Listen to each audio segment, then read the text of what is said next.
probably a terrible idea after all. Suddenly, a barrage of sharp arrows shot toward it. Taking a direct hit, it suffered severe damage and roared in agony. Grrrrrrrrrrr. Seizing the opening, he dashed forward like a gust of wind. Glancing over, he was surprised to spot a certain figure off in the distance. Standing on the ice cliff was none other than Kim Miso. Realizing the moment had arrived, she shouted with fierce determination, right now, Sang-hyun. Seeing his teammate provide such enthusiastic backup, he broke into a smile and called out her name, Kim Mi-so. Seizing the opening, Sang-hyun vaulted high into the air, swinging his sword with fierce intensity. Responding to her enthusiasm, he shouted, "I'm alive thanks to you." The grizzly bear panicked at his sudden change in momentum. The bloodshot, aggressive glare from moments before was now flooded with panic and terror. Then he unleashed his full-throttle dash technique, gliding like flight across its massive body and smashing through the thick layer of ice, shattering it into flying shards. Wherever he swept past, frost froze the surroundings, leaving jagged, icy ridges across the wound carved by his blade. He explained the move. The giant grizzly bear is affected by a 1-second freeze effect thanks to the full-throttle dash skill. Right after landing the technique, Sang-hyun was overflowing with excitement. It worked. His next skill was the freezing skill I got from the frost heart. Delighting in the realization, I managed to combine it with full-throttle dash. I thought it wouldn't work due to skill compatibility, but it actually worked out. Capitalizing on the moment before it could move, he swung his sword and dashed toward its legs, shouting, "In that case." He grinned broadly in excitement. "Now it's my turn," followed by his blade slicing through the air like wind to tear open its skin, sending fresh blood splashing everywhere. It roared in agony. Grrru. His next skill triggered. Demon Warfare Skill Level 2 activated. From atop the icy cliff, Kim Mi-so called out, "Mr. Taeseok." Responding to her call, he said, "I know." The mage instantly entered a combat state as a surge of blue energy burst forth, engulfing his entire body, and he declared, "I'm using my strongest ultimate." Concentrating with all his might, he shouted a fierce warning, "Sang-hyun, get out of the way." Sang-hyun whipped his head around in a start. Barely managing to dodge to the side, Park Taeseok unleashed a massive ultimate straight into the grizzly bear, calling out the skill, Flaming Blue Phoenix Flame skill. Continuously taking heavy hits, it roared, "Grua!" Off in the distance, Sang-hyun couldn't hide his astonishment at this hypermassive power. He thought to himself, this firepower really exceeded my expectations.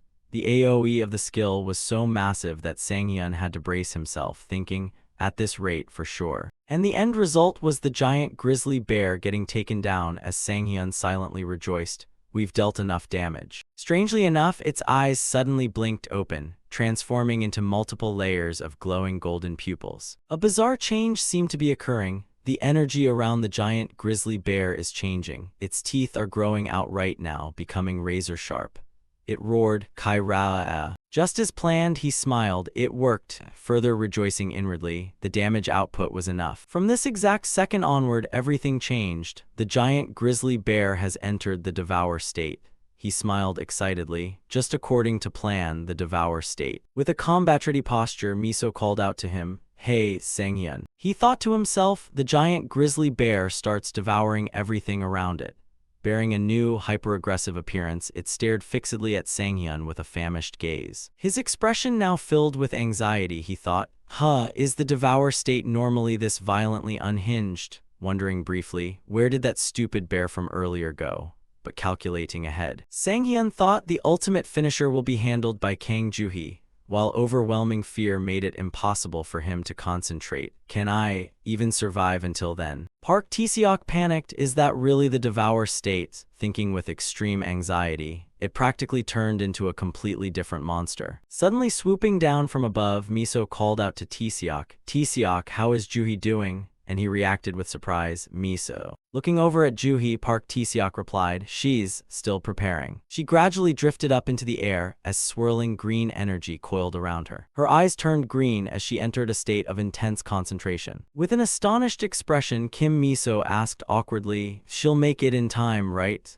With a face as pale as a sheet, Park Taeseok answered, "Now's not the time to worry about that." Over where Sang-hyun was still fleeing desperately from its razor-sharp jaws, he screamed at the top of his lungs, "Aaa." Running for his life, he thought to himself, is Kang Joo-hee still not done? Anxious about his own fate, he muttered, "If this keeps up, forget about the raid. I'm gonna be the one getting feasted on first." His eyes widened in absolute shock as he witnessed the scene unfolding before him. It had accelerated and caught up to Sang-hyun, putting him in immediate mortal danger. Left with no other choice, he swung his sword backward to brace for defense. Thinking to himself, I can't dodge this attack. Acting on impulse, Sang-hyun yelled out, "Damn it if it comes to this." No longer able to hold back, his eyes flashed with intense blue lightning as he warned, Then I'm diving right in, activating a new skill, activate Mirage skill. The time had come for Juhi to make her grand entrance, generating a massive green energy vortex. Blood trickled slightly from her nose, but she still managed to say, "I'm ready, teleport." Over here, right at the exact moment when the tip of the sword and the monster's gaping mouth were about to collide. The monster's colossal body was suddenly sucked inside a swirling vortex, and finally vanished completely into midair. Seeing this, the other two rushed over anxiously to check on her. "Juhi, are you okay?" She gently replied, "Yes, I'm fine, I just used up too much mana."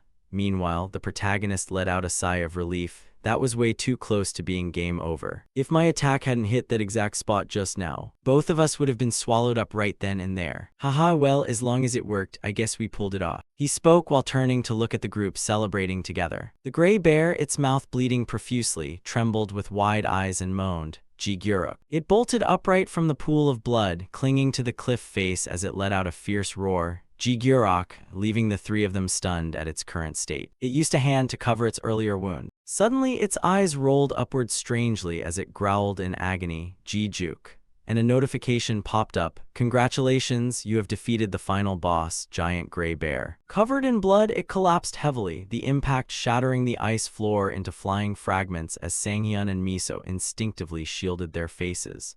Another notification appeared. "Congratulations, you have cleared the unidentified gate ice dungeon." Miso smiled and said, "Good job, Sanghyun." He chuckled inside. "Ha ha ha, it's nothing, I was the one who insisted on doing it after all." A notification popped up again. "You have leveled up." After all the hardships, he forced a pale, awkward smile. He thought to himself, this dungeon was seriously difficult, and recalled, there were so many close moments. Juhi stepped out of the portal looking exhausted as she offered a compliment. "You guys are truly amazing," she added awkwardly. "Sorry I couldn't be of much help." Seeing her emerge, Sanghyun was slightly surprised while Miso consoled her. "It's fine." He smiled playfully. "Not at all, thank you for joining my reckless plan." Facing that expression, Juhi helplessly said, "Thanks to you, I think I've seen my own limits." He continued to smile cheerfully. "Ha ha ha, then I'll be counting on you again."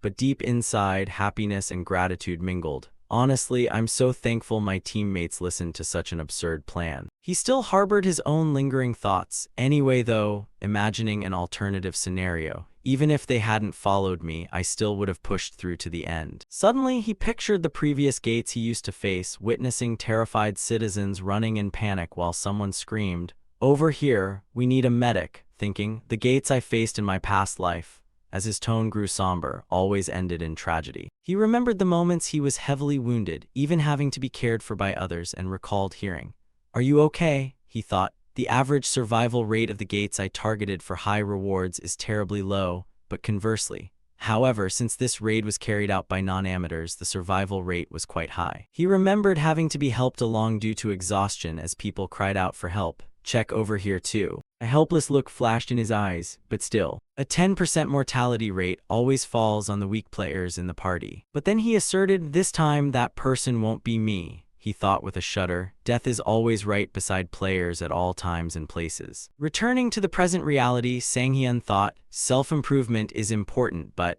reflecting further, if there's one more goal I need to fulfill in this life. He suddenly chuckled quietly. Looking toward his teammates, Sanghyun thought, it's to prevent unnecessary deaths among my comrades. Seeing everyone happily chatting while Juhi complained, I'm so dizzy," the two of them yelled out in worry, "Juhi." Shortly after, the group excitedly cheered. "All right then." He approached everyone with an amused expression, "The reward we fought so hard to earn." A bright crimson flame flared up fiercely as he said, "Let's see what it is." The notification announced, "The final reward of the gate, the first-time special reward, has appeared." Taken aback for a moment, Sanghyun burst out laughing. "Finally, I get to face it. The first-time special reward." The notification continued, "When you place your hand on the first-time special reward, each individual prize will be distributed." He slowly reached out his hand. Suddenly, another pair of hands grabbed his. Startled, he turned his head to look. It was the Goddess of Fortune. "The Goddess of Fortune says you will now witness her true power." He cracked an amused smile. True power, with all that showmanship. Moving his hands, he thought, "I'm genuinely looking forward to what's about to come." A ranking board materialized before his eyes, surprising him as the system announced, "Player Shin Sanghyun has received a unique grade artifact. followed by, you can choose one from the artifact list. He gasped in surprise. Unique. The goddess of fortune stood right behind him looking smug. Sang-hyun thought, even though I predicted it, the feeling of a unique grade is genuinely different. Guessing, probably because it's the fourth highest tier. The goddess of fortune smiled triumphantly while he stood there utterly bewildered.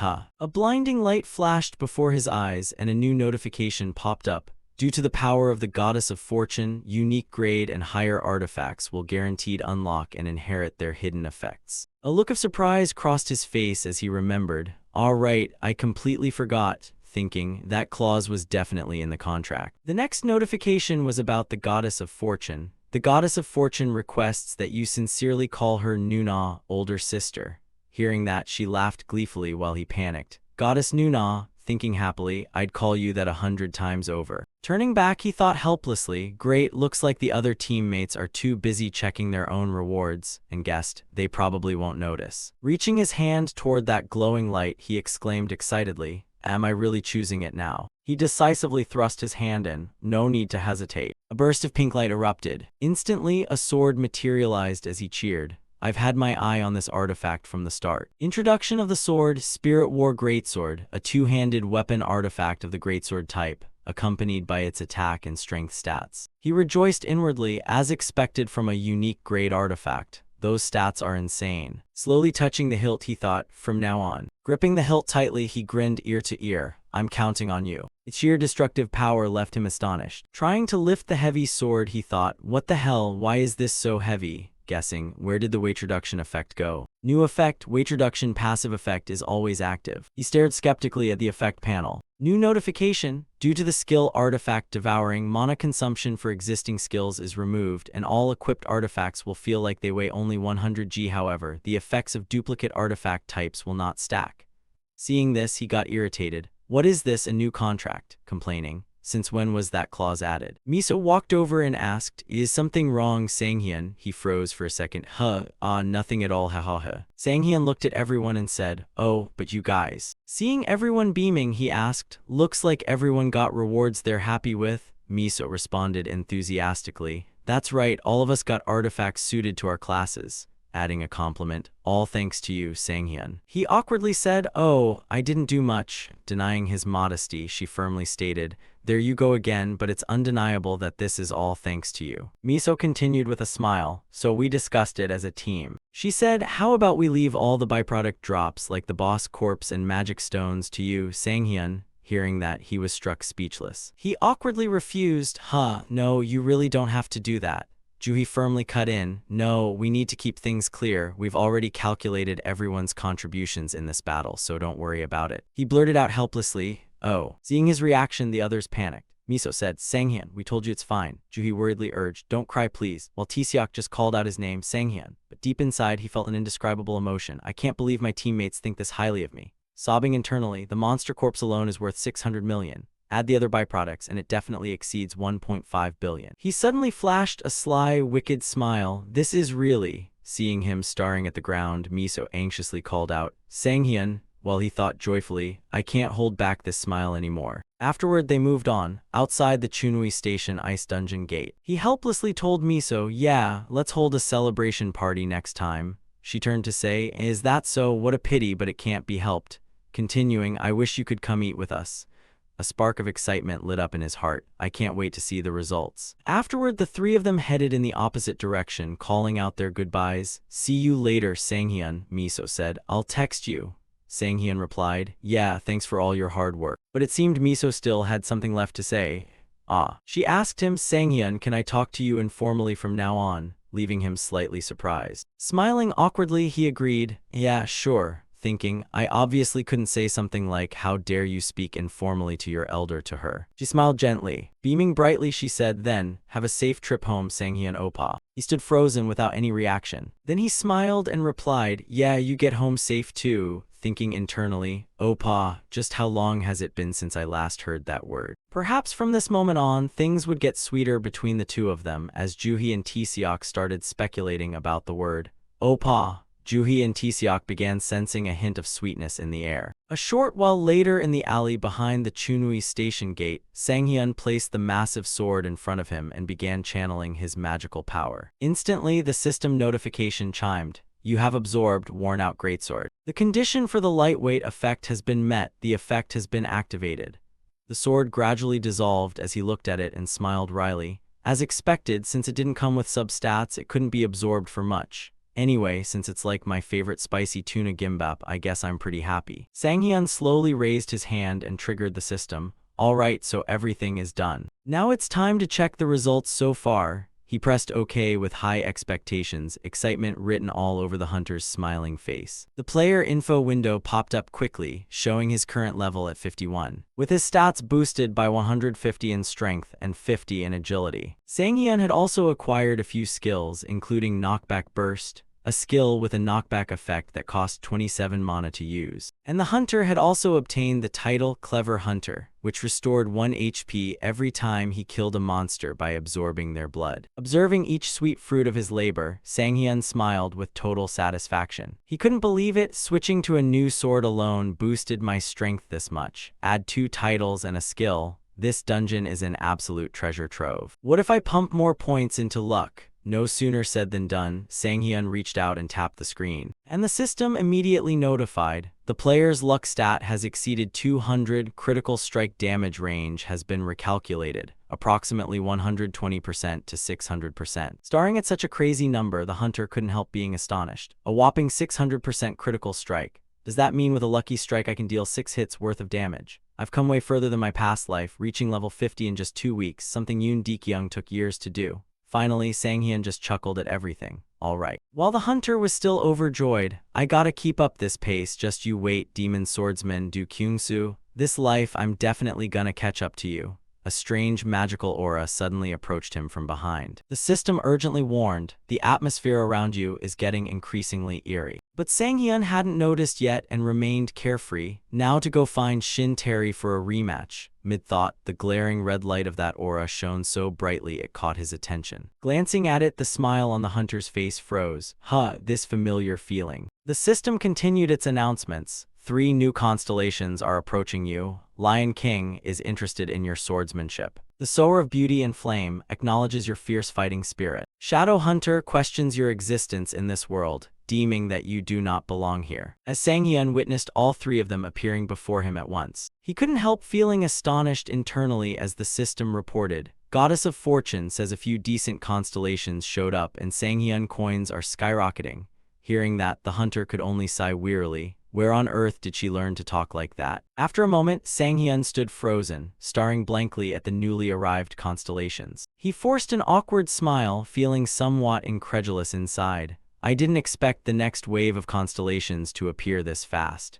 It must be because my growth rate is ridiculously absurd. The friendliness and sociability of Goddess of Fortune is probably the biggest reason. Stop acting like you can read my thoughts.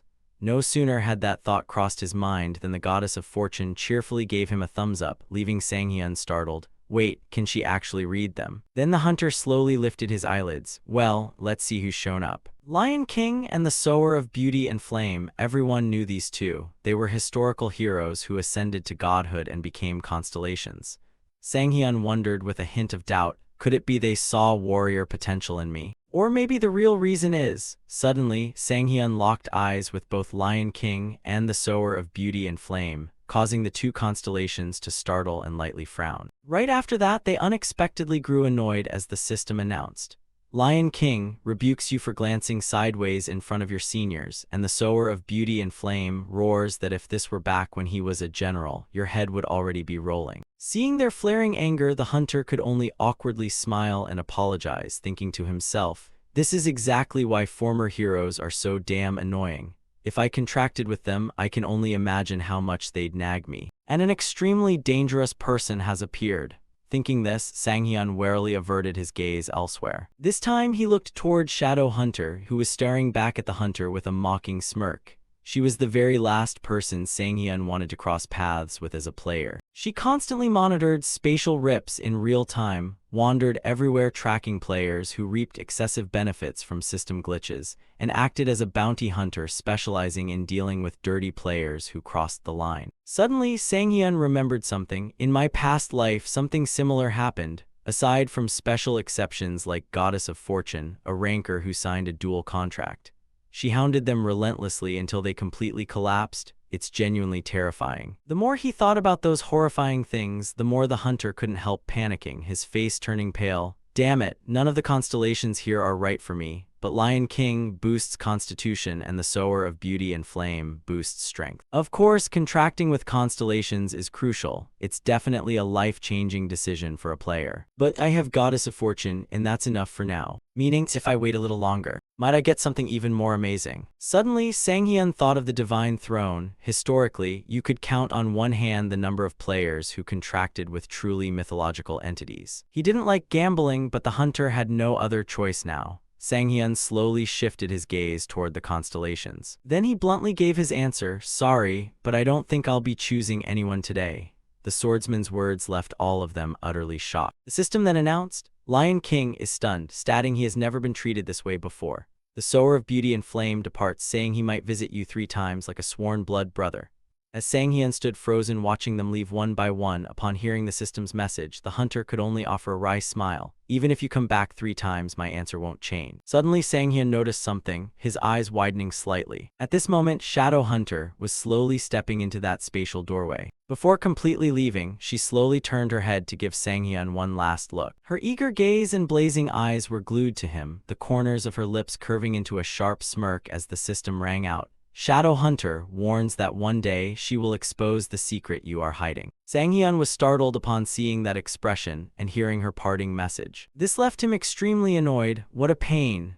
The hunter sighed helplessly. I'd love to avoid trouble too, but I guess it can't be helped. I gotta be careful with constellations from now on. Well, I guess everything's fine now, right? Saying that, Sang-hyun turned on his phone. After a tense spell spent facing the constellations, the hunter muttered as the clock neared 11:30. Good, if I leave right now, I won't be late. Reading the information on his phone, Sang-hyun smiled faintly. The monsters appearing in the next rift will be a pack of kobolds, just like the Cerberus earlier. They're also affected by the intersection of day and night. I can't let this target slip away. No sooner thought than done, he hoisted his sword over his shoulder and stepped out of the alley. Running 3 times in a single day, that's not going to be easy. But let's give it a try until the throne takes an interest in me. Thinking of this, he couldn't help breaking into a wide, delighted grin. At that exact moment, in the quest zone near Jamsil Station, inside the Rift Management Division B4 of the Player Association, headquarters staff were hard at work. Right then, a female staff member answered an incoming call. That's right, this is the Rift Management Department of the Korea Players Association. We're listening. It was unclear what the person on the other end said, but a second later her expression turned dreadful as her eyes widened and she screamed.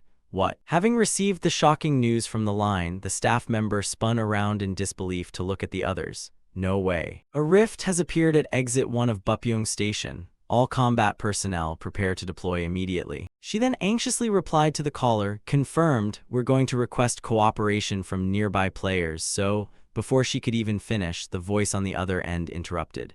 But someone here is already fighting. Hearing that, the staff member couldn't hide her shock. What did you just say? The girl on the other end repeated, I mean, a player is already taking care of it. Coming back to her senses, the staff member asked, how did they even get there? The girl replied, I don't know, but he's fighting the monsters all by himself. Hearing this, the staff member panicked further. All by himself? That's too dangerous. Tell him to evacuate immediately. Following her instructions, the girl on the phone replied hurriedly, got it, I understand. But Watching Sang-hyun eagerly tearing through monsters, the girl hesitated as she told the staff, actually, it doesn't look all that dangerous. The staff member grew even more confused, questioning her own ears. What? Monsters began pouring out of a spatial tier. Reality rifts began appearing 11 years ago after the first forest outbreak. unlike dungeons or gates. These are unpredictable disasters that serve as a bridge for monsters to enter our world. A sheet of glass shattered, tearing open a jagged rift. Monsters poked their heads out of the crack, stepping directly into the real world. The monster locked its eyes wide open, as if it had spotted something right in front of it. Sang-hyun appeared before the monster, with his sword resting on his shoulder. His face radiated pure confidence as he stared straight at the beast. Well, this was totally predictable for me. 10 minutes earlier, Sang-hyun walked out of the station with his sword strapped to his back. Walking halfway, he looked back over his shoulder. It's about time. From what I remember, I just need to leave from this exit. His gaze drifted toward something peculiar happening beside him. Strange lights began materializing right before his eyes. Sang-hyun scratched the back of his head sheepishly. Found it. A rift right there. That's why I remember this so clearly. Remembering the monsters that poured out in his past life, he thought, because of a specific reason, this rift, it's an absolute tragedy. Recalling the horrific slaughter of his past life, a fierce determination burned in his chest. Countless civilians died because of it. Since I'm here this time, I won't let that happen. With a blank expression, he finally muttered his honest thoughts. Thank goodness I regressed. Sang-hyun recalled growing up alongside others. I grew up in an orphanage since birth, so I don't remember what my parents looked like, but even so, I never felt sad or despairing. A torn photograph of him and the people at the orphanage flashed by. Still, I know what it feels like to lose someone. The harrowing image of monsters massacring everything returned to his mind. That's why I will never forget this. At that moment, the figure of a girl appeared, asking without turning back, "Are you all right?" With absolute confidence on his face, Sang-hyun drew his sword to prepare for battle against the monsters. He stood entirely alone against the colossal monsters pouring out of the rift. The beasts bared vicious expressions, roaring to intimidate him. Right at the start, Sang-hyun triggered his ultimate technique, intersection of day and night. Canine-type monsters will be frozen due to this effect, leaving the monsters frozen in place as they could do nothing but roar helplessly. Seeing this, he smiled approvingly. Nice, that works brilliantly. But then Sang-hyun glanced off to the side, thinking to himself, though it's not showing quite as much effect as when I fought the Cerberus. Looking up at the starry sky where the moon was completely obscured, he deduced the reason. Must be because of the moon. The moon is totally blocked out, so they haven't completely submitted to me yet. Instead of being discouraged, he grew even more excited. Well, this makes things interesting. Unable to move, the pack of monsters could only emit furious, thwarted growls. Gripping his sword tightly, Sang-hyun lunged toward the monsters ahead, activating a brand new skill. Full throttle dash movement skill level 1. Gathers a massive amount of power before instantly lunging forward to strike the enemy. The longer the charge time, the greater the damage and dash distance, though all movement is restricted during the charge. A streak of blue light flashed right past the monster's face. Thinking the attack had missed, the monster wore a smug grin. But at that moment, a small blue orb manifested right beside the beast. The orb rapidly expanded, slamming forcefully into the monsters and sending them crashing backward. Knockback hidden skill triggers a knockback effect, consuming 27 mana to push enemies away. Success rate and knockback distance scale with the target's skill resistance. Up to 183 mana can be expended to increase success rate and knockback distance. With just Sang-hyun's opening strike, the pack of monsters was violently blown far backward. The beasts were hurled straight back inside the rift itself. Even he was surprised by the sheer power of this skill. The knockback effect has a massive AoE, and combined with full throttle dash, the damage output is pretty insane. Coughing up blood from the impact, the monsters showed that this really bumps up my area of effect defense. Gasping heavily for air with severe injuries, the beasts listened as he noted. Plus, with the critical strike multiplier boosted by my luck stat, my current critical damage ranges from 120% to 600%. Seeing Sang-hyun approach, the monsters were terrified out of their wits. Since you guys didn't die from that last hit, I guess I haven't quite hit maximum critical damage yet. Vaulting into the air to launch another attack on the cowering monsters, he declared, "Then let's see what the max damage looks like this time." A car sped down the street at an astonishing velocity. The driver zeroed in on the rift. There it is, found it. The vehicle screeched to a halt right near the tier, leaving onlookers outside baffled. Lee Hyun immediately stepped out of the car and introduced himself. "We're from the Player Association. Who called us?" "Korea Players Association, Lee Hyun, level 110, player rank B+. A young woman stepped up, pointing ahead. "Right, I'm the one who called. The monsters are over there."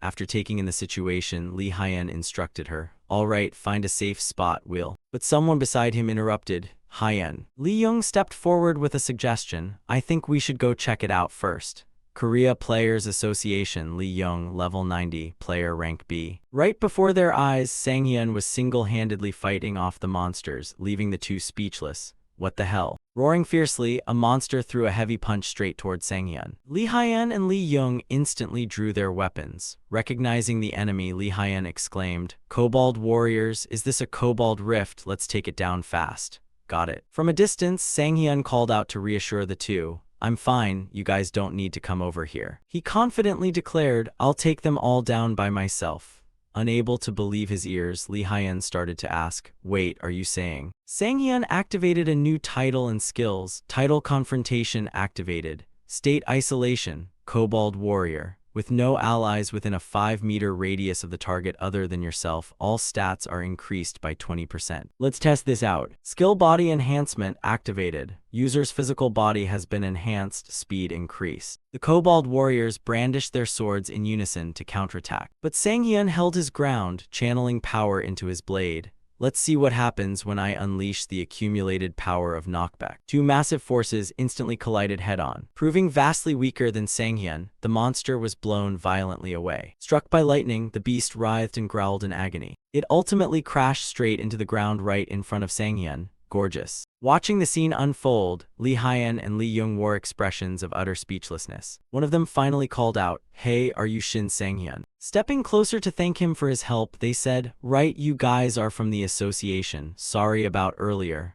No, thanks to you, nobody got hurt. In a rift outbreak, that's practically a miracle." Lee Hyen stepped up to offer his gratitude. "I want to thank you." Hearing this, Sang-hyun offered a modest, dismissive smile. "Don't mention it, I just happened to be passing by." Lee Hyen guessed his intentions. "Just a guess, but you're planning to keep fighting, right?" The protagonist looked somewhat surprised that he guessed his next move. "How did you know?" Lee Hyen quickly explained. "I heard most high-tier players do that. If you don't mind, please let us tag along." Unlike Lee Hyen's resolute expression, Lee Young looked somewhat anxious.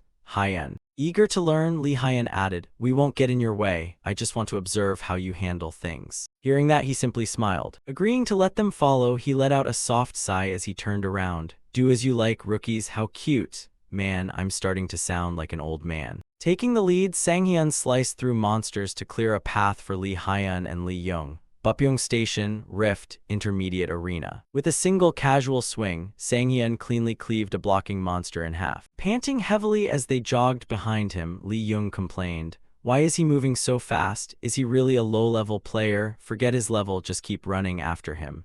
Did you not see his fight outside the rift?" Despite exhaustion creeping in, Lee Hyen remained determined to trail Sang-hyun. "There has to be something special about his combat instincts or something. We need to observe and learn as much as possible. My strength hasn't grown much lately." Lee Young voiced his lingering question. "Still, isn't it weird how he still has so much stamina left after that intense fight earlier?" Hearing this, Lee Hyen acknowledged the oddity. "True, I always prided myself on having stamina surpassing most players, but that fight earlier was seriously tough." 30 minutes prior at the Bupyeong Station rift entrance, the three of them had stepped into the rift together. Suddenly, something appeared ahead that made Lee Hyen and Lee Young open their eyes wide in shock. A horde of towering monsters stood waiting for them. The monsters positioned on the upper level aimed their bows directly at the trio. Quick-handed, Sang-hyun grabbed the corpse of a nearby monster to use as a shield, advising the other two, "Hide behind me. I dragged this corpse along precisely for situations like this." The monster's arrows rained down, crorol. But the arrows merely struck the monster's corpse as the three ducked safely behind it. Visibly terrified, Lee Young covered his head, eyeing the arrows thudding down right beside them. Glancing back at the state of his two followers, Sang-hyun thought to himself, bringing them in was probably a mistake.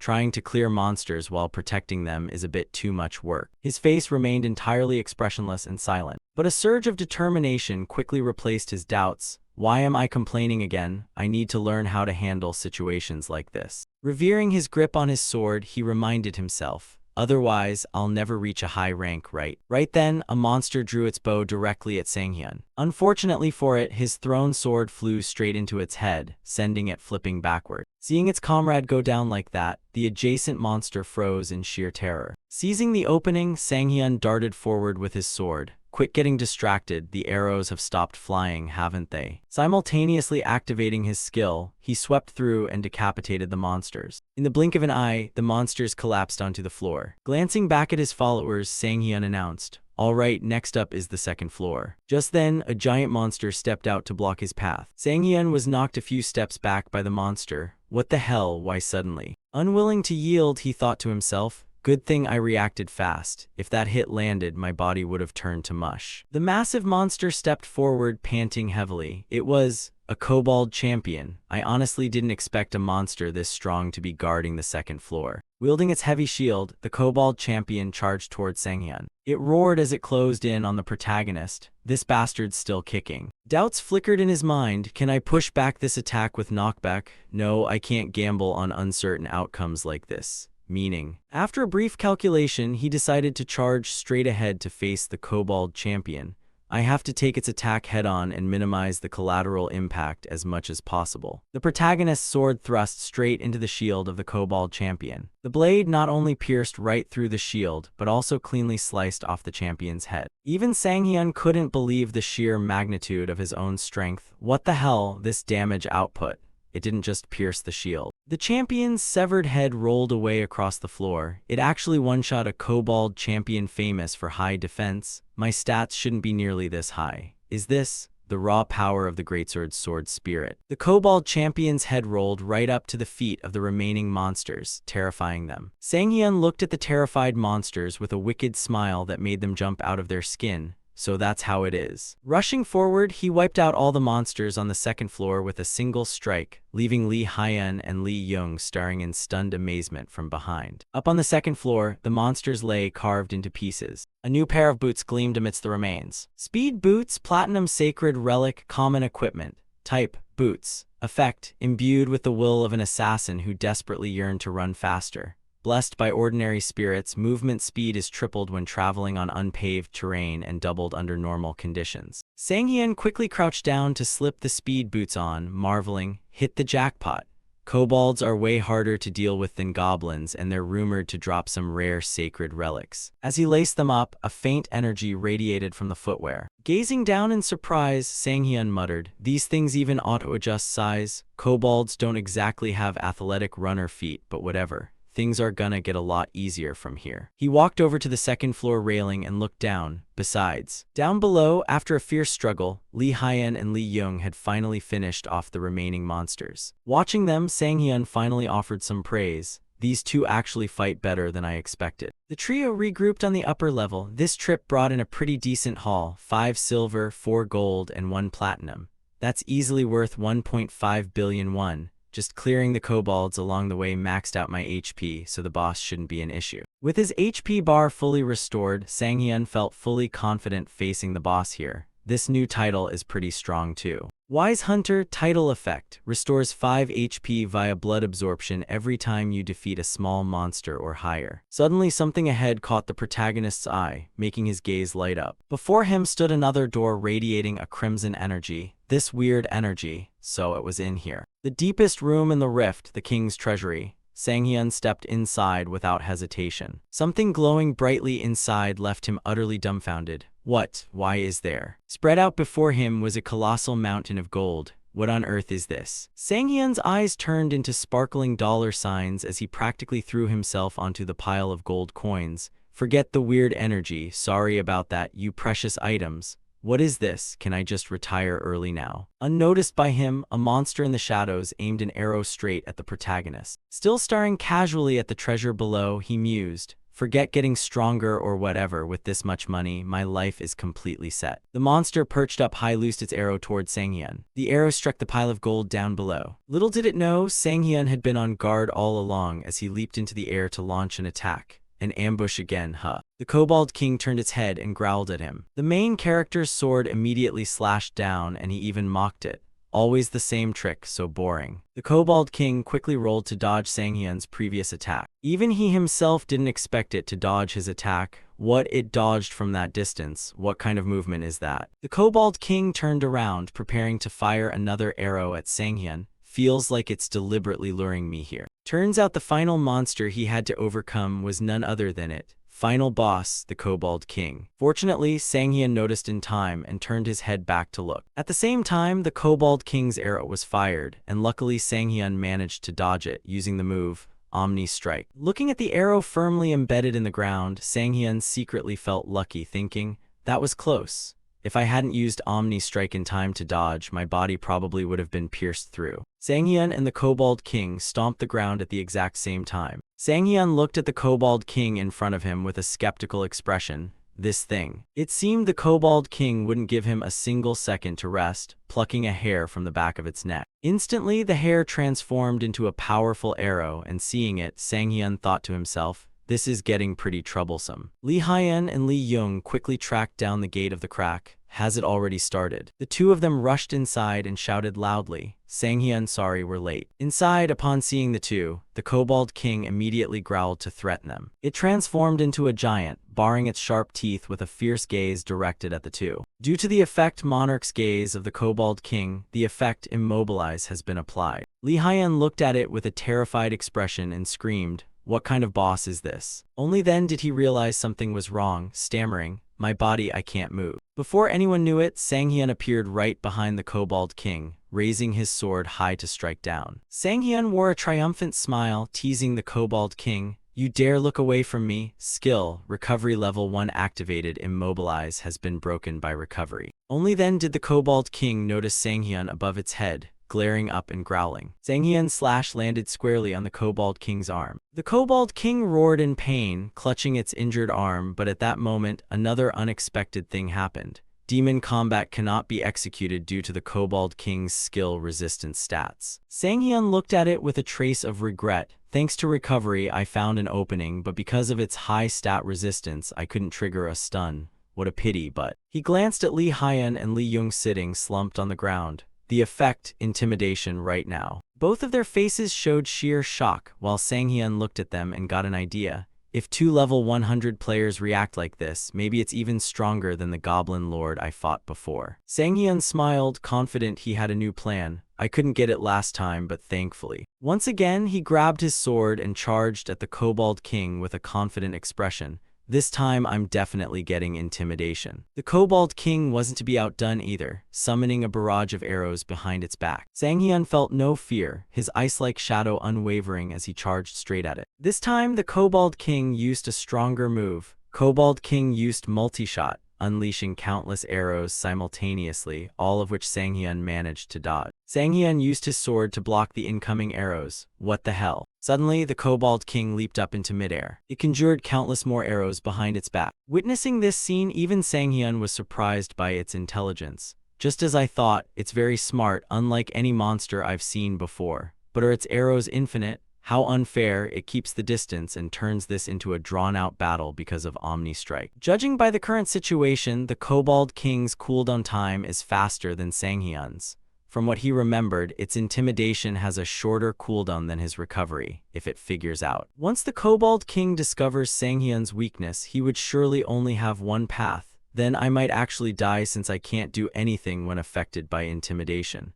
I can't let it drag me into a long battle. Sang-hyun looked up at the Kobold King in midair with a worried face, thinking to himself, damn it, if I had a long-range attack, this would be so much easier. At that moment, his attention fell upon the gold coins scattered on the ground. Looking at them, an idea sparked in Sang-hyun's head. Right. Lee Young turned to Lee Hyun to check on him. Hyun, are you okay? I've never encountered this effect before, so I was kind of scared, but I feel better now. Countless arrows from the Kobold King rained down on Sang-hyun continuously.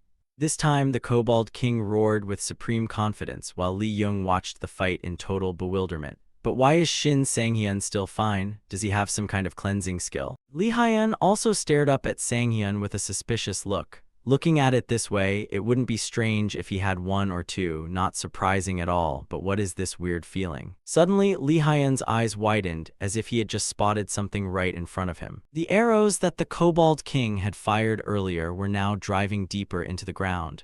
Wait, the arrows are sinking deeper into the earth. Lee Hyun realized the Kobold King's trap and immediately warned Sang-hyun. Damn it, I should have realized sooner. Sang-hyun, it's a trap. Meanwhile, Sang-hyun was slowly descending toward the pile of gold. Are you done shooting? His feet slowly touched down onto the pile of gold coins on the ground. At that exact moment, the gold coins gripped his feet tightly, holding him in place. The Kobold King broke into a sinister smile. It gathered all its power into the crossbow in its hand, taking aim straight at Sang-hyun. The arrow, charged with the Kobold King's absolute maximum strength, was fired. With his feet trapped, Sang-hyun could only stand still and watch. The arrow instantly pierced right through his abdomen with ease. The Kobold King leaped down onto the pile of gold coins as well. It looked thrilled to see Sang-hyun hit by that arrow. But before it could celebrate for long, Sang-hyun suddenly spoke up. Stupid. Even though the arrow had pierced clean through his body, he didn't look injured at all. You think you're the only one who can set traps. Thanks to the effect of sacrifice, the incoming attack has been nullified and HP has been restored. The hunter slammed his sword deep into the ground and mocked the Kobold King.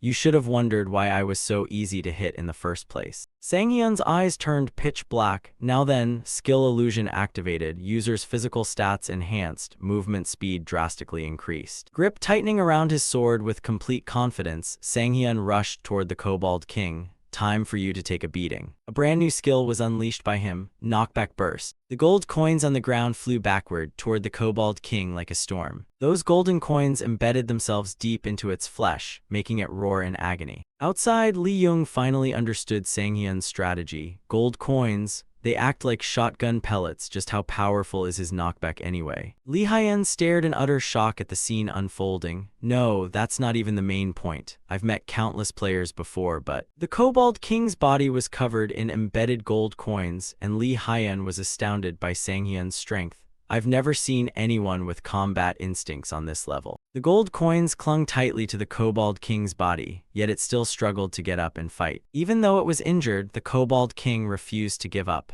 You really are as stubborn as a leech, aren't you? At that moment, Sang-hyun flashed a creepy smile. He channeled power into his sword, preparing for the final strike. All right, let's finish this. Suddenly, the Kobold King let out a powerful roar. Sang-hyun quickly sliced its sword clean in half, then used illusion to close the distance. His attack was so blindingly fast that the Kobold King didn't even realize it. But it was far too late. Sang-hyun had already slashed straight through its body. Congratulations, you have defeated the Kobold King. Defeated by Sang-hyun, the Kobold King stuck its tongue out and collapsed flat onto the ground. Sang-hyun planted his sword in the ground as an aura radiated from his entire body.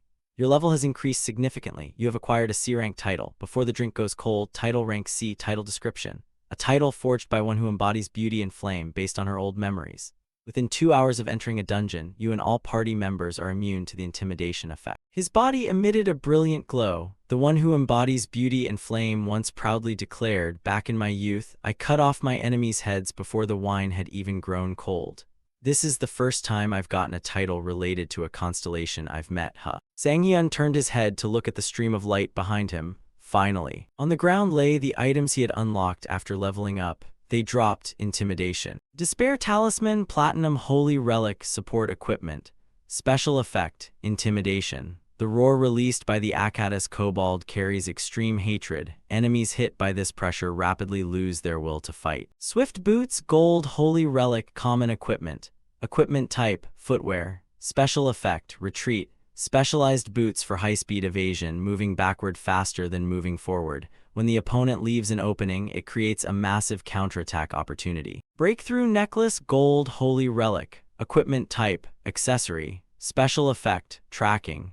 The Kobold King crafted this necklace to quickly detect enemies, sensing murderous intent and displaying enemies within a 100-meter radius as red lights. Sang-hyun bent down to pick up the Despair Talisman, unable to contain his joy over receiving these items. And the other items, just looking at them makes my mouth water. I'll store them for now and absorb them later since people are watching. Just then, a voice called out from behind him, Sang-hyun. Lee Hyun and Lee Young ran up to Sang-hyun and urged him, what is it? Why did you suddenly call out like that? We need to get out of here right now. The crack is starting to close. Hearing this news, a flash of surprise crossed his face. But then Sang-hyun sighed helplessly. What? Ah no, everyone knows cracks close automatically right after being cleared. Why are these two panicking so much? Suddenly, realization hit him. Wait, don't tell me. Clutching the items he had gathered, Sang-hyun looked down at the pile of gold coins with a worried expression. does that mean? He looked at the gold and treasures with deep regret. What about all this stuff? He was quickly dragged away by Lee Hyun and Lee Young, but he looked completely reluctant. No way, pull me back, just let it go, man. No way, damn it.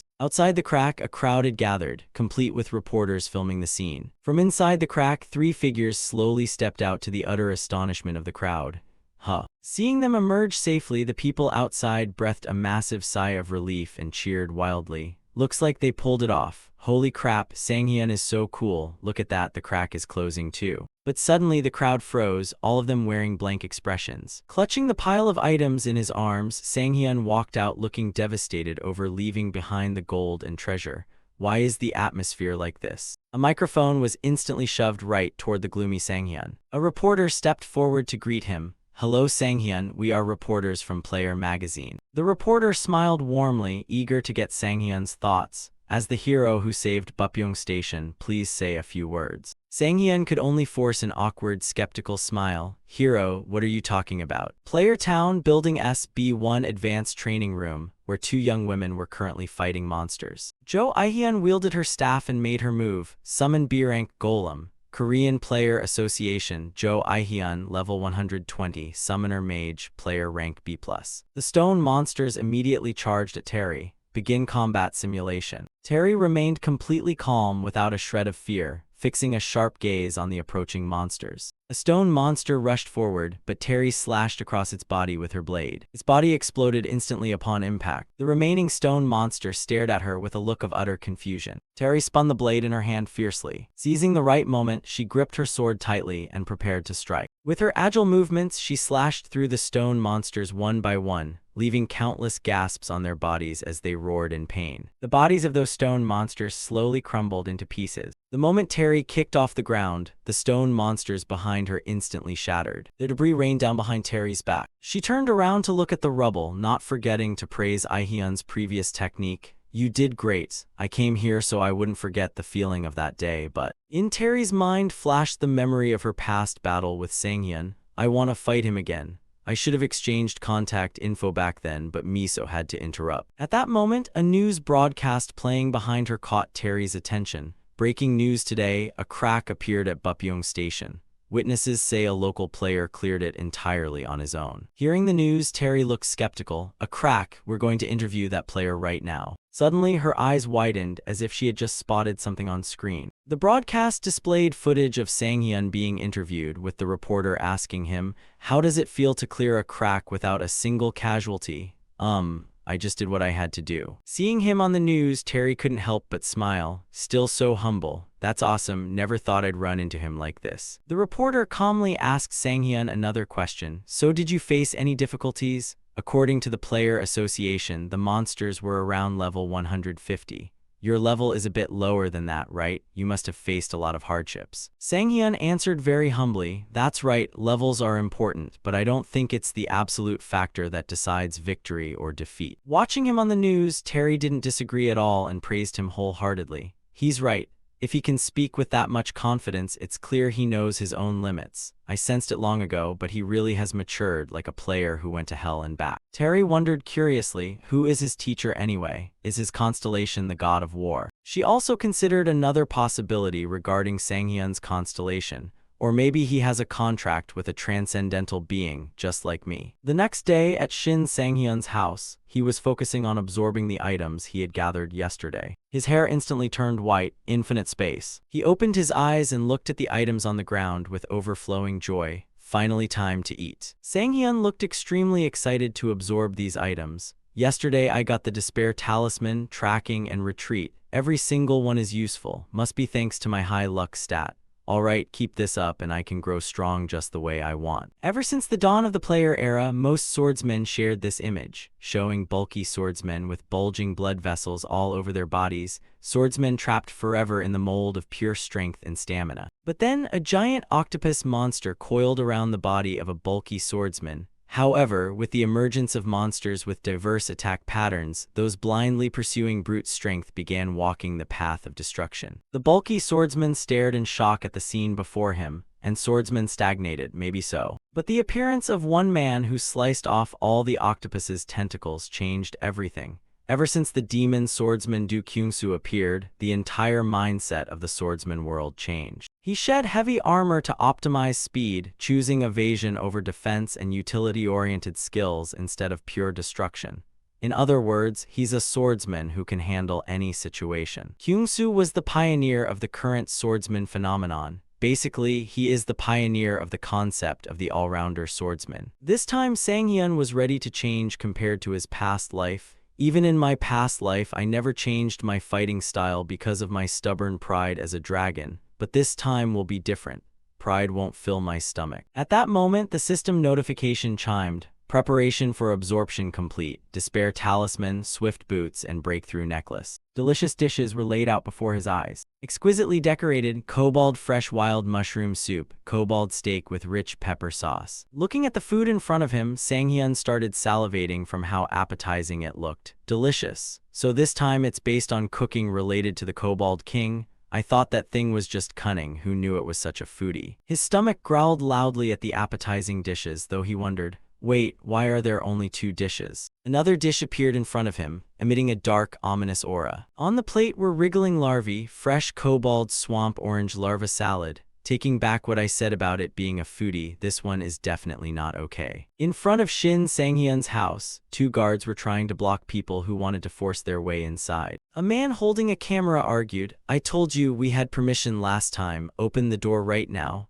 The guard at the front didn't back down either, shouting fiercely, "I've told you how many times already, what you're doing is wrong." Sang-hyun went over to the window and looked down at the rowdy crowd below, offering a wry smile. How are we supposed to make a living like this? Is that my problem? What on earth are they doing down there anyway? Come to think of it, how did they even manage to slip into this area last time? I specifically paid to prevent this kind of nonsense. Recalling the plate of pupae sitting on his desk made his stomach churn as his face darkened. I went outside to get some fresh air to clear my head, but seeing that sight just made me feel even more nauseous. That plate of bugs crossed a line. Let's just head back inside and rest. Stretching his arms as he turned back into the room, Sang-hyun muttered a question to himself. I don't have any plans left, so what should I do next? Maybe I should just take the day off. The nausea from yesterday hasn't fully worn off yet. Suddenly, the phone in his back pocket rang out. He immediately pulled the phone out of his pocket and answered, "Hello, Mr. Sang-hyun." The girl on the other end introduced herself before making an offer. "I'm Kim Jae-hi from the Player Management Department. We met at the Quest Zone before, do you remember?"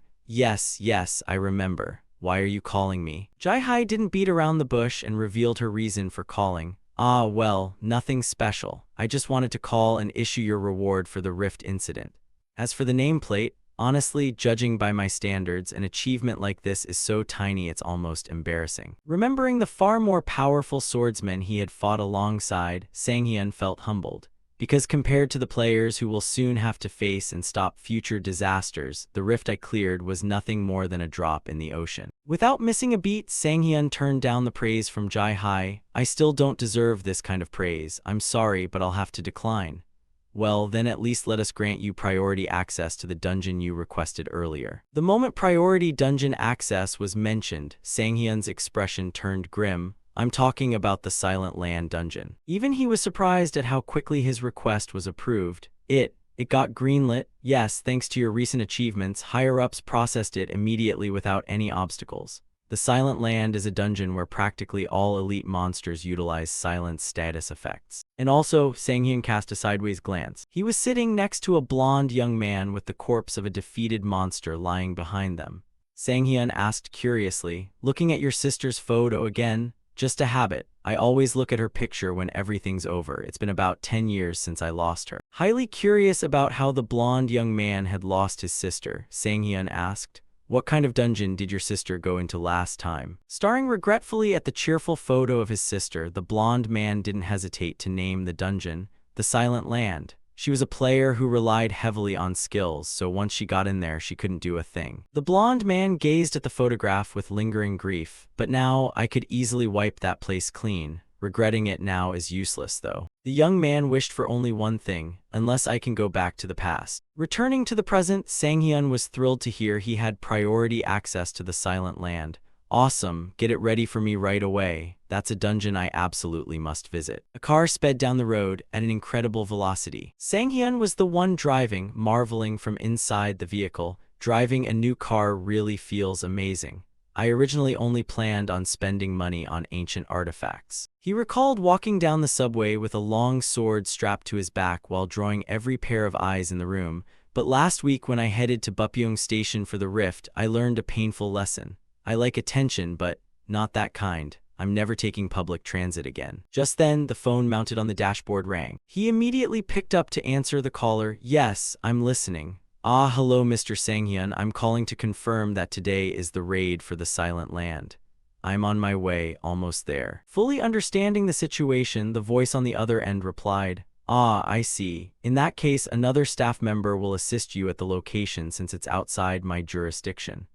Sang-hyun let out an inner sigh, thinking, come to think of it, time really flies. He remembered how hard he had trained previously. I completely focused on training to review my accumulated progress. It's already been a week since I finished the riff. Finally breaking into a smile, Sang-hyun hummed a tune while driving. I can't wait any longer to test out my new skills. My hands and feet are itching for some action. At that moment, something ahead caught his eye, leaving him startled. Up ahead, police officers were rerouting traffic down an alternate route. The officers were frantically directing cars to prevent a traffic jam. Don't tell me there's still a traffic jam at this hour. Come on, move along. I specifically tried to avoid rush hour. Irritated inside his car, Sang-hyun muttered, looks like it's going to take a while for traffic to clear up. What the hell? Could another rift have opened? Once again, his eyes widened as he stared straight ahead. Up ahead, a horde of reporters was swarming a young man right in the middle of the street. The young man being interviewed turned out to be none other than Jeong-soo. Sitting in his car, Sang-hyun looked surprised to run into him in this situation. Do Jeong-soo. Right at that moment, another rift materialized directly behind Jeong-soo.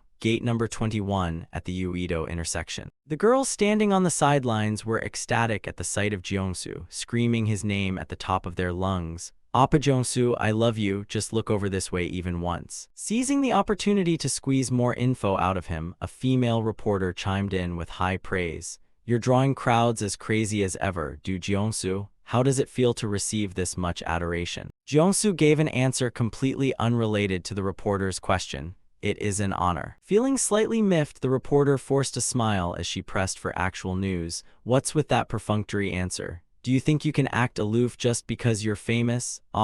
Anyway, how are you feeling about the upcoming dungeon raid? She even offered a few suggestions, like your attack strategy, for instance. Sticking to his aloof attitude, Jeong-soo gave a lazy reply, same as always. He looked flatly at the female reporter. I just go in and hack all the monsters to pieces. That's it. Smitten by his edgy answer, the reporter gushed. Okay, now that I think about it, that blunt style of answering is actually kind of charming. Beside her, the cameraman hastily nudged her. Hey, focus on the interview. Before anyone noticed, Sang-hyun had leaned his head out of his car window to look at them. Look at that. Spotting his action, the surrounding crowd instantly began whispering. It's Shin Sang-hyun. Is he stalking Do Jeong-soo? I was so distracted watching I drove right up here without realizing it.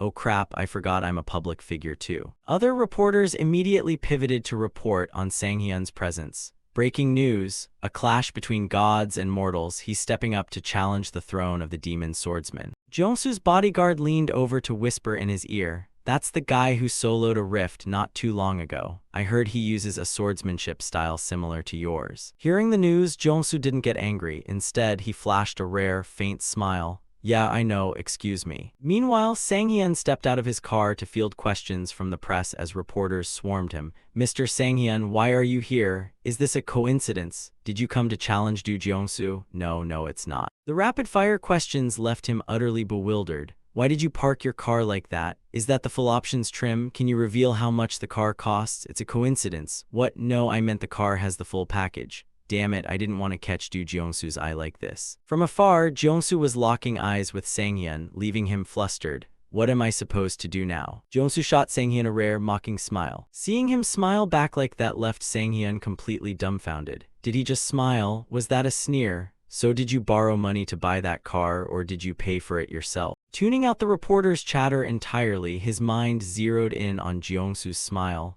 I don't know what that smile meant, but regardless, I'm actually stoked to see this. Locking eyes for a brief moment, both men held heavy unspoken intent in their gazes. Seeing him like this really reminds me of how long the road ahead of me still is. Jeong-soo finally turned on his heel and called out to his bodyguard. All right, we should get going. Yes, sir. Yet for a fleeting moment, Jeongsu let out an inner sigh. I've run into plenty of promising players before, but this guy is different. Jeongsu recalled the look Sang-hyun had given him earlier. He wasn't looking at me with admiration. He looked at me like someone he has to surpass. The demon swordsman Du Jeongsu walked away, keeping Sang-hyun firmly in mind. Shin Sang-hyun, was it? Sir, wait up. We'll definitely cross paths again. Dungeon number 661, codename Silent Land. Another rift tore open at the location. Someone stepped out of a car that had pulled to a stop. Sang-hyun closed his car door, lost in thought. Du Jeongsu really is a special guy. He just stood there, yet I couldn't find a single opening. That aura of his is no joke. His face burned with a fierce determination to conquer. The bigger the target, the more exhilarating the chase. Just you wait, I'll catch up to you soon. Suddenly, a voice broke his train of thought. Seriously, what do you mean by this? Over by the entrance, two people were arguing furiously with Jai Hai, outraged at being barred entry. Today was clearly our turn to raid the Silent Land. Please calm down a bit. How did it suddenly become Shin Sang-hyun's turn instead? Walking over to check out the commotion, Sang-hyun asked, "Is there a problem?" "Ah, Mr. Shin Sang-hyun, perfect timing." The red-haired girl who had been arguing earlier turned her anger toward him. "Are you abusing your fame to pull rank? Even if you're a player, you should know basic rules. When has anything like this ever happened before?" Looking at the red-haired girl, Sang-hyun felt a sense of familiarity. Thank goodness. Yeah, that's definitely her face, though my memories are a bit fuzzy. This girl in front of him was none other than the younger sister of the blonde swordsman he had fought alongside in his past life. Today is the exact day her brother dies in this Silent Land.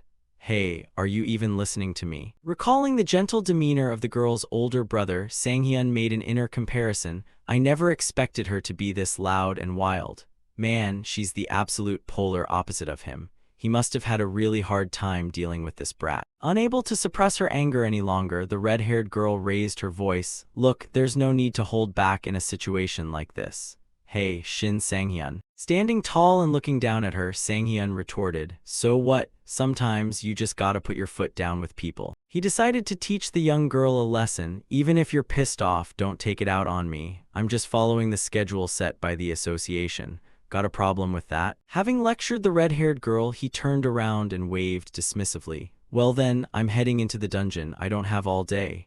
Ah, yes. Hey, stop right there. Livid enough to blow steam, the red-haired girl threatened him. You think I'm gonna let this slide? You better watch your back, Shin Sang-hyun. You'd better watch out when night falls, understand? I should have just taken the day off. This is so annoying. Silent Land entrance. Inside the Silent Land, everything had grown decrepit and weathered with time. Sang-hyun stepped through the rift directly into the Silent Land. The foul stench instantly hit him, forcing him to cover his nose. A stench hits you the second you step inside. Well, that's to be expected, since most monsters here are. Suddenly, a mysterious glow emanated from beneath his feet. A pair of hands burst upward from the ground, trying to grab Sang-hyun's ankles. A monster with a gaping maw crawled out from the earth, emitting continuous growls. Undead monsters. The creature clamped tightly onto Sang-hyun's leg, preventing him from pulling back. Sang-hyun immediately drew the sword from his back to strike the monster as a system notification chimed. You have been inflicted with silence by a ghoul's sneak attack. You cannot use skills for 0.5 seconds.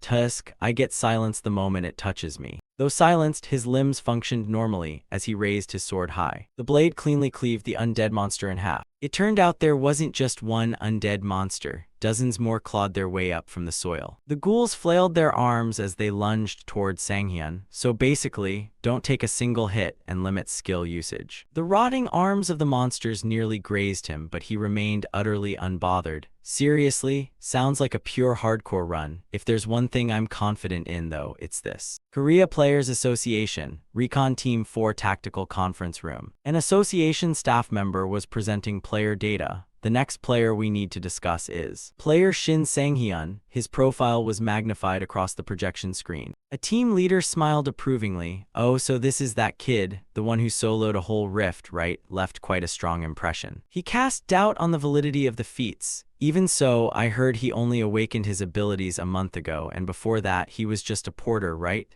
Another voice chimed in with a hum. The speaker recognized who he was. Ah, so it's that guy, the one the Lee Jeong and Lee Hyun siblings keep praising. The man was On Ik-hyun, team leader of Recon Team 4 at the Korea Players Association. Someone else agreed, true, he's been getting a lot of public attention lately. Ik-hyun raised a skeptical point. Clearly, his growth rate vastly outpaces other players. However, should we really classify him among ultra-special exceptions like Kim Miso, Shin Tae-rai, or Do Jeong-soo? I'm a bit doubtful. Another voice concurred, I share that thought. The speaker was Shin Min-yi, deputy team leader of Recon Team 4. Min-yi glanced skeptically at the report. There are always players who display terrifying growth rates. The fact that he cleared a rift solo deserves high praise. However, because we can't accurately verify the true danger level of those situations, we must remain cautious when evaluating his achievements. We also can't rule out the possibility that he's just good at manipulating media. Someone abruptly cut in to disagree. I don't think so. The meeting attendees groaned in frustration. Ah, here we go again. This is the 100th time Lee Ga-hee has opposed the deputy team leader's opinion, and she cut him off before he could even finish his sentence. The deputy team leader snapped angrily, all of you, shut up. Ik-hyun looked at the person who raised the objection. Got something to say, Lee Ga-hee? Ga-hee stood up and answered sincerely. Yes, apologies for interrupting, but he's a player I've been personally tracking. Lee Ga-hee was a scout belonging to the strategy division of Recon Team 4. She walked over to the projection screen to explain. Over the past few days, I've gathered data on Shin Sang-hyun. It took some extra time, but I believe it was necessary. Because it's the only way to understand that Shin Sang-hyun is no ordinary player. She presented an example. As you all know, this is the standard growth curve for an average player. We set the baseline parameter at level 50, assuming Shin Sang-hyun has reached that milestone. The projected capacity chart showed only a slight, steady slope. Ga-hee clicked to the next slide, and now. This is Shin Sang-hyun's simulated growth curve. His chart shot straight up like a steep cliffside, stunning everyone in the room. Someone blurted out in shock, what the hell, before Min-yi cut in, impossible. He glared at her, Lee Ga-hee, what do you think you're doing? Have you lost your objective judgment regarding a player assigned to your surveillance? Don't forget your role as a scout. We can overlook skill counts, but look at his title count. What do you have to say to that? With a growth rate like that, are you implying he's packing neck-and-neck with the demon swordsman Do Jeong-soo? Ga-hee stood firm in her assessment. This is the conclusion I reached after objectively analyzing the data. It's indisputable. She explained further, I went out and interviewed everyone who has ever teamed up with Shin Sang-hyun. The person whose earlier comment had been cut off muttered bitterly, there she goes cutting people off again. Ga-hee had prepared a set of interview questions. To the first question, are there any peculiar traits about Shin Sang-hyun? The interviewee had responded, Sang-hyun, I suppose he has two things most people would consider weird. She pressed for specifics. I'd like you to focus more on his skills, combat instincts, and overall battlefield presence. The man laughed heartily. Oh, his skill application is incredible. I've never seen anyone use stun effects like that. Nobody can even get close to him. Then he sighed softly. Still, if that were all there is to him, it wouldn't make him truly special. The reason he is special, meanwhile, deep inside the Silent Land, Sang-hyun was frantically charging through a horde of undead. That response perfectly mirrored his current actions. Must be his innate combat talent. Ga-hee's second question had asked about his combat instincts.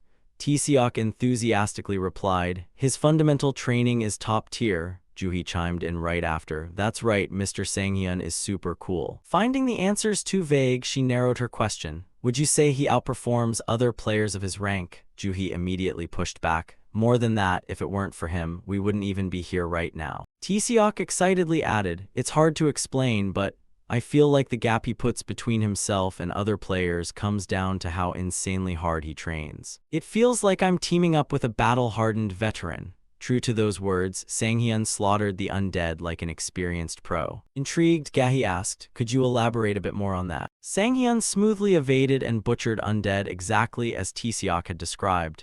It feels like he already knows what's going to happen. His instincts for predicting enemy movements are insane. The horde of undead seemed endless as they lunged from all directions. Sang-hyun didn't hesitate for a second as Tae-seok's explanation continued. I think for most people, there are always moments where they expose openings.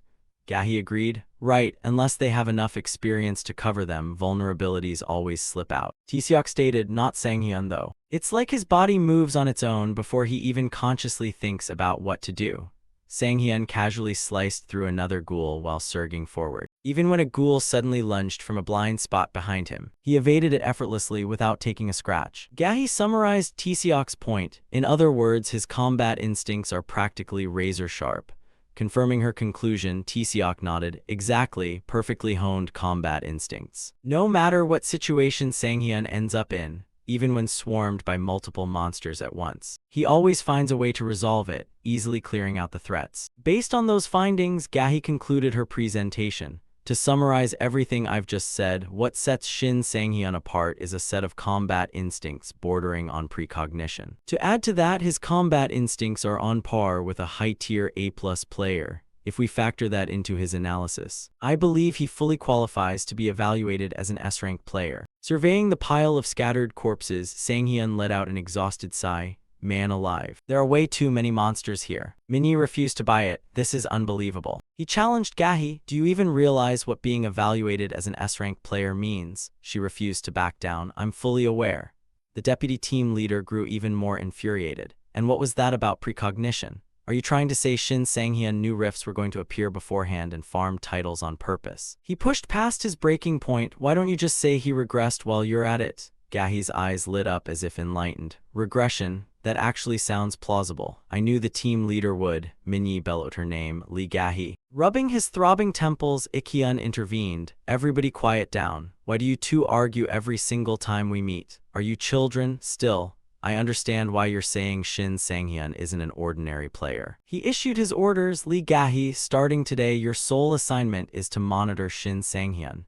Minnie tried to object. Team leader, but Ik-hyun cut him off with a condition. However, you will operate solo. Understood? Thrilled to get her way, Gahi beamed. Understood, I'll do my best. Inside the silent land, Sang-hyun continued scouting his surroundings. He complained irritably as he walked. I hate the smell of monster blood, but ghoul blood is even worse. That's why I bought new clothes. And since these guys keep ambushing me out of nowhere, they're a real pain to deal with. They don't even drop sacred relics. Suddenly a thought hit him. Ah, wait. Sang-hyun slapped his forehead in frustration. Come to think of it, I forgot to use that skill. His eyes flashed with a brilliant golden light. I should have used this right from the start. Locator, active support skill level 1, activates a perceptive gaze. If the user possesses a support skill of the same type, its effect is nullified.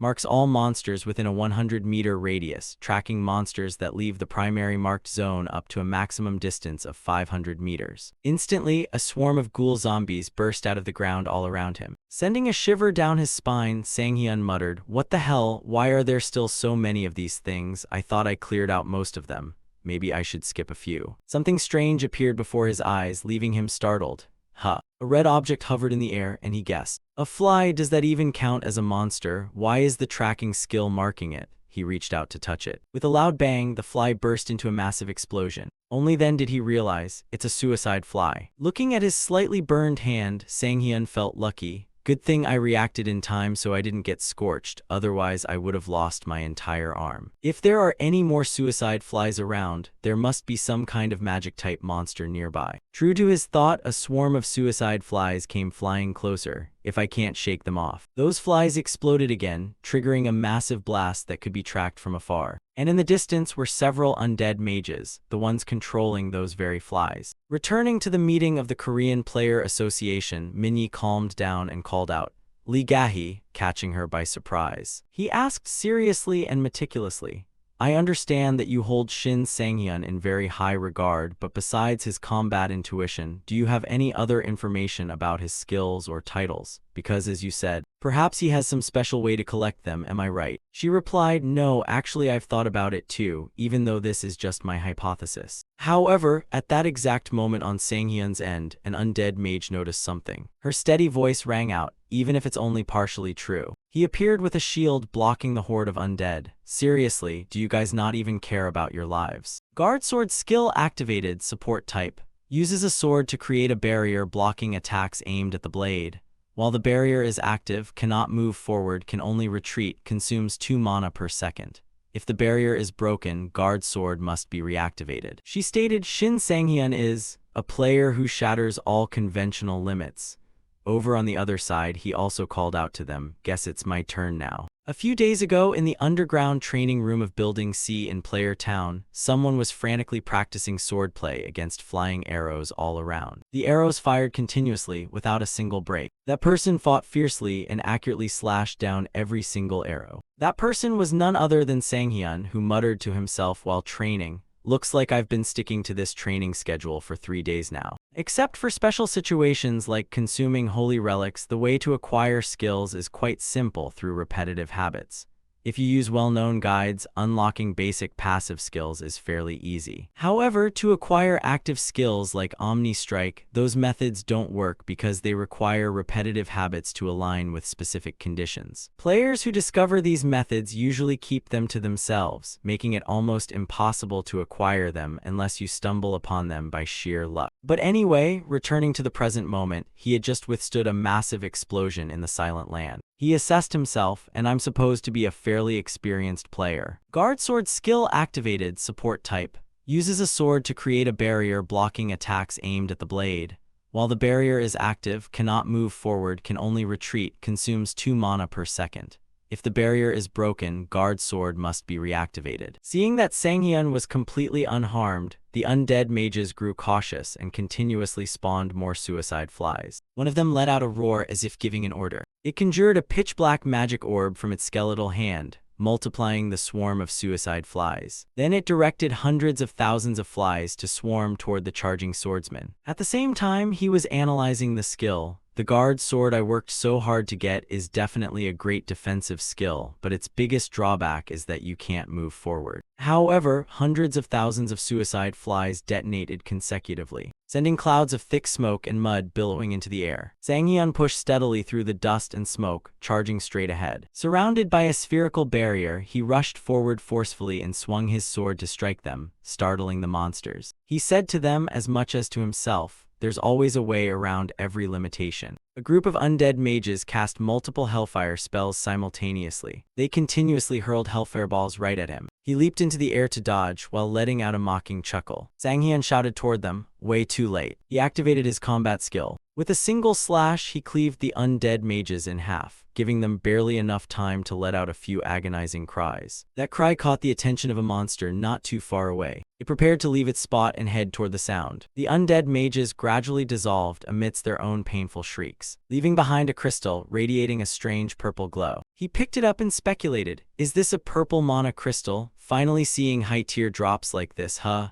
A high-tier mana crystal averages over 100 million won. When entering higher-level dungeons, the rewards are bound to get even better." He placed it aside and decided, "Once I finish everything else, I'll come back and pick it up." Sang-hyun chose his next destination. Now then, time to head to the deepest part of the dungeon, and activated his tracking skill. The system notified him, "Monster detected via tracking." Looking at the system panel left him stunned. Just one, where did that whole swarm of monsters go? Meaning that monster, where could it be? The monster suddenly appeared right behind his back. Sang-hyun sensed it instantly. "Something is right behind me." The monster raised its sword to strike, forcing him to rely purely on instinct. Too late to react normally now. Left, right, down. Damn it, whatever, I've just gotta guess its attack direction with gut feeling. The swordsman decided to leap high into the air to dodge. Please let me guess right. Right after, the ground beneath his feet was sliced into pieces and collapsed with a thunderous roar. Sang-hyun stared in sheer terror. "Are you kidding me?" He suddenly realized, "I get it now. Of course those monsters wouldn't just vanish for no reason. They all ran for their lives just because this thing showed up. A monster that annihilates both enemies and allies indiscriminately." Death Knight, seeing him dodge, the monster immediately lunged forward. Watching its aggressive movement made him panic even more. I have no idea why a monster that's supposed to stay in the deepest part of the dungeon wandered all the way up here. But fighting it directly made me realize, right, because of that. He remembered his comrade, and that comrade's younger sister. It killed my teammate's little sister. Sang-hyun swung his sword to retaliate against the intermediate boss, the Death Knight of regret and fury. He constantly reminded himself, in this lifetime I won't let that happen again. Their swords, overflowing with power, clashed directly, releasing a massive shockwave. Struggling to block each blow with his sword, Sang-hyun cursed under his breath. damn it. Every single one of its strikes has way too much power. True to its name, the Death Knight is basically an immortal monster. A knight born from death, more precisely, the soul of a fallen swordsman reborn into an immortal body. Its primary skill is Silent Swamp, a passive aura that silences anyone who steps into the black mist around its feet. The association assumed it could be easily beaten if teamed up with a long-range player. Using dungeon ghouls as a benchmark, they rated the difficulty of the Silent Land at level 120. And that was the association's biggest mistake. The true power of the Death Knight isn't something like Silent Swamp. Instead, it's the soul of the swordsman residing inside it. In other words, if that swordsman had high skills, the Death Knight becomes exponentially more dangerous. The association realized this way too late and drastically raised the threat level of the Silent Land. Sang-hyun recalled while struggling to defend, "Damn it, and what happened next?"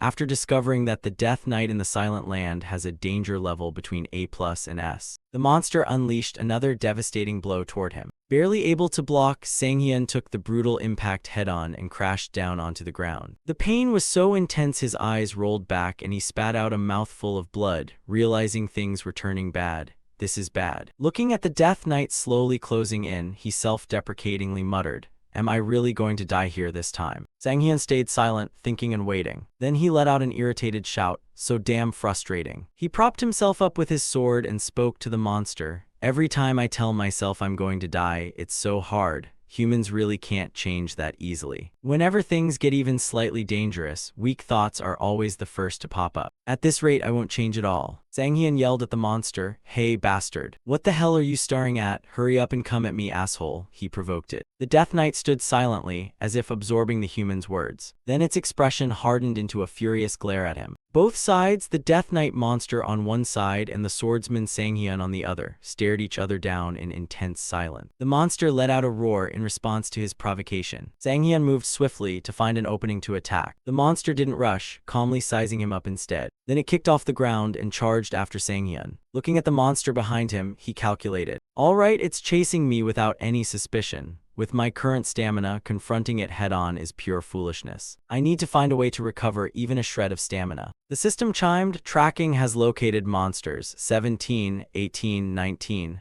Multiple monsters appeared before him. Sang-hyun smiled triumphantly. Just as expected, they're trying to take advantage the moment the Death Knight leaves. Turns out you guys were hiding in the deepest part just to avoid this fight, huh? A door appeared before his eyes. He casually kicked it open and dashed straight inside. Dozens of undead monsters inside turned to look at the sudden intruder. They let out angry roars. Sang-hyun wore a stern look, bracing himself to charge into battle. He sliced right through them, cutting them to pieces as screams echoed throughout the room. The Death Knight behind him quickly caught up. The system notified him, Cunning Hunter, C-rank title description, every time a minor monster is killed, absorbs its blood to restore stamina. He cheered happily. All right, the system announcement continued. Thanks to the effect of Cunning Hunter, you have restored 35 HP. Everything went according to Sang-hyun's calculation. Thanks to the holy relic I got from the crack, my speed increased so much that losing it was a piece of cake. All right, just keep restoring stamina like this. I can reach the deepest part of the dungeon. The monster continued cutting down everything in its path to close the distance to him. Sang-hyun finally burst into the deepest part of the Silent Land. The scene before him made him frown in astonishment. Piles of undead monsters were scattered all around. He grew even happier. There's still a bunch of them here. At this rate, I can recover most of my stamina. All right, next is. Before he could do anything else, the monster behind him was practically upon him, leaving him startled. He hurriedly dodged. Damn it. Unlucky zombies that failed to dodge in time were sliced clean in half by the Death Knight's blade. Sang-hyun was surprised. Wait, don't tell me its attacks weren't aimed at me. Instead, the monster continuously slashed through the horde of zombies. He finally understood why. It noticed that I was recovering stamina and went to slaughter all my recharge sources instead. That is insane. Sang-hyun nimbly dodged the attacks coming from the monster. Then he swung his sword and lunged toward it as the system announced, preparing counterattack. Even if it figured it out, it was too late. Doesn't matter, I've recovered enough mana. The chance is here, I'll use counterattack to face it head-on. The skill icon suddenly crossed out, rendering it unusable. Just as Sang-hyun was about to attack, the system stated the reason. You are inside the Death Knight's silent swamp. All skills are disabled. He was shocked right at that moment the monster's strike landed. The impact roared violently, and he unluckily took the full force of the blow. Due to the momentum, his body flew backward and slammed hard into the ground. Blood gushed from his mouth again as he reassessed. What a stupid mistake. I swore to always stay alert against silence, but all the stamina I farmed just now got wiped out in a single hit. If I hadn't managed to block with my sword in time, I'd be dead. He felt deeply resentful. Damn it. Me like this, he thought of those who had fallen before. I can't just give up like this. Sang-hyun remembered holding his dying teammate in his arms in his past life. The teammate spoke with great difficulty. Hyun, brother, I want to ask one favor, just one. Sang-hyun, where my sister is buried, please bury me right next to her. He had tried desperately to hold on to him. Stop talking such unlucky nonsense. Do you want to die so badly, you idiot? The collapse is almost over, just hang on a little longer and the rescue team will be here. But the teammate only smiled with relief. Really? Then that's a relief. He tried calling out to him. Brother, Sang-hyun reassured him to ease his mind. Yeah, you bastard, stay awake and wait. The horrifying scene he dreaded the most happened anyway. That teammate peacefully passed away after hearing those words, leaving Sang-hyun to endure alone. At that moment, he shouted at the top of his lungs as if replying to his fallen comrade. I know. Returning to the present, the Death Knight maintained its stance after beating Sang-hyun to a pulp. It listened in silence to see if its enemy showed any signs of movement. His voice rang out, catching it entirely off guard. Right, I think I was wrong from the very beginning. He stepped out from the corner, guessing I was being too cautious. I tried hoarding stamina for the final boss fight. Yeah, I miscalculated everything, repeating the same mistakes over and over. It's over. It really is over. So now it's all or nothing, you son of a bitch. Having seemingly lost his sanity, he lunged toward it as the system announced, skill frenzy activated. Sang-hyun seemed to regain his conviction. That's right, I absolutely cannot give up here, not just because I'm stubborn about my goals or my past. It's just that he slowly closed in on the Death Knight. The two of them closed the distance like lightning, crashing into each other. Trading intense, non-stop blows, Sang-hyun continuously reminded himself, I can't live with myself if I turn a blind eye to things I have the power to protect. He felt a sharp sting of pain as he drew his sword again. Just parrying those blows feels like the skin on my palms is being torn right off. If this is a battle of pure strength against strength, there's no way I can beat it. But during that last exchange, I figured it out. The one thing I'm better at than it is. He braced his stance and locked his eyes dead on the monster ahead. Then he swiftly dodged a lethal, sweeping sword strike from the beast, and instantly materialized right behind its back. The monster quickly reacted, whipping its head around to counterattack. But he was no longer there, having already closed in right beside it. The Death Knight found it nearly impossible to evade this strike. Sang-hyun shouted right in its face, no matter how good you are at swinging that sword, it's completely useless if you can't hit me. His strike landed squarely on the monster, triggering a system alert. Critical hit inflicted. Critical damage scales with the player's luck stat, current rate 120% to 600%. Gritting his teeth around his grip, he yelled, just die. The Death Knight was blasted backward, crashing hard into the wall before crumpling to the floor as the system chimed again. Critical damage for this strike increased by 600%. Seizing the moment before it could recover its bearings, he rapidly delivered another blow. The monster collapsed flat onto the ground. He paused for a moment, panting heavily as he caught his breath. Wiping the blood from the corner of his mouth, Sang-hyun ordered it, cut the act and get up already. I knew this wouldn't end so easily. Sure enough, the monster slowly propped itself up. It let out a furious roar as the system instantly flashed an alert. The Death Knight has consumed its final life spark as a sacrifice. All physical stats of the Death Knight are surging drastically. He tightened his grip on his sword, here it comes, to retaliate against its foe, the Death Knight. Frowning and biting his lip, he thought, even though its knightly skills got nullified, they all share one universal trait whenever their HP drops below 10%. After 10 seconds, it triggers a self-detonation known as the definition of death. A massive surge of energy enveloped the monster's entire body. Just as he anticipated, the monster began self-destructing, radiating an overwhelming torrent of power all around it. Sang-hyun calculated quickly, with my current HP, taking even a single hit means instant death. Trying to slug it out face-to-face right now is pure suicide. In this situation, I've completely become its prey. But I refuse to be swallowed up without a fight. Even prey has its own role to play. 10 seconds left, time to run like hell. he dashed straight toward the monster. The two figures hurtled toward a collision. The monster swung down at him. Fortunately, Sang-hyun dodged just in time as its blade slammed deep into the earth, nearly tearing the ground apart. He watched the destructive display with a jolt of terror. Sang-hyun gritted his teeth hard to suppress his primal fear of a superior foe. He spun around and sprinted away as the monster chased closely behind. 10-9. The Death Knight began gathering a concentrated burst of power in the palm of its hand. He felt a deep sense of dread. This thing, don't tell me. That gathered energy slowly resonated with the sword that had been knocked out of its grasp earlier. The discarded blade slowly levitated into the air. Obedient to the monster's will, the weapon flew right back to its master's hand. Unwilling to let it get its way, Sang-hyun slashed toward the incoming blade. Where do you think you're going? Thanks to his interference, the sword lost its trajectory and spun far away. Finding its weapon within arm's reach, only to have it batted away, drove the Death Knight into an even deeper rage. Abandoning the sword entirely, it charged madly after him. Sang-hyun gritted his teeth and accelerated his sprint. Talk about cutting it close, I've still got way too much time left. He felt the severe toll on his body. My entire body is screaming in agony, feels like my lungs are about to rip right out of my chest. He mentally urged himself forward, just a little longer. Hold on a little longer, you damn body of mine. The knight unleashed a devastating shockwave that shattered the stone floor into dust, though he miraculously managed to evade it. Pouring his remaining strength into one final push, he lunged forward before stumbling and collapsing flat onto the ground. He desperately dragged himself backward using his upper body. Naturally, the monster seized the opening to close in for the kill as the system repeated its persistent warning.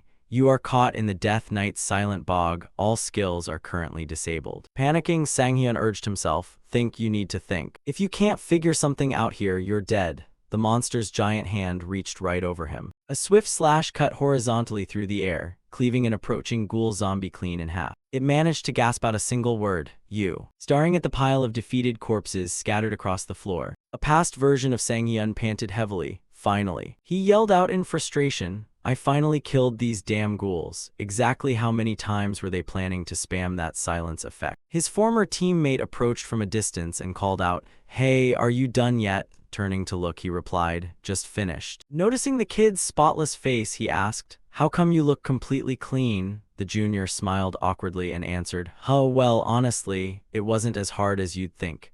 Hearing that, Sang-hyun bristled with indignation. What did you just say? Sang-hyun interrogated him with a flurry of complaints. Didn't you run into these damn ghouls? They kept spamming silence nonstop. How on earth is that not hard? They kept spamming it so I couldn't use a single skill. Is that even fair? Might as well tell a swordsman to just go die. The junior chuckled and reminded him, That's why I told you to bring a crowd control cleanse artifact, didn't I? Don't be so stubborn. He retorted, I'm not being stubborn. What's the point of bringing an artifact with a 2-hour cooldown if they're just going to chain silence me anyway? It's useless. The junior advised him further, That's why you have to use it carefully. He responded with a blank, confused huh. The junior explained, Even if it feels unfair, you can at least use it once to create an opening, right? You have to weave a proper performance out of the stage you're given. That's what makes you a real player. Staring at the gentle glow emanating from his junior, Sang-hyun was left speechless. You little. Sang-hyun grabbed the kid by the cheeks and pinched hard. You little punk, getting cheeky with me now, huh? If it were that easy, I'd already be a ranker instead of wandering around down here. The junior protested with a wince. Why are you like this? I was just stating facts. He fired back. Facts? You want me to punch you, kid? Who do you think you are talking to me like that? Reliving that memory for a fleeting moment, he couldn't help offering a self-deprecating chuckle. Guess I'm really not in a position to lecture anyone anymore. Skill recovery level 1 activated. Recovery purged the silence status. Sang-hyun whispered softly, step back. Instantly, his feet surged with power as he triggered a movement skill. Movement skill quickly steps backward based on the contact surface of the boots. The wider the surface area, the greater the backward leap. When used against an enemy caught off guard, it creates a massive opening. Leveraging the technique, he narrowly evaded the devastating blow, getting carried far backwards solely by the momentum. The Death Knight glared down from above and roared fiercely. Its roar generated a fierce gale capable of blowing people away, forcing him to desperately grab hold of an overhead chandelier just to avoid being swept off his feet. He cursed at the monster, you disgusting piece of work. Inwardly, he thought, That last move completely drained my mana pool. I've got nothing left in the tank now, not even an ounce. The monster lunged directly toward him. Sang-hyun let go of his grip on the chandelier. Unable to adjust its trajectory in time, the Death Knight smashed the light fixture into 100 shattered pieces as he made a timed descent below. Utterly exhausted, he could only let his body drop into freefall straight toward the stone floor. Sang-hyun spat out a mouthful of blood, nearly losing all perception of time. I don't even have the strength to lift a finger right now. How much time do I have left? Glaring at the frenzied monster charging up its power, he cursed internally. Damn it all, is this really how my story ends? Sang-hyun questioned himself. Where did everything start going wrong? No, it was just one mistake piling on top of another. Right from the start, I misjudged the enemy's strength and took heavy, unmitigated damage for nothing. Then I just kept messing up. I've walked straight to the end of the line.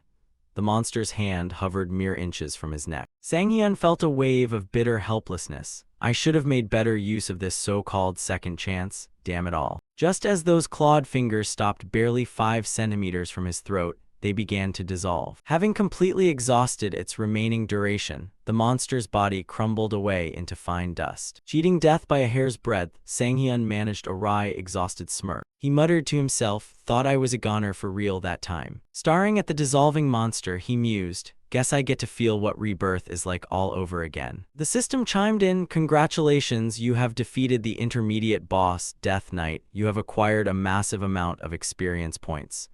His level shot up continuously. System notification, your level has surged significantly. HP has been fully restored.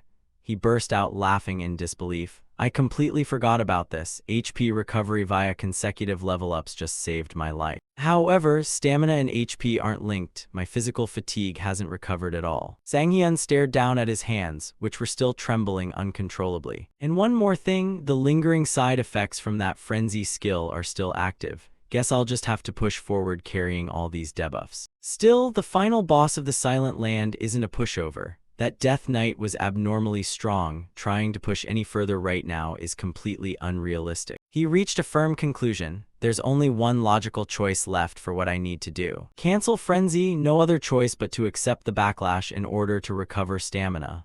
The frenzied state instantly vanished. He reasoned, I didn't take any critical damage right after activating it, so I should be fine. No sooner had the thought crossed his mind than his body racked with violent internal explosions.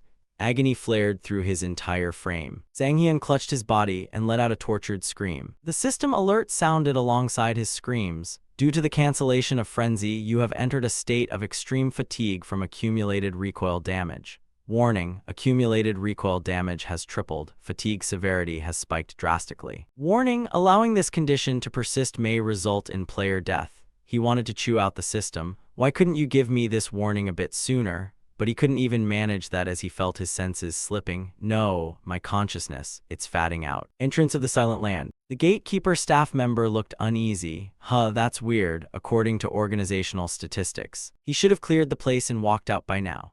The blonde man tagging along with the younger sister of Sang-hyun's former teammate speculated. Could something have gone wrong inside? The other woman worried aloud. What do we do? Should we report it or something? The haughty younger sister scoffed dismissively. Report what? If he was arrogant enough to go in alone, he can take responsibility for his own mess. Someone disagreed with her stance. Still, I've got a bad feeling about this. The girl snapped irritably. What a pain in the neck. A skeptical voice echoed deep within the Silent Land. What the hell is going on in here? Glancing at Sang-hyun slumped unconscious on the floor, the voice muttered with growing suspicion. What did he even do to end up like this? Sang-hyun lay completely passed out on the ground, while a pack of monsters slowly tightened their circle around him. They locked their eyes dead on him. One of the ghouls even drooled at the sight of Sang-hyun, getting ready to lunge forward and grab him. But the goddess of fortune issued a strict proclamation. She would not forgive anyone daring to harm her precious player. That single declaration carried enough sheer presence to send the monsters fleeing in a panic. The goddess of fortune snapped at him not to throw a baby tantrum and told him to wake up. She slapped Sang-hyun hard across the face, then continued nagging him to see if this was truly the extent of his abilities. Yet there was zero reaction. Seeing that, the goddess glanced around the room, spotting something unusual. A mischievous grin spread across her lips. She dragged Sang-hyun's unconscious body right up against the wall, laid down right beside him, and proceeded to take a nice nap. Finally, Sang-hyun snapped awake. He jolted upright, panicking as he wondered just how long he had blacked out. He couldn't believe he had actually passed outright inside a dungeon. When he tried to stand, every muscle in his body screamed in agony as if he'd been run over by a truck. Sang-hyun cursed aloud at how brutal the side effects of the hallucinogenic skill were. Still, facing enemies like that left him with no alternative. He'd just have to be a lot more careful from now on. Strangely enough, the ghouls hadn't pursued him while he was out, though that didn't make much sense since those things supposedly loved corpses. Right at that moment, he spotted something lying right beside him. Sang-hyun stared in disbelief. Finding the goddess of fortune fast asleep from exhaustion made it click that she must have saved him. He had no idea what went down while he was out cold, but figured the goddess would fill him in once she woke up. In the meantime, he had to take care of what he could. A ring materialized nearby. Sang-hyun stepped closer to inspect it. He felt a slight pang of disappointment seeing it was the only artifact dropped. The item was the Silent Ring, a platinum-tier support ring. Its special effect was mana circulation. Simply wearing it quadrupled mana recovery speed. However, this effect only functioned inside dungeons at night under clear moonlight. During the day, the effect reversed, cutting mana recovery speed in half. Despite sounding odd, the ring was forged by vengeful spirits starved of mana, granting it immense mana-gathering capability. Sang-hyun grew furious that after busting his chops he only got this kind of reward, and it didn't even grant any silence effects. He grumbled that it was probably because the Death Knight wasn't the ultimate floor boss. But then a realization hit him. Before passing out, he had defeated the Death Knight and pocketed an unprecedented amount of experience points. A status window he had never seen before popped up into view, prompting him to check it immediately. The player's stats interface materialized before his eyes. Name, Shin Sang-hyun, level 83. Titles, Clever Hunter along with 8 other titles. Constellation, Goddess of Fortune. Unique skill, Devour Artifacts, consume 29 artifacts. HP 238, MP 247, EXP 1738. Stats, Strength 250, Stamina 109, Dexterity 83, Mana 71, Luck 229, Evasion 33, Defense 65. Unallocated stat points remaining 25. Sang-hyun suffered severe shock upon seeing his level had hit 83. His jaw dropped wide open in pure disbelief. When he took down the Kobold King previously, he had only reached level 58. Just taking down the Death Knight alone rocketed him up over 20 levels. He deduced that to make up for the lack of dropped artifacts, the system compensated with an absurd amount of experience points. Sure enough, his growth rate was compounding exponentially. If he kept this pace up, breaking into the top tier of hunters was only a matter of time. He laughed so hard he coughed up blood. Naturally, that laughter jolted the goddess of fortune awake, while Sang-hyun was bleeding rather heavily. Afterward, the two of them built a campfire and relaxed around the warmth. It had been a long time since Sang-hyun last sat by a campfire like this. He couldn't remember the last time he enjoyed a comfortable rest inside a dungeon, even if it was just a short break to recover stamina. But he soon realized the goddess was relaxing a bit too much. The goddess of fortune remarked that if someone doesn't know how to appreciate the little things in life, luck won't come their way either. Sang-hyun smiled faintly, admitting he used to live his life rushing like that. But things were different now. He resolved to seize his own destiny with his own two hands. System notification, initiating mono-synchronization with the Silent Ring. Preparation for absorption complete. A plate of bone marrow garnished with quiet forest greens was served up right before him. Sang-hyun stared in awe. He never expected to eat such a rare bone marrow dish. He had only ever seen it on YouTube in his past life, always wondering what it tasted like. Videos always showed people digging it out with a spoon to eat. Now it was his turn. System notification, Silent Ring successfully absorbed. Sang-hyun contentedly remarked that eating meat by a campfire felt like a dream.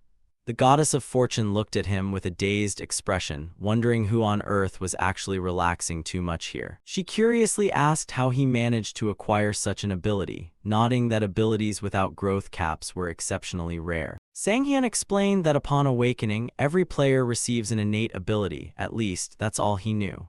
The goddess of fortune admitted she didn't know much about individual player traits, adding that if that were true, possessing such an ability was a terrifying stroke of luck. Sang-hyun forced a smile, agreeing that he was indeed very lucky, though inwardly knowing this kind of luck only existed because he had regressed. The goddess of fortune also called herself fortunate to cross paths with a growth-type player like him, calling her choice to become his constellation a brilliant decision. Sang-hyun pondered his growth velocity. At his current pace, his name would soon spread across the entire country. But he knew human greed was bottomless.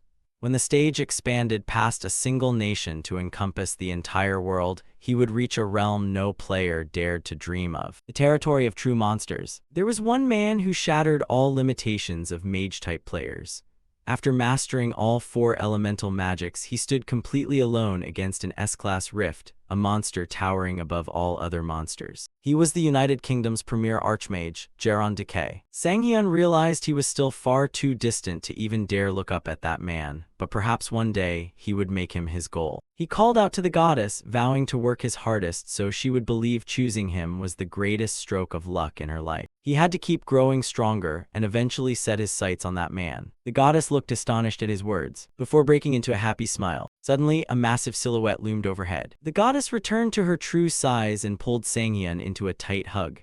Knowing her eye for talent was spot-on filled her with joy. She praised his words as truly admirable and expressed how proud she was of him. From that exact moment onward, the goddess of fortune resolved to back him with everything she had. She declared their fates were now intertwined, deepening her trust in player Sang-hyun even further.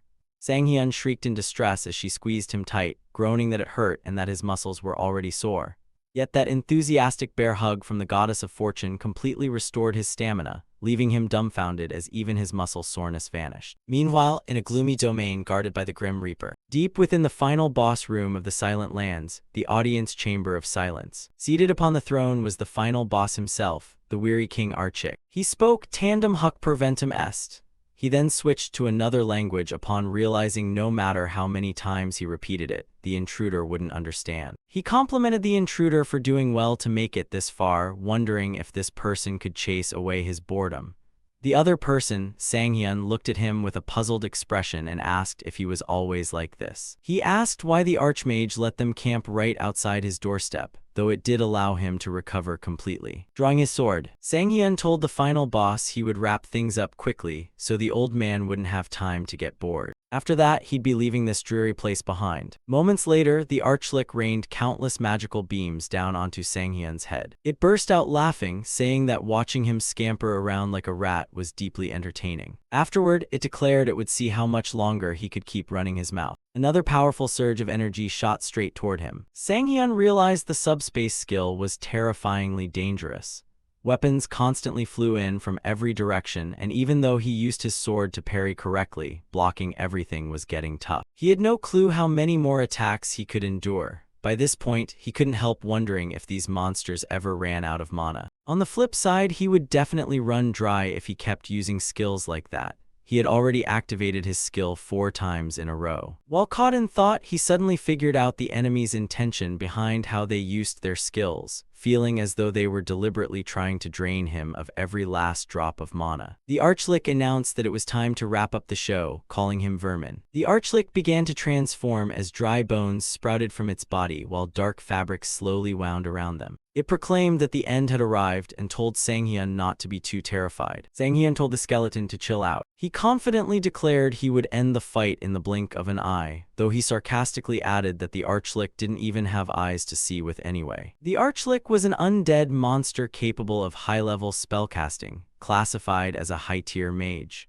Compared to the Death Knight from before, it wasn't normally as dangerous, but in this transformed state, it became a much tougher opponent. The reason was simple. Normally, most mages needed both hands to cast a spell. Using just one hand made the magic weaker and far less accurate. So the Archlick chose the simplest workaround. It exploited its undead physique to force an increase in the number of arms it had, allowing it to cast multiple spells simultaneously. Sang-hyun was certain that a flawless triple cast was impossible, but firing off 3 spells back-to-back was still a simple yet terrifying strategy. Yet he already knew what he had to do. He needed to take down the Archlick before it could fully unleash this capability. The Archlick proclaimed that he had made a grave mistake. It activated Language of Silence, causing glowing runes to suddenly surround Sang-hyun and freeze him in shock. He was hit with the silence effect. For 3 seconds, he couldn't use any skills at all. But to Sang-hyun, that didn't matter because even without skills, he was strong enough to slice its head right off. That was precisely the Archlick's plan. Sang-hyun's eyes went wide as the archlick suddenly vanished and reappeared directly behind him. It used extreme close-range blink, declaring once again that he had made a fatal mistake and still calling him vermin before casting flames of purgatory. The archlick mocked him, telling him not to feel too bad about running into such terrible luck, but it abruptly froze in shock. Sang-hyun's sword was pointed right in front of its face, a mere inch away. Next came the archlick's horrified scream as his attack hit home. It couldn't comprehend what had just happened. Sang-hyun told it was wrong about one thing, stating that he had never had bad luck because fortune was always on his side. The archlick's head rolled across the floor, and it still couldn't believe it. It desperately asked how this was possible. Sang-hyun looked thoroughly amused by the question, pointing out that since the archlick had been watching him from the very beginning, it should have already known the answer. He revealed that he possessed a skill capable of cleansing silence. The archlick knew that because it had witnessed it during Sang-hyun's previous battle. It thoroughly understood his combat style, and even knew his mana limit, making it certain its calculations were absolute perfection. The archlick insisted that Sang-hyun shouldn't have been able to use skills. Its math was flawless, but Sang-hyun pointed out the flaw in its logic. When someone breaks past their own limits, even mere vermin can keep growing stronger. He activated mana circulation, a special passive effect with no cooldown.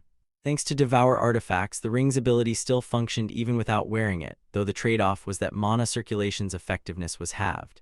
Even so, at night under the dungeon's bright moon, his mana regen speed still tripled, while daytime boosts were multiplied by 1.5. Meanwhile, his old friend's younger sister stared at Sang-hyun with a look of absolute shock. She watched Sang-hyun walk out still alive, finding it completely unbelievable until someone hurriedly shouted to turn the cameras on because the interview was about to start. Sang-hyun stood there looking completely bewildered, asking what on earth was going on. A massive crowd of reporters and cameramen stood right in front of him. In the blink of an eye, they all swarmed forward as a reporter shoved a microphone straight into his face while firing off a barrage of questions. Medical staff simultaneously checked his pulse, and others kept asking about his injuries, whether he lost a lot of blood, his blood type, and if he had any underlying medical condition. Completely overwhelmed, Sang-hyun yelled at everyone to stop crowding him and give him some breathing room. Suddenly, he recognized someone. His old friend was standing next to his younger sister, who insisted that Sang-hyun was clearly fine and gave her no reason to ask her older brother for help. She denied ever being worried about him, while Sang-hyun's old friend looked completely lost as to why Sang-hyun kept staring right at him.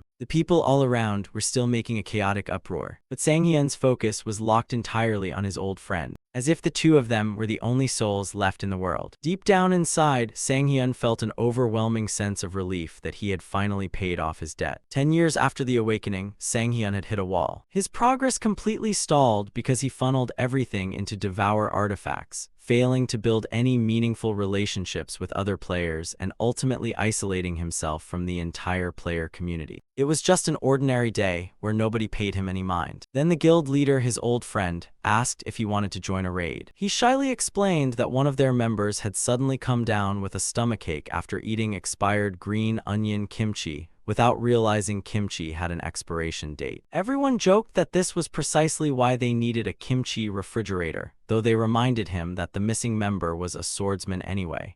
As Sang-hyun witnessed the genuine happiness of their guild, he craved that sense of security since he had never truly belonged anywhere. But in the end, he apologized and said he planned to raid solo that day. It was a foolishly arrogant act, born from 10 years as a player who couldn't stand the thought of others seeing him fall short of even basic standards. And because of that pride, he nearly lost his life. Until someone showed up and said things could have been much worse, the very person who had invited him to the party, asking if he was alright. That overly kind guy had followed him into the dungeon, and Sang-hyun was certain he would have died without him. He shyly explained that the guildmates thought Sang-hyun turned them down because of the green onion kimchi incident and worried he might be mad, prompting them to rush to the room just in case. Sang-hyun offered his sincere thanks, finally shedding his inferiority complex and starting over for the very first time. If it weren't for that man back then, he never would have changed. Afterward, he accepted the guild invitation without hesitation and gradually grew deeply attached to the guild they built together. It wasn't a powerful guild, but it protected weaker players, reminding him of why he became a player in the first place. But one night, the man suddenly announced that he was really quitting for good this time, shouting that he couldn't take it anymore. Sang-hyun remarked that he always said that, asking what he planned to do after quitting, to which the man yelled that he'd do literally anything else, part-time jobs, farming, anything at all. Then he revealed the raw truth. He was terrified, constantly facing death over and over again and watching people die right before his eyes,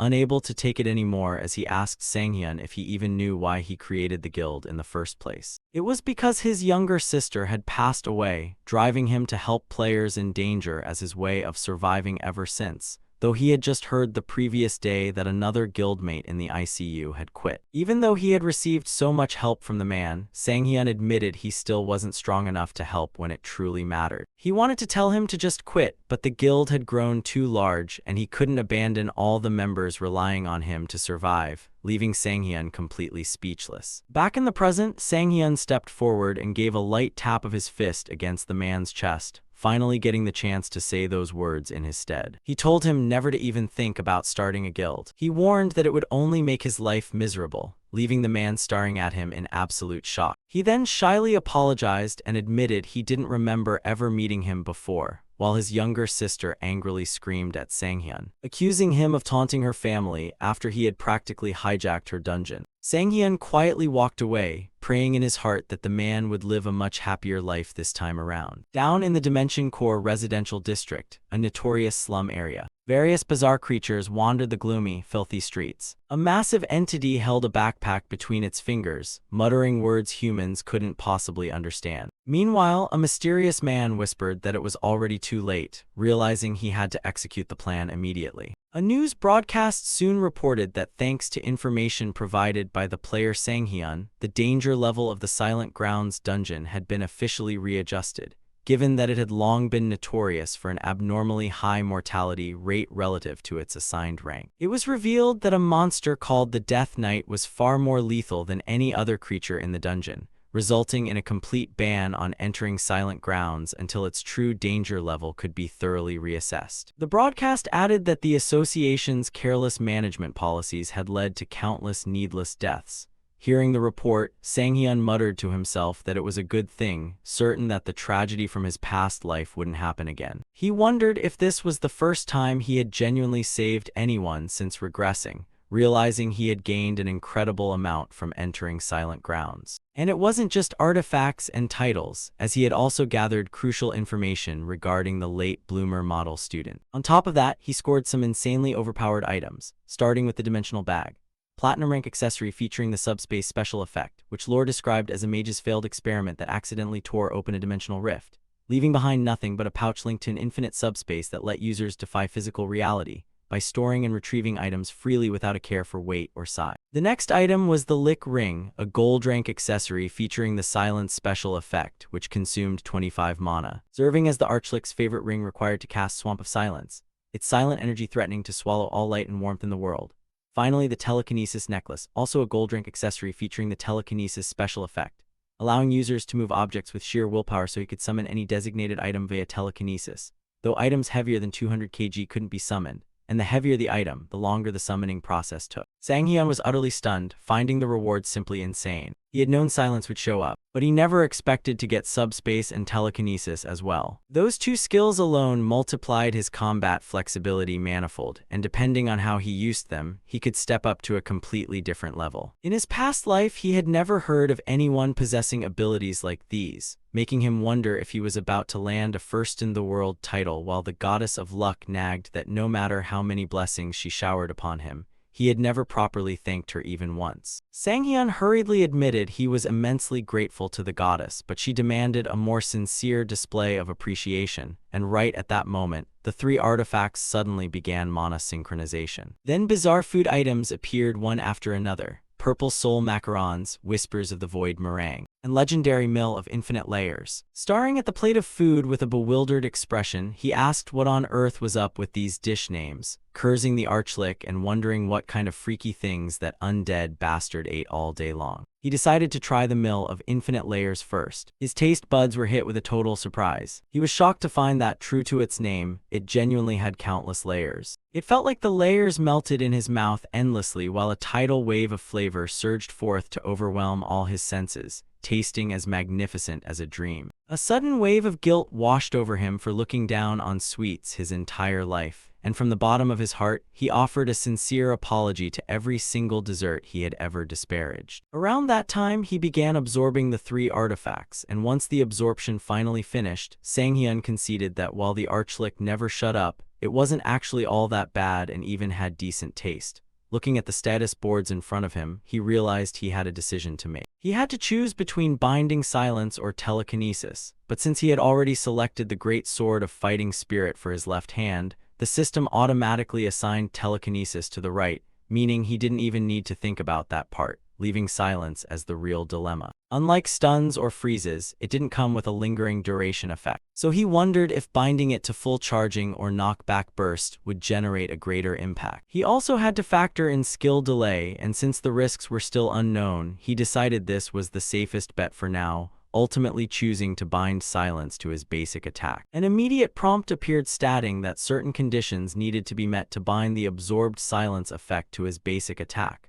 Staring at the notification in surprise, he read the system's explanation that by consuming 1 mana per basic attack, he could apply the silence effect before it asked if he wished to proceed. Sang-hyun quickly realized that spending 1 mana per basic attack was an absurdly dangerous effect, meaning he could continuously apply silence on every single attack as long as his mana held out. He recalled the mana-related title he earned after defeating the previous enemy, a rank B title named End of a Twisted Desire. The description stated that a mage's failed research led to a slow descent into dark powers, yet even within that dark warped fate, the mage's pure passion remained intact, resulting in Sang-hyun inheriting the mana the archlick regretfully left behind before dying, granting a title effect of plus 150 mana. He realized that combined with mana circulation, he could maintain a stable mana pool, though if he got swamped by a large number of weaker monsters, this effect could transform into a hazardous burden, as Sang-hyun quietly asked himself what he should do. After deep reflection, a slow smile spread across his face as he decided that a man sometimes had to take risks. He knew he could never keep growing stronger if he stayed locked inside his comfort zone. Finally, silence was successfully bound to his basic attack, meaning from now on, whenever a basic attack triggered, the silence effect would also apply, subject to the target's resistances. Suddenly, a portal ripped open behind them, and the surrounding energy instantly turned frigid and gloomy. Sang-hyun immediately asked the goddess of luck if she had summoned another constellation, muttering that rejecting yet another person would make him feel guilty, but the goddess of luck looked genuinely flustered and insisted she had nothing to do with it. 3 new constellations suddenly materialized in front of him as the great conqueror of the Mongols declared that Sang-hyun had left a deep impression with his fierce and intensely manly brutality, while Sunken remarked that a rough diamond like Sang-hyun deserved a patron capable of granting proper rewards and guidance. The goddess of luck instantly exploded in anger, nagging that other constellations dared show up even though they clearly knew she was already here, and demanded all of them leave at once. However, a completely new goddess suddenly stepped forward and calmly declared that no player should ever be monopolized by a single constellation. The goddess of luck stared at the newcomer with an expression of sheer disbelief. The new goddess leisurely told the great conqueror of the Mongols to step aside. The conqueror just chuckled and obediently yielded the space to her. Sang-hyun looked at the newly arrived goddess and felt he could guess who she was purely from her appearance, wondering if her moniker matched her personality to such a flawless degree. The new goddess smiled. She said she had been watching his brave spirit this entire time. She admitted his actions left a strong impression, which was why she appeared in person, confidently proclaiming that a man like her deserved to stand by her side. Arrogantly demanding that he ditch that outdated, obsolete goddess over there, she told him to stand next to someone sophisticated and glamorous like herself. The goddess of luck instantly lost her mind, furiously screaming that a shameless goddess with zero respect for hierarchy dared try to steal her spot, while the new goddess calmly ordered the other constellations to remove those ancient relics of a forgotten era out of her noble sight. The goddess of luck could only repeat the word ancient in a state of utter disbelief as the new goddess mocked her, saying luck was the only thing she had going for her. Sang Hyun had no clue what kind of relationship those two had, but one thing was crystal clear. They utterly despised each other, leaving him to wonder if the world was even big enough for the two of them. The new goddess announced that she had confidential information to share. She insisted that if he listened to her intel and signed a contract with her, she would tell him everything, while physically restraining the flailing goddess of luck. The new goddess calmly revealed information concerning the late bloomer model student. Hearing that, Sang Hyun suddenly grabbed her arm. He urgently asked if the other constellation had already contracted with another player, then abruptly changed his question and demanded to know how that person was doing and what they had been up to this whole time. The new goddess explained that while traveling, she happened to spot him wandering around the Dimension Core slums. She added that the man had become completely obsessed with the eschatology of the Dimension Core. Smiling brightly, the new goddess declared that if Sang Hyun truly wanted to know more about him, he needed to ditch the goddess of luck and sign a contract with her instead. Sang Hyun returned to his room. He mumbled the phrase eschatology of the Dimension Core to himself, looking utterly confused. He had no idea what she was talking about. In their previous life, she had never mentioned anything remotely like that. Right then, he was surprised when the goddess of luck suddenly appeared before him. He immediately asked if she had managed to gather any information, but the goddess of luck apologized, saying she couldn't find the person anywhere in the slums. Sang Hyun quietly thanked her for the trouble of investigating. Nonetheless, the goddess of luck cheerfully remarked that watching him make that cunning cat lady humble herself for once was truly refreshing. Sang Hyun continued to wonder why that person would be in the slums, a place usually reserved for those who failed to become constellations. Frustrated and bewildered, he cursed under his breath. More than anything, he desperately wanted to know where that person was and what they had been doing all this time. Meanwhile, at the Hyunjeong Corporation, the company chairwoman was informed that the list of new participants for the upcoming open market had arrived. She found it slightly interesting, and as she reviewed Sang Hyun's profile, a faint smile played on her lips. She remarked that they had quite an interesting guest this time around. This woman was Han Hyun-jeong, a level 900+ player in S+ rank. Sang Hyun drove, continuing to investigate the case even while behind the wheel. However, no matter how much he searched, he couldn't find any information related to the late bloomer model student or the eschatology of the Dimension Core. Even so, he knew he couldn't just casually sign a contract with that new goddess. He figured the new goddess probably wanted to sign a constellation contract with him to eventually ascend to a mythical constellation, as there had been cases where a constellation's rank grew along with the growth of the player they contracted with. But if signing with the goddess of luck meant avoiding some disaster, he believed his chances of survival would be much higher. Besides, there was no guarantee the new goddess would successfully become a mythical constellation. And meanwhile, the goddess of luck happily admitted that just remembering the shocked look on that cat lady's face gave her immense satisfaction. Just then, the navigation system announced that he had arrived at his destination. Sang Hyun let out a soft sigh of relief that he had finally made it. The destination was the Hyunjeong Market, commonly known as the Open Market. As the name suggests, it was a place where people could freely buy and sell artifacts. Previously, most artifact trades happened directly between players, but the open market guaranteed absolute safety in exchange for hefty commission fees. Still, Sang Hyun thought that the emergence of a market like this was inevitable. Players were constantly exchanging valuable goods for exorbitant prices, and those transactions were often accompanied by theft, betrayal, and violence. Therefore, the most important value of the open market was safety, and most open markets around the world were operated by large guilds. Among them, the Hyunjeong market was the undisputed #1 in the country, and although it belonged to the powerful guild Hyunjeong Corporation, this guild wasn't the type of organization that relied solely on military might to rule. Yet the Hyunjeong market still reigned supreme for a simple reason.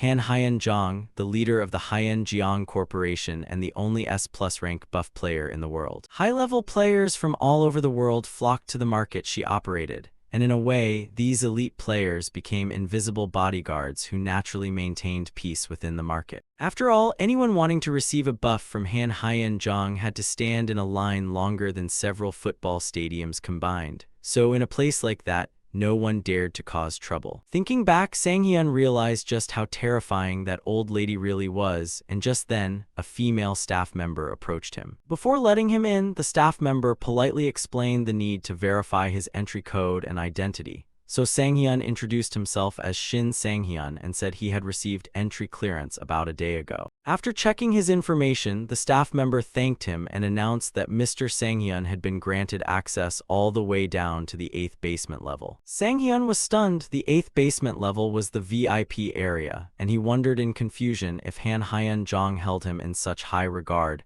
but he decided that he should at least go take a look. Right then, someone nearby suddenly called out Shin Sang-hyun's name, asking why he wasn't with Kim Miso today, while someone else asked why he was even with her in the first place. One man casually replied that the two of them were dating, and another commented that after Kim Miso lost her boyfriend in an accident caused by greed, it was understandable she would date another player. Someone else responded that he, for one, would be absolutely uncomfortable dating her, and Sang-hyun immediately felt irritated hearing the conversation.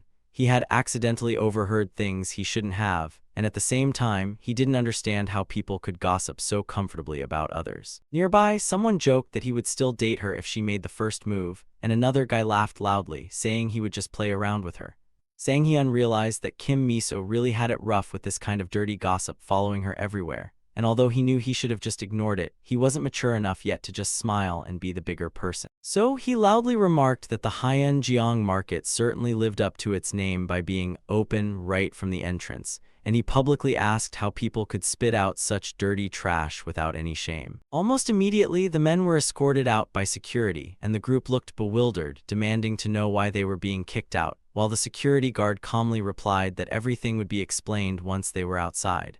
The men went berserk, screaming that the Hyeonjeong market had no right to treat guests that way. The security guard coldly informed them that the market had the right to handle anyone on the blacklist as they saw fit, and Sang-hyun grinned as he watched them being dragged away, thinking to himself, "So this is what it's like when adults fight." Afterward, with a calm smile, he decided it was time to get started. He stepped into the elevator. First, he decided to head to the VIP area on the 8th basement level. After selling all the drops from the silent grounds, Sang-hyun had brought in a total of 3.9 billion, though he doubted that amount would be enough to buy artifacts in the VIP zone. But just walking around was enough to be inspiring, and since the VIP zone of the Hyeonjeong market was a place he hadn't even seen once in his previous life, he was sure that just experiencing it would help him grow significantly. Finally, he arrived at the 8th basement VIP room. A woman introduced herself as Song Ah-hyun and said she would guide him through the VIP area.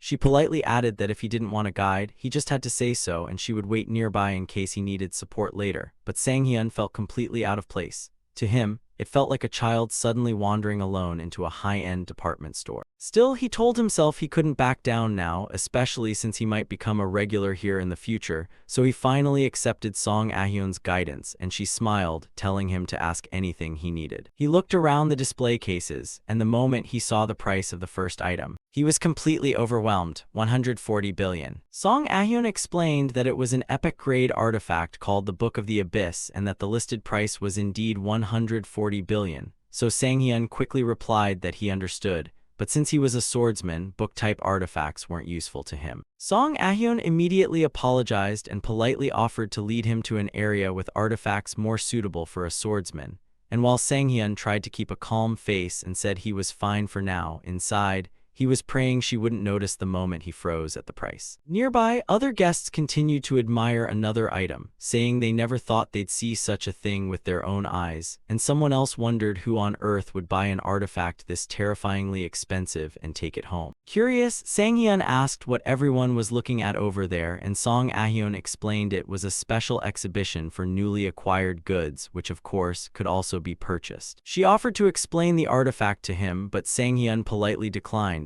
saying he wanted to look at it himself this time. As he approached, he wondered what made the exhibition area so special, and just how insane the artifact had to be to get such a reaction from everyone. Then he saw it. The artifact was glowing brilliantly while flames swirled around it. The name was Mage Stone Artifact Grade, Almighty Seller Jeron Decay Domestic Sales Agent. Han Hyun-jong, the moment he saw the word Almighty, Sang-hyun froze completely in shock as it was the highest of the 9 artifact grades and he had never imagined he would see a real one. Then his eyes slowly shifted to the price tag. Starting bid, 3 trillion. Sang-hyun was genuinely dizzy looking at all those zeros. He wondered if Jeron Decay selling an artifact of this level so casually meant that he already possessed even higher tier equipment, because surely, If someone could comfortably sell an artifact that perfectly suited their own class, they must own treasures that were far more terrifying. Sang-hyun laughed bitterly as he had come here to get motivated, but the result was just a clear realization of how weak he still was. Meanwhile, in the Platinum Zone on the 4th basement level of the high-end Jiang market, Sang-hyun checked another display case where the starting price was 700 million. He gave a wry smile and admitted it certainly wasn't cheap either, but compared to the terrifying wall of zeros earlier,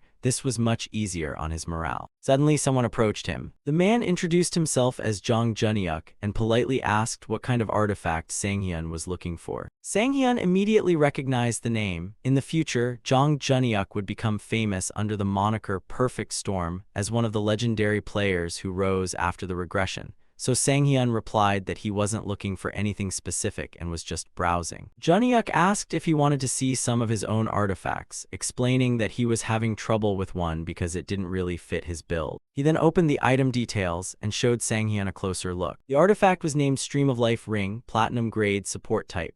Special effect, Stream of Life plus 50 mana. Passive effect, automatically consumes a certain percentage of mana to recover stamina over time, recovering up to 5% stamina every 10 minutes. Active effect, consumes 20% of current mana to instantly recover 30% stamina. Additionally, when mana is below 10% and the passive effect is active, it automatically consumes mana to recover HP equal to 5% of max stamina, 1 hour cooldown. Sang-hyun wondered if Jang Junhyuk intended to use the system's direct transaction exemption on the spot. Unlike other open markets, the high-end Jiang market had a special policy called direct transaction exemption, as the market normally took a 5% transaction fee in exchange for safety and convenience. But if two players agreed to trade directly within the market, they would be completely exempt from the fee. Sang-hyun admitted the artifact was quite good, and since he already had a title related to mana, this ring suited him perfectly. But he still apologized and explained that the artifact was a bit different from what he was actually looking for. Jang Junhyuk calmly replied that it was perfectly fine. Deep down, the artifacts Sang-hyun truly wanted were the ones no one bothered to buy because they were considered too useless, as he could use them in completely different ways after devouring them, and most importantly, they were much cheaper. Suddenly, the conversation was interrupted by shouting nearby as someone was scolding a girl for eating in the market. The girl was sitting on the floor holding a slice of pizza, surrounded by several pizza boxes, and the security guard looked furious. The girl argued that she was only eating food she bought with her own money and pointed out that there was no rule forbidding food. But the guard countered that even without a written rule, basic courtesy existed because of the smell. And apparently this had been going on for days, and she wasn't just having a few slices, she had brought in a whole stack. The girl shyly asked if he wanted to eat some pizza, but immediately clarified that she wasn't actually planning to share it. So the guard felt insulted and asked if she really thought he was doing this because he wanted her pizza. Feeling pressured, she reluctantly offered him a free spaghetti review sample she had received earlier, and Jang Junhyuk calmly remarked that she was causing trouble again, while the guard shouted that he didn't want her food. The girl argued that pizza did nothing wrong, then added that technically, she hadn't done anything wrong either. Sang-hyun stepped closer and politely apologized for interrupting her meal, then asked if he could see the details of the artifacts she was selling. While still nibbling on her pizza, she told him to go ahead and take a look, adding that he wasn't planning on stealing them anyway. Sang-hyun picked up the rings. The moment he checked them, he felt it immediately. This was perfect for him, exactly the type of artifact he was looking for. The first artifact was the Ring of Speed, Platinum Grade, Support Type, Special Effect, Speed plus 10 Dexterity. The ring allowed the wearer to move with explosive speed far beyond human limits. Double speed cost 20 mana sec, triple speed 30 mana sec, and quadruple speed 40 mana sec. The second artifact was the Potential Reinforcement Ring, also Platinum Grade, Support Type, Special Effect. Just a little faster, when long-sealed power was finally unleashed, the wearer's hidden potential awakened, consuming 10 mana per second to increase dexterity by 1.5 times, though the effect would vanish immediately when mana ran out. Sang-hyun realized this effect was similar to the Lighten ability he had received before. It was extremely powerful, but the mana consumption was terrifying, which is why no one bothered to buy it. Without hesitation, Sang-hyun immediately declared he would buy both rings and asked for the price. The girl shyly admitted that she liked these two items very much herself, so she suggested 1.2 billion for the Ring of Speed and 1 billion for the Potential Ring. Sang-hyun looked at her in silence without answering, and feeling pressured by the silence, she quickly said if he bought both, she would drop the price to 2 billion.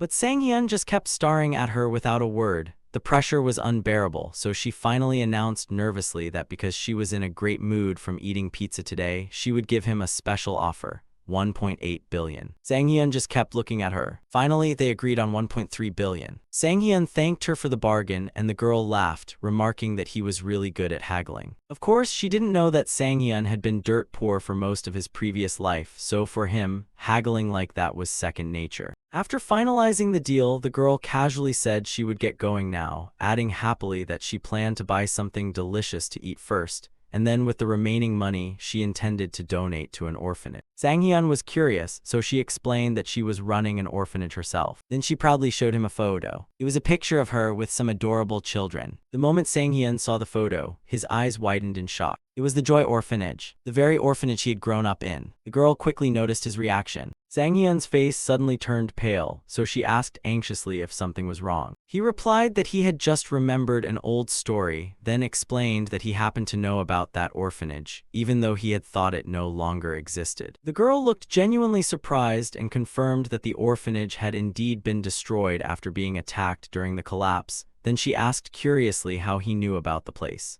Sang-hyun replied that he just happened to know someone who used to live there. However, deep down, he felt it was better to hide the fact that he himself had grown up in that orphanage, since there were so many people who targeted players just because they assumed all players were rich. At this moment, he was certain the reason she needed so much money for the orphanage was likely to hire private security, and since she was a player herself, people certainly bothered her even more. The girl explained that her parents had run the orphanage a long time ago, which was why she had recently decided to build it up and revive it with her own hands. Sang-hyun quietly admitted that he didn't know about that, so she smiled and told him to drop by if he had the time, then handed him the orphanage's business card. She proudly explained that the children themselves had drawn the illustrations on it, then asked him happily if he thought it was cute. Sang-hyun looked at the business card in silence, still in shock. He gave a wry smile and admitted that it was indeed very cute, although the basic drawing was just filled with money everywhere, which honestly made him think the kids had very realistic dreams. But behind that wry smile, Sang-hyun quietly swallowed his saliva. Suddenly, he felt strangely emotional, as the orphanage he had grown up in was truly a warm and wonderful place. Some of the children there had survived the collapse and were transferred to other facilities, and he quietly wondered how they were all doing now. Sang-hyun tried to hold back tears, as there was a moment he almost cried in front of someone he had just met,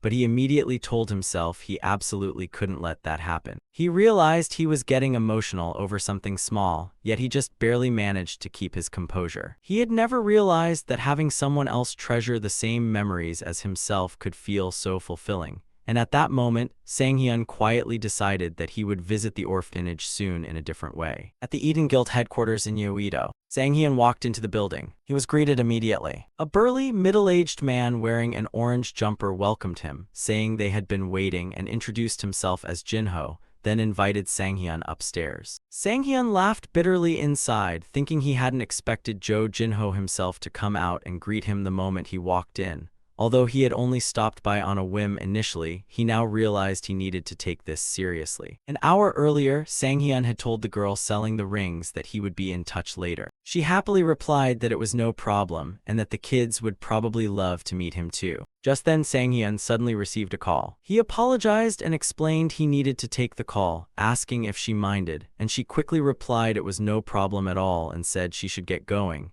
adding that she was very glad they had completed the transaction smoothly today. Sang-hyun answered the call. It was Kim Miso. The moment he called her name in surprise, Miso immediately realized he hadn't even saved her number, but she called because they were about to take on a gate raid mission, a two-person gate requiring level 130 minimum, located at known station. The dungeon name was Black Gate, which immediately sounded very familiar to Sang-hyun. He remembered that the Black Gate was the dungeon that Kong Boa, the Arbiter of Swords, had been the first to successfully clear, and she had publicly revealed the strategy for conquering it. According to what Sang-hyun remembered, perfect teamwork was the minimum requirement to clear the dungeon. Still, he believed that he and Kim Miso had been working together quite well lately. Furthermore, archers and swordsmen inherently had excellent compatibility. And if his memory was correct, the first clear reward for the Black Gate was something extremely insane, like an epic grade artifact. Such items could easily sell for around 120 billion. Hearing that, Sang-hyun enthusiastically told Miso he would definitely join,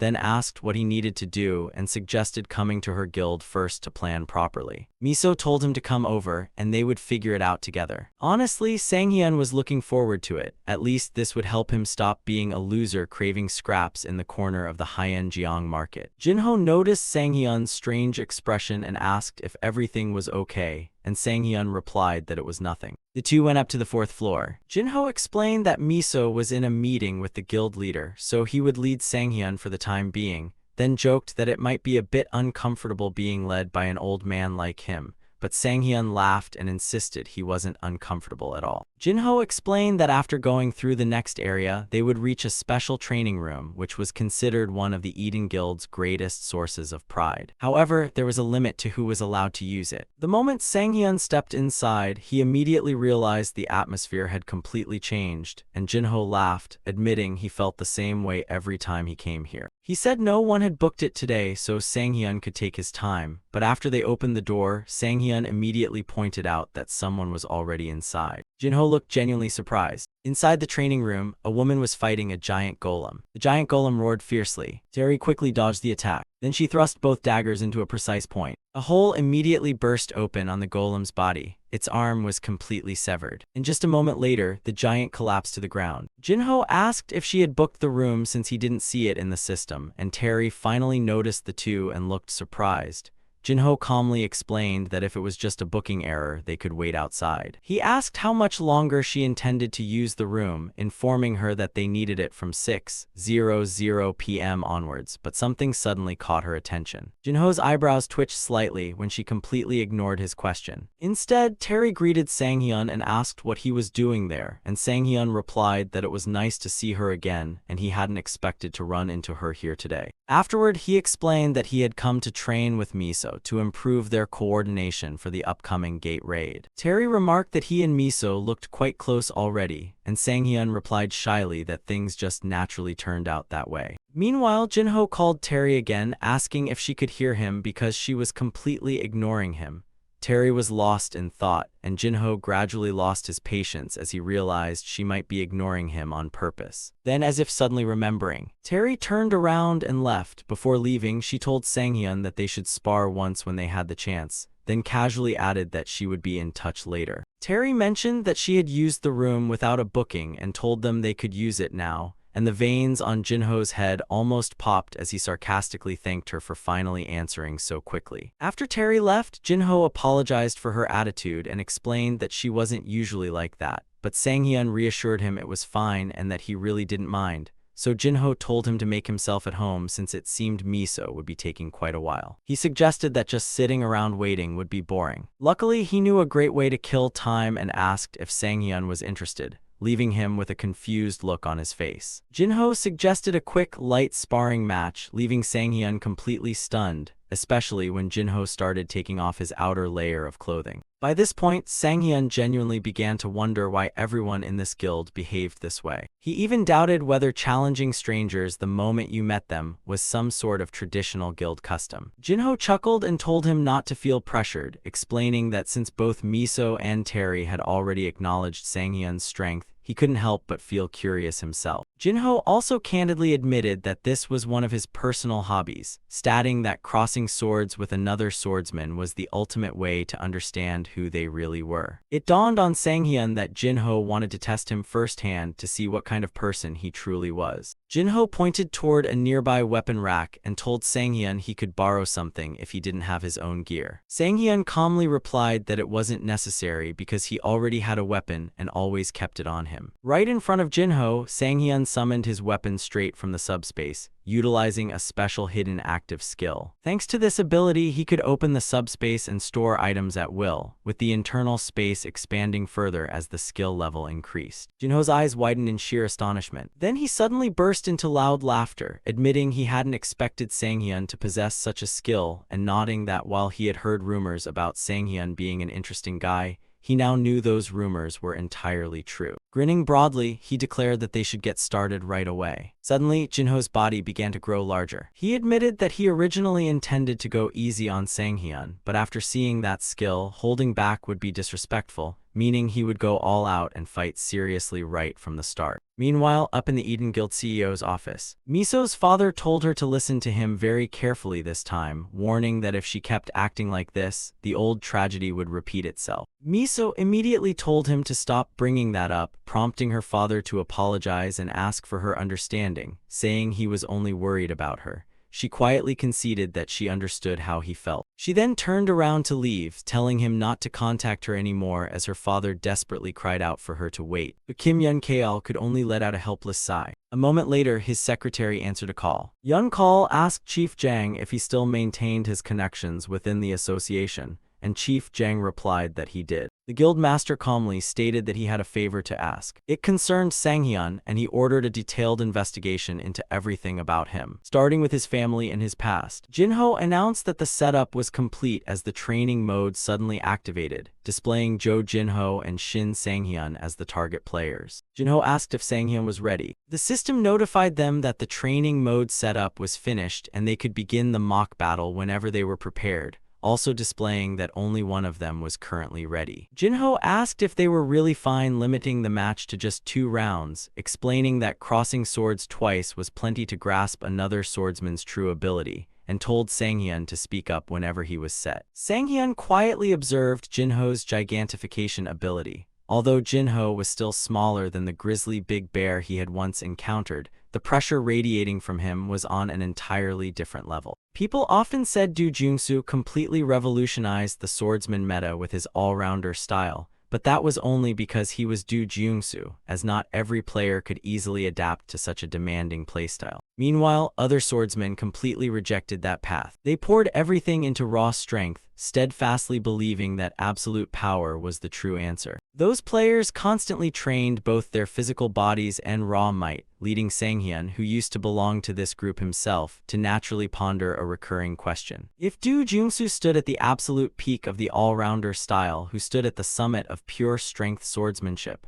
The world had no unified answer, but at least within this country, everyone knew the name Jo Jinho. Through his gigantification skill, he possessed enough power to crush opponents with a single blow, and even as the swordsman meta kept shifting over time, Jinho firmly maintained his position at the apex. Sang-hyun quietly wondered how effective his newly enhanced strength would be against a monster like this. The thought only made him more excited, and he finally declared that he was ready and told him to begin. The system announced that all players in training mode were ready, and the mock battle would commence immediately. Jinho grinned widely, admitting he really liked Sang-hyun's confidence. He declared that a true man always casts aside doubt and proves himself through action. The moment Jinho lifted his sword, a terrifying wave of pressure burst outward, prompting Sang-hyun to instantly weigh whether to block the blow with defensive sword or trigger stun first. But he quickly realized one crucial detail. Fighting Jo Jinho was completely different from fighting monsters. The only answer was to meet power with power, at which point the psychedelic skill activated, reinforcing Sang-hyun's physique and drastically increasing his speed. Simultaneously, the face-off title activated as the system confirmed Jinho was isolated, with no one else within a 5-meter radius of the target besides Sang-hyun, triggering the title's effect. Jinho swung his sword, and that strike was merely a light blow. Sang-hyun tried to keep his cool, knowing this was a direct clash of strength against Jo Jinho after all. Engaging him head-on in a direct power struggle would be absolute suicide. Sang-hyun instantly realized he needed to strike the weakest point of the attack vector from the flank. Jinho was clearly caught off guard. Not only did Sang-hyun block the colossal blade, but Jinho found it hard to believe he had actually parried his blow, though what truly shocked him wasn't the blocked attack itself. Out of every possible reaction, evading, freezing up, or even panicking and dropping his sword, Sang-hyun had chosen to challenge him head-on in a contest of raw strength, something Jinho never could have anticipated. Sang-hyun calmly declared that it was his turn now. At that moment, Jinho realized he had lost focus for a single second, feeling the terrifying pressure behind Sang-hyun's counterattack. Jinho instantly recognized that this hit was genuinely dangerous. The collision forced Jinho back a few steps. Even so, he looked like he was thoroughly enjoying himself, as it had been a very long time since anyone had pushed him back like this. Jinho immediately realized he had completely underestimated Sang-hyun. He had only heard about him through Miso and Terry, assuming Sang-hyun was just a big fish in a small pond. Now he knew just how wrong he had been. Jin-ho gripped his sword tightly, a broad smile spreading across his face as he regarded Sang-hyun as a true man just like himself. He candidly admitted that he was genuinely astonished, and Sang-hyun simply thanked him for the praise. Jin-ho burst out laughing, saying he never expected someone with such a small physique to be able to block his blow head-on,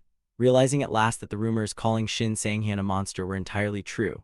Meanwhile, Sang-hyun knew the real cause, as Psychedelic had triggered a critical hit alongside Knockback Burst, a combo that would normally cause most monsters to instantly explode into pieces. But Jin-ho was a true monster in his own right. Sang-hyun humbly stated he just got lucky landing a critical hit, but Jin-ho burst into laughter and told him there was no need for fake modesty, asserting that a true man never hides behind false humility. Jin-ho then apologized for being impolite up until now, admitting he should have faced him seriously from the beginning. Hearing that, excitement surged within Sang-hyun, because the upcoming blow was none other than the technique Jin-ho would use to save countless lives during the second apocalypse 20 years later, back when a myriad of monster-summoned meteors rained down from the sky. And Jin-ho destroyed every single one of them with a single sword stroke, his signature technique, Starbreaker. Jin-ho admitted that the technique was still incomplete and that this was actually the first time he was showing it to anyone, expressing hope that Sang-hyun would still be satisfied despite its flaws. Sang-hyun honestly confessed that he was already satisfied just by the fact that Jin-ho was willing to fight him seriously, nodding that alone was enough to prove how much stronger he had grown. But at the same time, he instantly recognized a terrifying problem. Incomplete or not, this attack was practically impossible to block head-on, yet surrendering wasn't an option either. Therefore, Sang-hyun decided to unleash the strongest attack he could currently manage, preparing to combine Psychedelic full charging along with the speed boost from Speed and Knockback Burst. This was the most powerful blow he could pull off in his current state, and Sang-hyun declared that he was ready. His strategy remained the same: strike the flank where the force was weakest, though he couldn't help thinking how ridiculous this situation was as he attempted to overwhelm a level 700 player using pure might. A terrifying burst of power erupted around both of them. Then the two of them lunged forward simultaneously. Sang-hyun remained confident because he had continuously pushed past the impossible up until now, and this time he decided he would transcend the impossible yet again. Meanwhile, Miso was walking down the hallway. She looked genuinely depressed, but tried to focus on her training session with Sang-hyun, refusing to stay trapped in her sorrow forever. Suddenly, the entire hallway shook violently. A nearby woman anxiously asked what that tremor was, but Miso instantly realized the shockwave came from the training room. The moment she figured it out, her expression changed instantly. She sprinted straight toward the room. Bursting inside, she loudly asked Sang-hyun what on earth was going on. But the chaotic scene before her completely took her by surprise. The entire area looked like a war zone, and Miso stared around in shock, wondering what on earth had just happened. Meanwhile, Jin-ho returned to his original size, using his sword as a cane to prop himself up as he gasped for air, burst out laughing, and admitted Sang-hyun kept surprising him, nodding that even though it was just a training match, he had poured a massive amount of power into his final blow. Yet Sang-hyun had taken it on head-on, as if deliberately trying to show off. Jin-ho candidly admitted he never expected this outcome, and while Sang-hyun thanked him for the compliment, he also acknowledged that he hadn't escaped the collision uninjured, silently thinking his wrist was probably damaged from the impact force. Jin-ho laughed and told him not to worry since the Eden Guild possessed top-tier medical facilities, assuring him that the injury wouldn't interfere with his upcoming training session with Miso. Deep down, however, Jin-ho realized he had sustained far more damage than anticipated, finding it hard to believe he had fought to a standstill with an up-and-coming rookie player. Strangely enough, he didn't feel upset about it at all. Instead, he was certain the answer lay in that exact moment their swords collided. Because Sang-hyun's blade didn't carry the feel of an ordinary rookie, but rather felt like receiving a strike from a seasoned veteran who had survived countless battles. The thought sounded absurd, but at the same time, Jin-ho realized something else. He still had a very long way to go. At that moment, the training mode officially ended, and Jin-ho thanked Sang-hyun for accepting his selfish request, admitting he never expected a simple sparring match to turn into a moment of self-reflection. He then assured him that no one in the Eden Guild would ever doubt Sang-hyun's strength again, before reaching out a hand to help him up. Sang-hyun took his hand and joked that this had been a test after all, to which Jin-ho replied that it was only natural since Sang-hyun had suddenly shot to fame out of nowhere, making people naturally suspicious. But now Jin-ho completely acknowledged him, proudly declaring Sang-hyun a true man and immediately inviting him to join his real man club. Before he could elaborate further, someone abruptly cut in. Miso had finally figured out what was going on and she looked utterly furious. She immediately scolded Jinho, pointing out that she had simply asked him to give Sang-hyun a tour of the guild, yet the two of them had wrecked the training room instead, causing Jinho's expression to tense up as he realized they were doomed, while Miso continued ranting that a real man never ignores a friend's favor like that. Jinho immediately apologized to her without hesitation. Miso then turned her glare onto Sang-hyun, still extremely ticked off as she pointed out that he had promised to train with her, only to go pull a stunt like this instead. Sang-hyun could only offer an awkward apology in response. Down in the underground parking lot of the Playertown building, Sang-hyun opened his car door. At that moment, he looked no different from a zombie, with sunken cheeks and his entire body utterly drained of life. He knew this was entirely his fault for ignoring Miso's warning and going to spar with Jinho anyway, as Miso had coldly told him to mentally prepare himself, leading to a relentless 18-hour training session. Despite the misery, Sang-hyun had to admit that the session provided an insane amount of benefits, and with about 2 days left until the Black Gate raid, he decided he would rest until then. Right at that moment, someone suddenly called out to him. A woman remarked that it was quite a coincidence running into him here and asked if he had just finished working out. Sang-hyun was taken aback. He immediately asked who she was, which startled the woman as well. She handed him her business card. Sang-hyun quickly realized she was an association scout, admitting that her suddenly calling him by his real name genuinely startled him, to the point where he momentarily wondered if she might be an acquaintance from his past life. The woman introduced herself as Lee Gahi from Strategy Scout Team 4. Candidly explaining that she had gathered information on him in order to recruit him into the association, while Sang-hyun nonchalantly noted that most people usually tried to hide things like that. To be completely honest, Sang-hyun was utterly exhausted from today's training, so he politely said he was heading home and asked her to save any recruitment-related questions for another time. But right before he could leave, Gahi stopped him and asked a single question.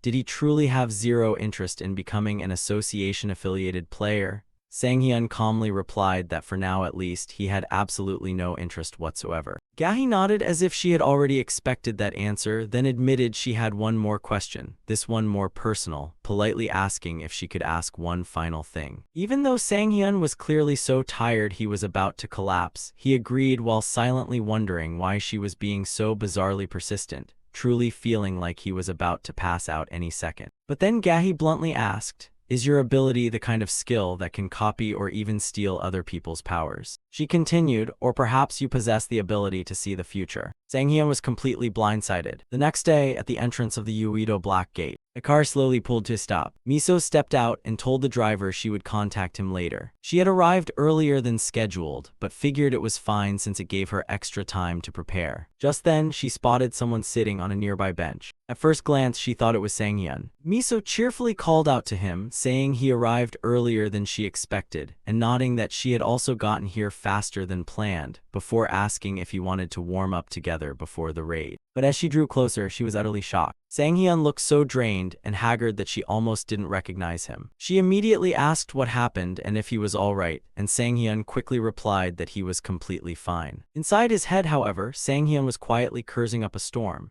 Ever since his conversation with that woman, he had been so obsessed that he couldn't sleep a wink all night, truly feeling like he was about to pass out at any moment as he spent the entire night digging for information on Lee Gahi to no avail, letting anxiety slowly eat away at him piece by piece. He never imagined anyone would suspect his exclusive skill, let alone the fact that he had regressed, thinking he had been extremely careful this whole time. So why on earth did she figure it out so fast? Sang-hyun knew the situation was dangerous, feeling as though some terrifying monster had just seen right through all his secret. He desperately tried to brainstorm ways to stop her from getting any more suspicious, briefly considering lying low for a while before thinking that maybe he should act friendlier toward her to lower her guard, even going so far as to contemplate inviting her out for a drink, before instantly realizing that would only make him look even more suspicious. Sang-hyun finally snapped back to reality when Miso called his name again. Miso looked at him with a serious expression, telling him not to hide things and asking straight up if something was wrong, even offering to call off today's raid altogether, but Sang-hyun firmly insisted that he was totally fine and nothing was wrong, refusing to let this opportunity slip away. Desperate to change the subject, Sang-hyun suddenly pointed at her weapon. He remarked that he had never seen this bow before and asked if she got a new one, causing Miso's face to instantly brighten up as she admitted she was dying to show it off. The bow was an epicrank artifact borrowed from Japan's Kurikawa Guild thanks to the long-term cooperative relationship between Eden Guild and them, and she explained that she had done everything humanly possible to prepare for this raid. Sang-hyun offered a forced smile and agreed that the bow was truly amazing. Deep down, however, he was in a state of severe shock that someone could casually borrow an epicrank artifact so easily, feeling dizzy just thinking about its astronomical value, though the thought also inspired him as he suddenly resolved to get his hands on an epic-grade artifact of his own sooner or later. He quickly told himself not to envy such things, and that he needed to focus on acquiring an epic-grade item first while leaving Lee Gahee's matter for later. With his preparations complete, Sang-hyun suggested starting the raid right away despite being earlier than planned. Miso agreed. Together, the two of them walked toward the portal. Sang-hyun looked pitiful, but he didn't care as long as he secured that epic-grade artifact, forcing himself to block out how much the regression issue bothered him and concentrate solely on the task at hand. Meanwhile, Miso thought to herself that Sang-hyun truly lacked self-awareness, as he hadn't even questioned why she went out of her way to borrow an epic-grade artifact for this raid. What she had witnessed during their training session a few days ago had genuinely shaken her to her core. She already knew Sang-hyun's growth rate was abnormal, but around the 15th hour of practice, Sang-hyun suddenly learned a brand new skill and demanded to test it right away. He then panicked and asked if she was all right. The training arena, built to withstand massive destruction, had been blasted to pieces by a single blow from him, leading Miso to genuinely believe that if she hadn't borrowed an epic-grade artifact, she wouldn't even be able to keep up with him anymore. That was the exact reason she had prepared so thoroughly, because she refused to spend her entire life just chasing his shadow. At the entrance to the hollow forest within the Black Gate, the two of them walked side by side into the woods. Miso was still experiencing extreme tension. Sang-hyun realized it was good to tell her to be careful, but warned her not to worry too much or she'd waste stamina for nothing.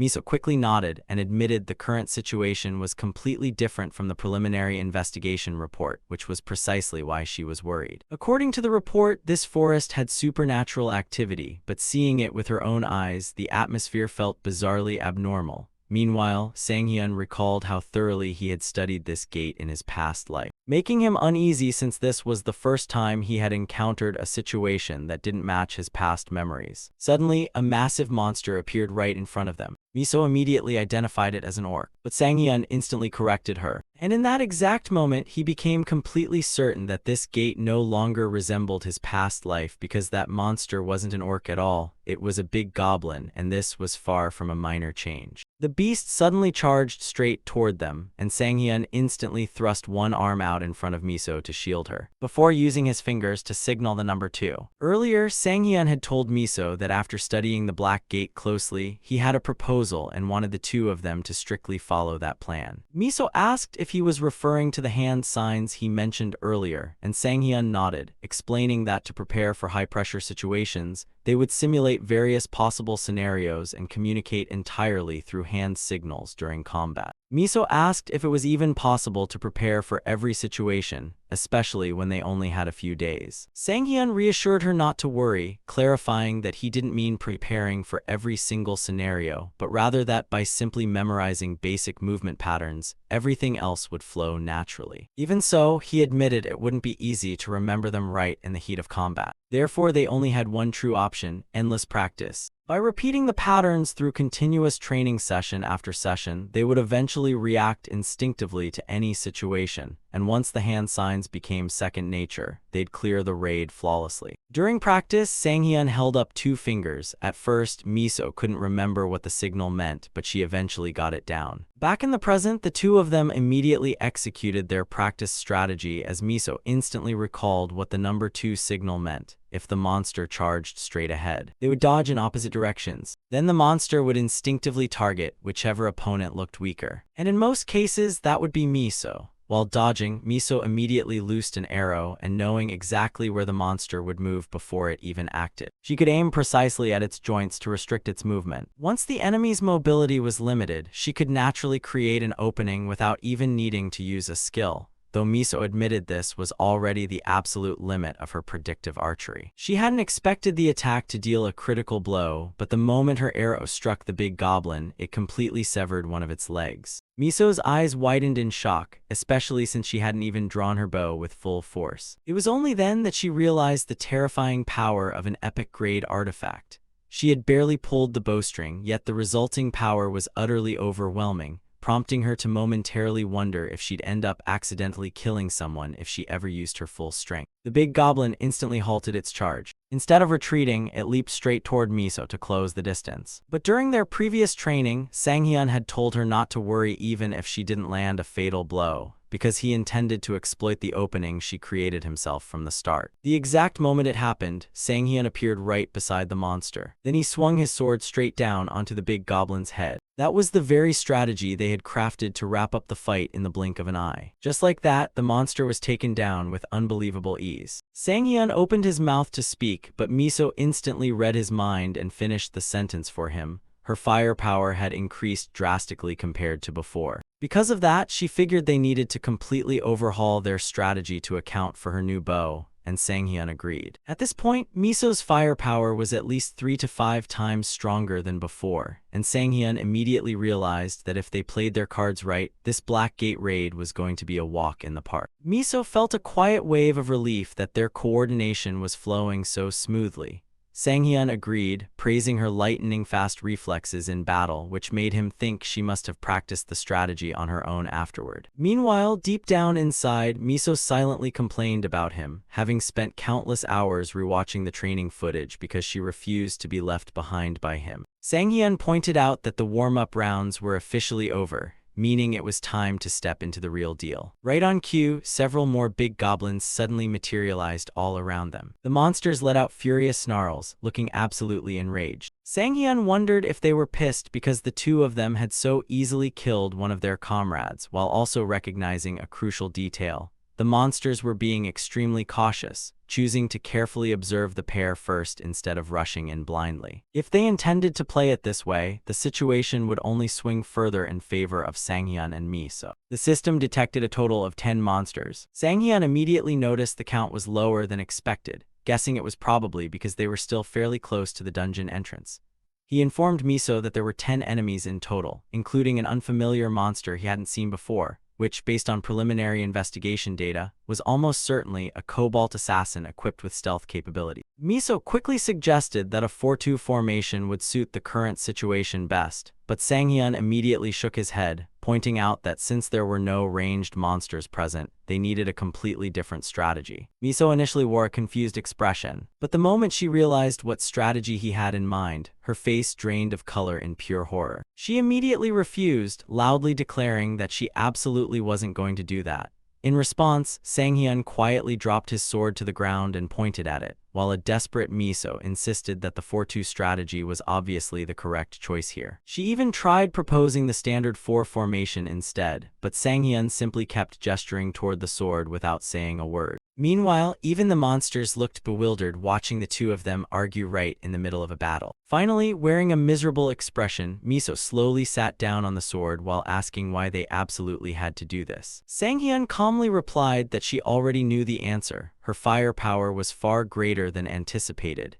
meaning there was zero reason not to maximize that advantage, and logically speaking, this really was their most optimal strategy. Miso quietly conceded that she knew that too, but realizing that once he made up his mind, nothing could change it, she reluctantly told him to just get it over with. After all, if the dungeon genuinely lacked ranged monsters, putting Miso in the safest offensive vantage point would turn into a massive tactical advantage. The monsters slowly raised their heads. Right as Sang-hyun launched Miso high up into the air, a technique he proudly dubbed the Kim Miso human cannonball strategy. Meanwhile, Miso shrieked at the top of her lungs that she utterly hated floating around in midair like this, loudly complaining that she never even rode roller coasters because she despised that floating sensation. Even so, once airborne, she quickly stabilized her posture. At that moment, her level 4 flight skill activated, drastically reducing her falling speed for the next 5 minutes. Miso focused entirely, silently praying that this ridiculous strategy would actually work. Down below, the big goblins finally charged forward, setting their sights squarely on Sanghyun. Then abruptly, one of the big goblins stopped dead in its tracks, looking utterly confused, because the head of the monster standing right in front of it exploded out of nowhere. Sanghyun grew instantly ecstatic watching the scene unfold. He had anticipated this outcome, but seeing the insane one-shot, one-kill power with his own eyes was still immensely satisfying. And Sanghyun understood one clear fact: this overwhelming strength wasn't solely due to the epic-grade artifact. He wasn't entirely sure if it was thanks to Miso's harsh training or simply the passage of time since their last collaboration. But one thing was certain: her accuracy had sharpened dramatically, and for a brief second, Sanghyun caught a glimpse of her future self from his past life.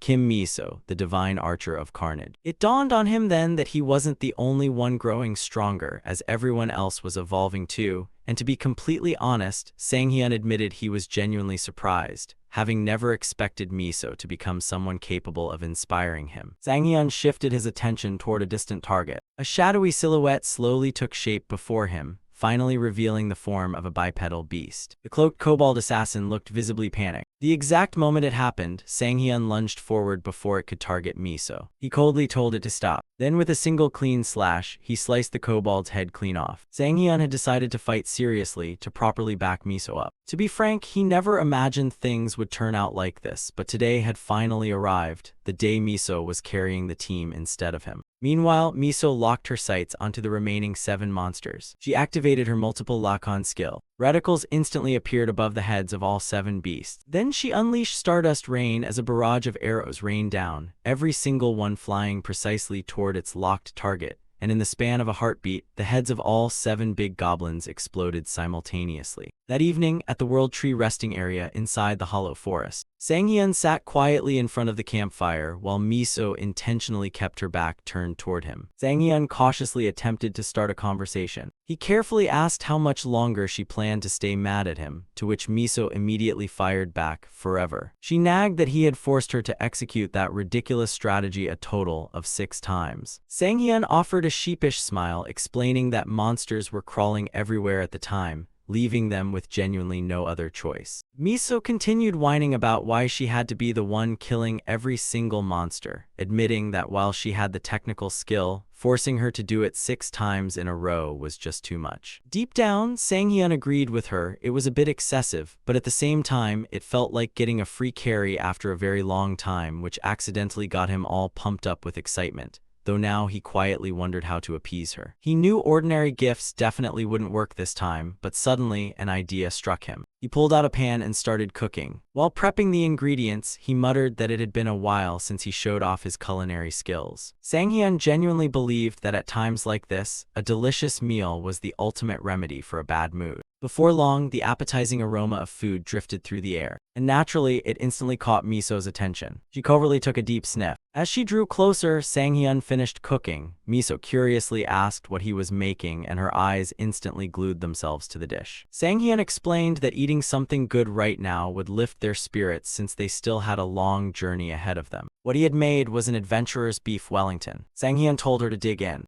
Miso cautiously took a single bite, and her eyes instantly flew wide open in shock. She immediately exclaimed how delicious it was and demanded to know how he knew how to make such a thing. Sanghyun smiled inwardly, relieved she liked it, as Miso noted that the texture of the meat was remarkably unique and asked where he got it, admitting she had never tasted anything like it before. Sanghyun nonchalantly replied that he just hunted some rabbit-like creature, and a curious Miso immediately asked if they could catch a few more on their way out of the dungeon. Meanwhile, deep in his heart, Sanghyun silently apologized for not being able to tell her the truth. But if keeping this secret made her happy, he was more than willing to take it to his grave, because the meat she was currently enjoying so thoroughly was none other than kobold meat. Once they finished eating, Miso leaned back looking completely full and satisfied as she thanked Sanghyun for the wonderful meal. Sanghyun then mentioned that the area ahead was the final zone listed in the preliminary investigation report. Miso nodded, explaining that was where the Shadow Defender used to appear, and beyond that point, there was no information left regarding the rest of the dungeon, though she trusted they'd be fine. Sang-hyun suggested taking a short break before pressing on, and after a moment of silence, Miso abruptly brought up something else. She admitted that lately she felt like she had caused a lot of unnecessary trouble for Sang-hyun, before apologizing for being careless. Sang-hyun instantly understood she was talking about the rumors surrounding the two of them, the gossip about him being her boyfriend, or the rumors claiming she threw money around and treated him like a personal slave. Miso quickly denied ever hearing about the slave rumor, and Sang-hyun casually replied that people definitely said things like that, but he genuinely didn't care, so she didn't need to worry about it. Miso quietly admitted that after seeing how capable he was, she naturally found herself drawn to him, but for some reason, the media always twisted everything into weird misunderstandings. Sang-hyun just shrugged and said people were always like that anyway, adding that honestly, it just proved they were drawing a massive amount of attention. He even joked that sometimes he found it quite entertaining being famous thanks to her, prompting Miso to reply that even without her, he'd still attract massive attention anyway, considering his growth rate was completely abnormal. Sang-hyun laughed and reassured her once more that she really didn't need to apologize for any of this, casually adding that no matter what kind of nonsense the media spread, the two of them still sought each other out whenever they needed help. Finally, he concluded that this was simply how a normal business relationship operated. Miso instantly fell silent. Meanwhile, Sang-hyun casually remarked that people loved gossiping about others. Then Miso softly asked what he would think if that wasn't the whole truth of the situation. Her cheeks slowly reddened as she anxiously admitted that perhaps their relationship wasn't just strictly business, before softly asking what he would do if that turned out to be the case. Miso pressed on, asking, if it's not a business relationship, then what is it? Her question made Sang-hyun's face stiffen. He had no idea why she would suddenly ask such a thing. He speculated inwardly, don't tell me this is an allergic reaction to kobolds. The rate of developing this symptom was only 1 in 100,000, so he had never even considered it.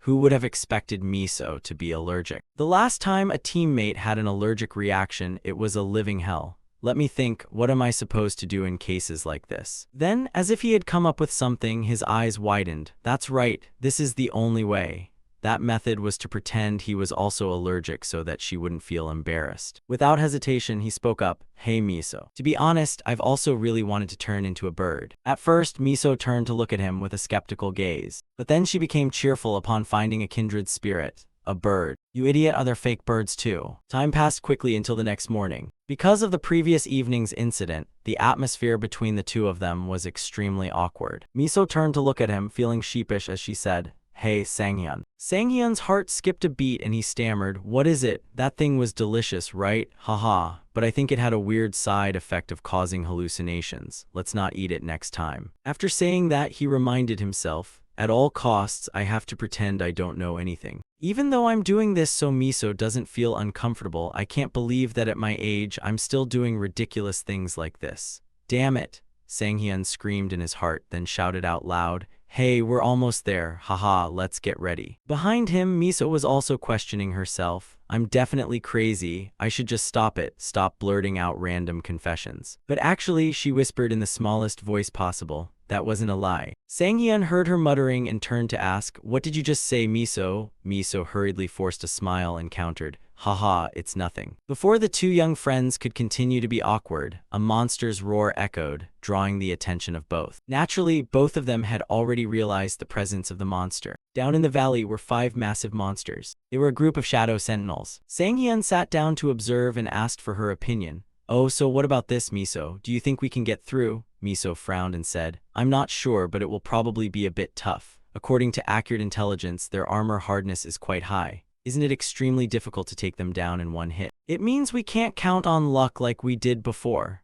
Sang-hyun muttered, then silently calculated a method. Even if Miso is using her rank-based achievements, we still lack a bit of pure power to penetrate their defenses. Wait until my integrity points are higher, and these guys will definitely be just fodder, but for now, that's not the case. So let's take them on directly this time, he said, drawing his sword. The archer fully agreed. As long as you lead the way, I'll follow you to the end. Then our protagonist suddenly discovered something. He spoke softly, hey Miso, do they always move in herds like this? This reminder made Miso observe again and remark, it's true. but thinking about it, could it be that there is some information we failed to collect during our scouting? Down below, the monsters seem to have discovered their existence and turned their cold gazes to observe them, causing Sanghyun's face to immediately tense up. Damn it, do they know we're coming? There's no way standard monsters move in such perfect coordination. This definitely means there's a master monster nearby. There was no time to hesitate, and both he and Miso hurriedly jumped off the cliff. Immediately afterward, the spot where they had just been standing suddenly cracked open, and from beneath the ground, a giant rhinoceros emerged. This was the sub-boss, king of indestructible defense. Both of them jumped onto a nearby tree branch. If not for Sanghyun's reminder earlier, Miso probably would have been done for. However, heavy footsteps echoed incessantly. A stone monster charged straight at them like a tank. Miso's expression began to change. The situation doesn't look good. Is he signaling a three-finger signal? That means an immediate attack with continuous, chaotic packing. Just like that, he and the others began to fight wildly against the monsters. A destructive arrow from Miso shot straight into the face of a giant, causing its heavy body to fall backward. She shouted, "I'm on this side, now then." Before her words were finished, a black shadow lunged straight at her. It was the rhinoceros sub-boss, flying toward her like a small mountain. Seeing his teammate in danger, the protagonist also hurriedly ran over. The pressure it radiated made him clench his teeth. "Damn big-nosed monster," he said while activating his acceleration skill, immediately closing in beneath the monster and jumping straight into the air. Simultaneously, he unleashed a knockback skill, causing its massive body to fall back to the ground. That guy is truly tough. It took that hit square on and didn't even have a single scratch. The protagonist frowned when he saw his opponent unhurt, only to become even more furious. So the indestructible rank wasn't just for show, huh? If we keep fighting like this, we'll take him down eventually. But I want to save some stamina for the final boss. I think it's time I use that move. Thinking this, he held up a finger, signaling to Miso and asking if she understood his intent. Miso swallowed her saliva. Naturally, she recognized the meaning of it, the number 1 signal. She nodded, "All right, I understand." Then she jumped into the air and landed gracefully on the ground above the valley. She thought to herself, of course, facing an enemy with such high defense, his current strategy is absolutely correct. But the skill I saw that day, Sanghyun has never tried it in actual combat. Is it really okay to use that move this time? Unaware of her thoughts, Sanghyun began warming up and said, "Why don't we start right away?" He stepped back to gather momentum, while raising his sword into the air. The rhinoceros monster seemed to sense an invisible wave of pressure bearing down upon it. In front of it, Sanghyun seemed to have caught fire himself. He laughed, "Hee hee, you still don't understand what's happening, do you? Don't worry, there's no need to think too much. I'm going to finish you off right now." As if it understood Sanghyun's provocative words, the rhinoceros monster immediately went berserk. Without a second of hesitation, it lunged forward with all its might. At the same time, Sanghyun's sword vibrated incessantly, as if compressing a terrifying amount of power. He stomped one foot down, then pointed his sword straight ahead. It's time to test its real combat power. This is the skill Destructive Sword, active skill level. One uses 1/3 of current mana to channel a wave of destructive power into the sword.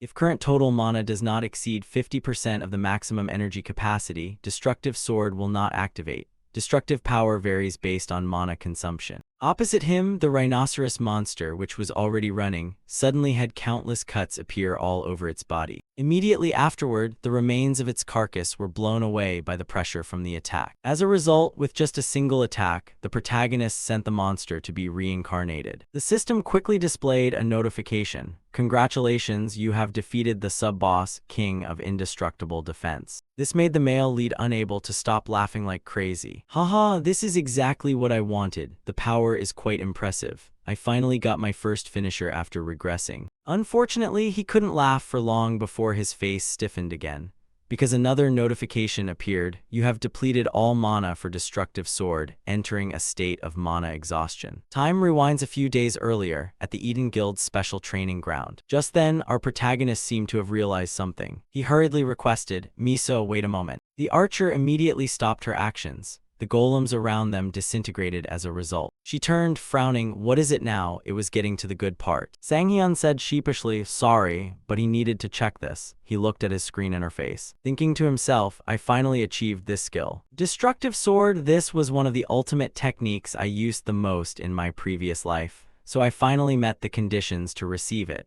Use mana-controlled swordsmanship a certain number of times. It really is fast. In my previous life, it took years to obtain this skill. Who would have thought I'd get it in less than a month this time? Destructive sword is an ultimate type of skill that almost any swordsman can attain given enough time. So much so that people call it the basic human right of a swordsman. Although this skill is usually used as a finishing blow, for example, by concentrating all destructive energy into the tip of the blade or pushing mana control to the limit to deploy an energy-accumulating sword technique. With someone who possesses the artifact-devouring skill like me, mana control techniques are things I can master naturally. So it became the ultimate technique I used the most in my previous life. But in truth, it wasn't until the final stages of my life that I realized that, so I didn't get to utilize it much. Thinking of this, the protagonist felt a bit ashamed. But this time is different. If my current self also has a sharp weapon like destructive sword, it's truly like a tiger growing wings. My growth speed will increase significantly. Returning to reality with an incredibly simple swing of the sword, the shockwave created by the attack crushed the monsters in front. The tremor was so great that Miso nearby screamed in terror. She said confusedly, "No way, its power is even more terrifying than last time. Did you see that? But how on earth did you do that?" She opened her eyes wide, looking forward. The ground had been completely devastated by the attack. What was more special was that Sang-hyun was lying like a dead dog on the ground, making her scream in panic. It was all because Sang-hyun had released all his mana in that previous attack, so he was temporarily stalled. With no other choice, they had to take a break. Sang-hyun took the opportunity to use Miso's mana recovery potions. After draining the potion in his hand, he also refreshed himself and said, "I almost died there, thank you, Miso. Who would have thought you'd carry high-purity mana recovery potions? You really saved my life." Hearing him say that, the archer could only mutter, "You drained all your mana just for that move. This is completely off from the original plan. Didn't you say you'd finish it in one hit to save stamina? If you get exhausted, what am I supposed to do?" Sang-hyun smiled awkwardly. "Haha, I'm sorry. It's been a while since I used this skill, so I got too excited and ended up not being able to control myself." His words made Miso even more confused. "But this is the first time you've used it, right? Why are you talking like someone who's used it 1,000 times before?" Hearing that, Sang-hyun's face suddenly stiffened. Then he hurriedly deflected, changing the topic. "Why do I talk like someone who's used it 1,000 times? The current era moves fast, you know. This world is really..." His lies only made Miso more suspicious. As a way to change the conversation, Sang-hyun turned to praise her. "Anyway, forget it. Miso, the Eden Guild is truly worthy of its reputation, isn't it? Who would have thought they would distribute high-purity mana potions like this? As a necessity, that's truly top tier." A hint of arrogance flashed across Miso's face, then she offered, "If you like it that much, why don't you join our guild? It's not that difficult. I can provide it to you for life." Sang-hyun smiled but had no intention of joining. "Haha, you're teasing me again. But seriously, how much does this cost? I have to pay you back. I can't just take something like this for free." "Around 500 million or so, I guess," she replied. "Ah," Sang-hyun answered, "it's like that. Then it's not too expensive if it's around that much." Sang-hyun's words were not even finished when suddenly the atmosphere between the two of them became silent. It took a few seconds for the protagonist's brain to function again. "Hey, did you say 500? Well, it is a bit expensive, but..." Not letting him finish, Miso reminded him again. "Yes, I said 500 million. 500 million, I understand." After saying that, Sang-hyun's whole body withered like a dry plant without water. His pathetic expression made Miso unable to stop herself from advising, "I won't charge you, so just drink it." Time passed quickly. Scene changed to the deepest area of Hollow Forest, the village of Dead Breath. At this moment, both Sang-hyun and Miso were present on a small path. As they walked, the male lead observed his surroundings and confirmed, "I'm sure of it. From the moment I stepped into the dungeon, I felt something was wrong. This place is too different from what I used to know. I can accept that it mutated severely, but I have never heard of a monster village of this scale. This is the first time information from my previous life has been so skewed compared to reality. To be safe, I should probably share as much information as possible with Miso. Anyway, the information about the final boss is likely still accurate." Thinking this, he turned his head and said directly, "Hey Miso, according to my calculations, the final boss of this dungeon is..." Just as his words were left hanging, suddenly butterflies appeared around them. Miso wondered, "The final boss, how could you know about that?" A second later, the space around them suddenly became gray. Everything stood still, causing Sang-hyun's expression to turn somber. "What, has time frozen?" At that very moment, the goddess of luck appeared, gently reassuring him. "The words you were about to utter have been blocked, so that no calculations in other dimensions can hear them." Her appearance made Sang-hyun feel even more surprised. A calculation is interfering directly with the real world. No, more importantly, why is the goddess? She didn't let the male lead wonder for long and explained, there is an important thing I want to tell you. The more people discover your uniqueness, the sooner you will lose your unique status. Sang-hyun hurriedly shouted, "Oh goddess, does that mean you already know everything about me?" Unfortunately, his words were not answered because the goddess had already left. After that, time continued to flow. Miso curiously asked, "So, what did you want to tell me after all?" "Sang-hyun, what do you know about the final boss?" The protagonist didn't intend to continue explaining about the boss, so he brushed it off. "I'm not sure, maybe I remembered slightly wrong. I watched a video and thought it looked quite like this place." Miso nodded with a smile without any suspicion. "So that's it, it's okay. Sometimes my mind gets confused like that too. But I think we should still stay alert for the final boss. It could appear at any time."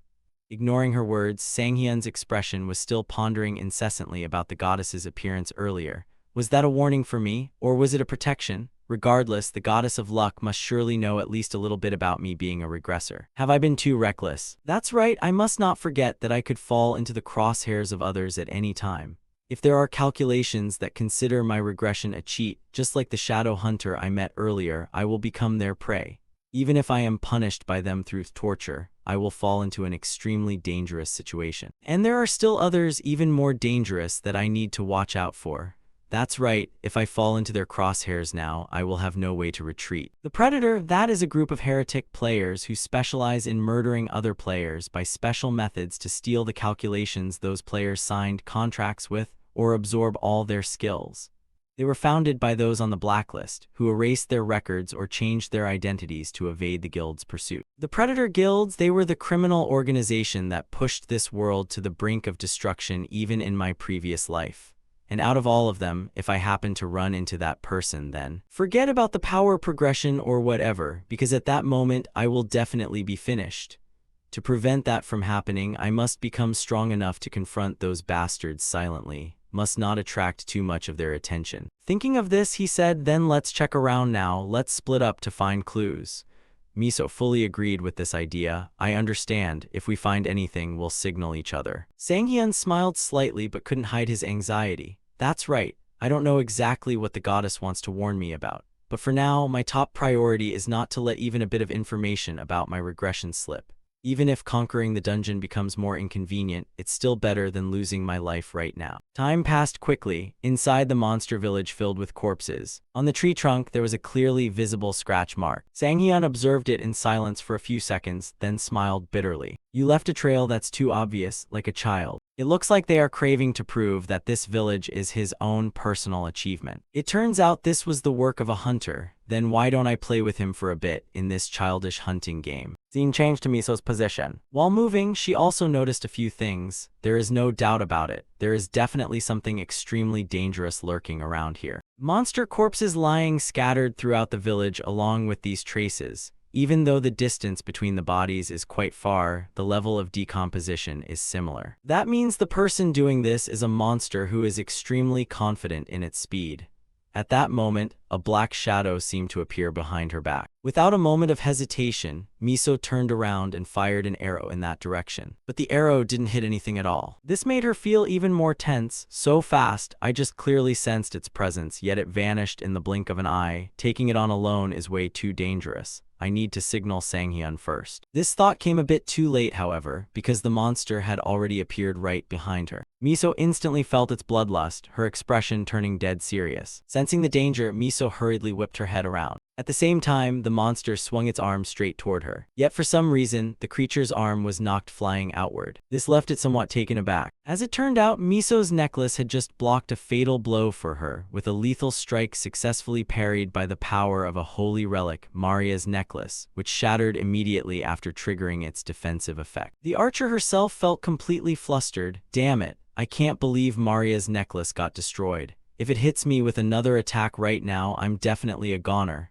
leading her to conclude that her top priority right now was to create some distance. With no time to hesitate, Miso leaped backward to put space between them while continuously firing arrows forward. This forced the monster to hastily jump up onto a nearby tree branch to dodge the barrage. Switching back to Miso's perspective, she knew her opponent was an assassin-type monster, her ultimate counter. yet this was precisely the kind of adversary she had prioritized training to deal with. Let's see, what was it that big sis Terry said? She needed to stay calm and search her memories. She quickly recalled the advice. First off, you must avoid a speed battle. Hearing that, Miso had asked, does that mean I have to avoid close combat entirely? Terry nodded and clarified, that's right. A player weak in melee should steer clear of one-on-one situations as much as possible, because if you run into an enemy faster than your arrows, things get messy. But you never really know what's going to happen inside a dungeon. If the vanguard protecting you goes down, you'll be forced to fight under those exact conditions. Remembering this, a worried Miso had asked, right, so what should I do? Terry started pulling out her weapon with an amused grin. Hee, even so, you have plenty of options. In that case, don't you think experiencing it firsthand is best? Let's figure out a method to deal with an opponent faster than your arrows. Want to test it out? The truth was that unless there was a massive gap in ability, assassins like them still avoided head-on assaults. Because their movements would be too easy to predict, it was safer to just time things right, as even a lucky child could manage to take them down. That was why assassins like them never relied on luck, they relied on speed. This is where it all starts. When your opponent rushes forward, watch which foot they step with first, observe their breathing and their habits, predict their movements, and draw your bow. That's what you must do, Miso, and that's how you deal with an assassin. Returning to reality, even though she remembered every bit of advice, Miso still couldn't muster much confidence since her encounter with it had been so brief that her information was severely limited. Still, weighing the intel she had right now, to toy with their prey, they always appeared right behind them. Just as she predicted, the exact moment Miso turned around coincided with the monster rushing to that very spot. A look of sheer elation instantly lit up her face. I read its movements perfectly, and I've won. At that exact moment, she loosed her arrow, embedding it straight into the monster, unaware that a second creature was simultaneously charging in to attack her from behind. The sudden surge of danger startled Miso. What? There are two of them. But this particular monster was out of luck, as a familiar voice instantly rang out. Geez, what a bunch of cowardly bastards. It was none other than the main character himself, who lunged in from midair and unleashed an aerial spinning slash before the beast could even react, tearing the ground below to absolute shreds. It was a bit unfortunate that both monsters managed to retreat to safety in time. They let out cautious, rumbling growls as they glared ahead. Meanwhile, Sang-hyun strode forward with quiet confidence. Even as monsters, doing a 2-on-1 against a girl is just pathetic, don't you think? Now let's get down to business. A fair 2-on-2 fight. Let the hunting game begin, you bastards. Across from them, the cautious monsters held back from charging recklessly while Sang-hyun silently analyzed the situation. The dungeon's monsters are different now, and the vanguard beasts are stronger too, though judging by their appearance, the boss probably hasn't changed much. They're called loblesses, but they're also known as the twin predators. Each of them is abnormally fast and hunts down players with vicious cruelty, according to the swordsman Judge Kang Bo, who conquered the Hollow Forest and noted that perfect teamwork with an ally is an absolute prerequisite. Shaking those thoughts aside, Sang-hyun turned to her and said, "Sorry I'm late, Miso, are you all right?"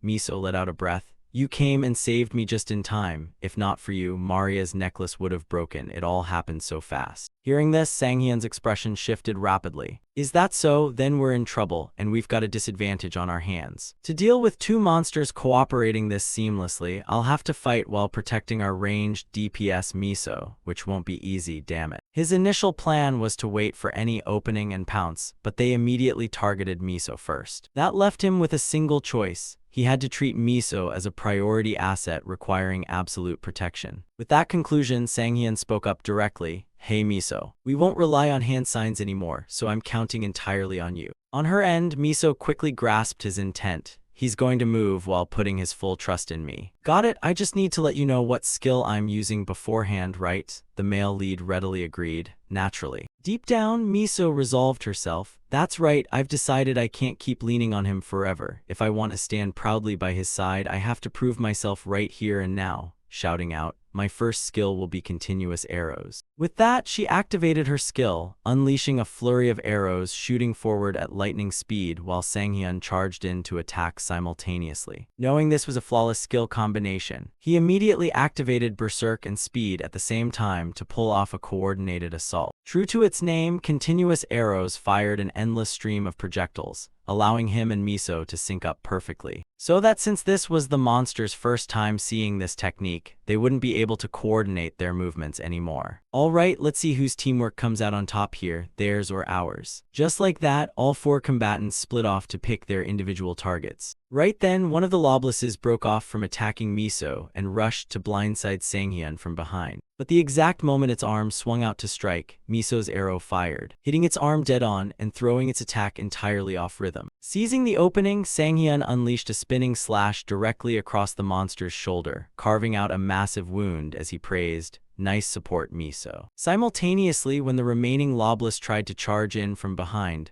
a volley of arrows intercepted its path. This infuriated the creature, causing it to pivot and glare at Miso. In response, it was greeted by an incoming rain of arrows. Her gaze remained rock solid, completely devoid of fear. The Lobless began to grit its teeth in rage. Abandoning its attempt on Sanghyun, it turned fully toward her as if treating her as its primary target. But Sanghyun closed the distance in a flash. "Aren't you being way too obvious? Did you really think I wouldn't notice you targeting Miso?" With a lightning-fast slash, the male lead easily sent the monster packing to the afterlife. Its head landed right in front of the remaining Lobless, leaving the survivor completely frozen in shock. On his side, Sanghyun quickly backed off to reset his stance. At that moment, the surviving Lobless let out a hysterical scream. The system issued a notification: "Lobless has lost its sanity.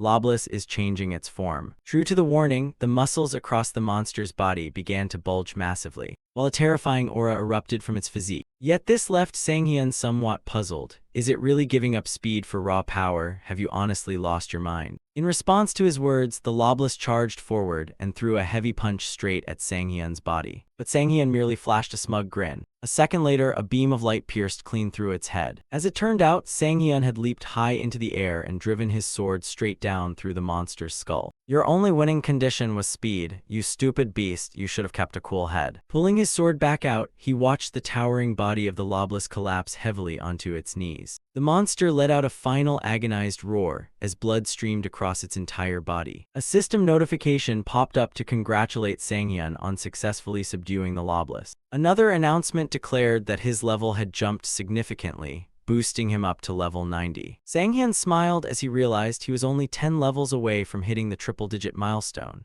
noting that he had gained 2 levels from the Defender King and 3 more from this fight after reaching level 85 from the Archlick.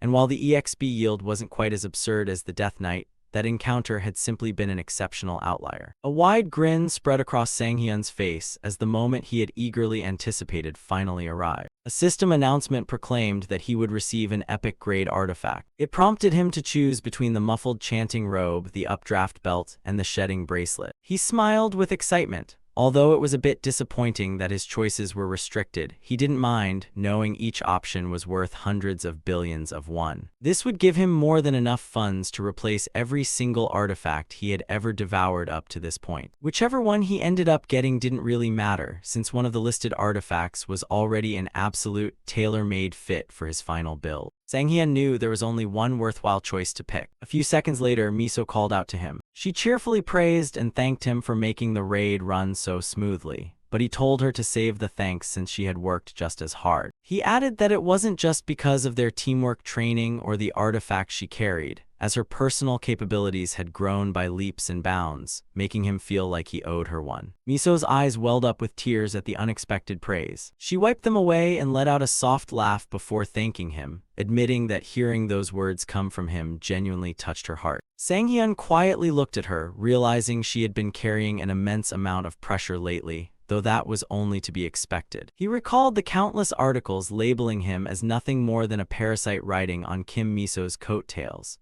With the media constantly churning out those false rumors, she must have shouldered a heavy burden of guilt and pressure, which explained why she kept pushing herself forward at breakneck speed. Looking back, Sanghyun realized how foolish he had been to misunderstand Miso so much in the past. He remembered the days when they used to glare daggers at each other. But seeing how reliable she had become now, he realized human emotions were truly unpredictable. Back in the present, Sanghyun told Miso she did a great job and gently patted her head, silently thinking to himself that he was starting to treat her like a younger sister, wondering if that meant he was getting old. Startled by the gesture, Miso blushed. Sang-hyun froze as well, belatedly realizing what he had just done. He immediately panicked and stepped back, offering an awkward laugh as he made up an excuse about seeing a bug on her hair, while internally cursing himself out of sheer embarrassment over his own actions. He then began spiraling mentally, wondering if he should just kill himself out of shame. Miso tried to smooth things over by assuring him it was fine, admitting she was a bit startled by the sudden outburst, but figuring he probably didn't mean anything by it. Right after that, something else caught her attention. She called out to Sang-hyun and asked if the item in his hand was the artifact he had chosen. Sang-hyun confirmed it, explaining that the item was called the Updraft Belt, and mentioning he picked it because it looked useful and its stats aligned well with his current build. Afterward, he turned his attention to her gear, commenting on the new bow she had acquired.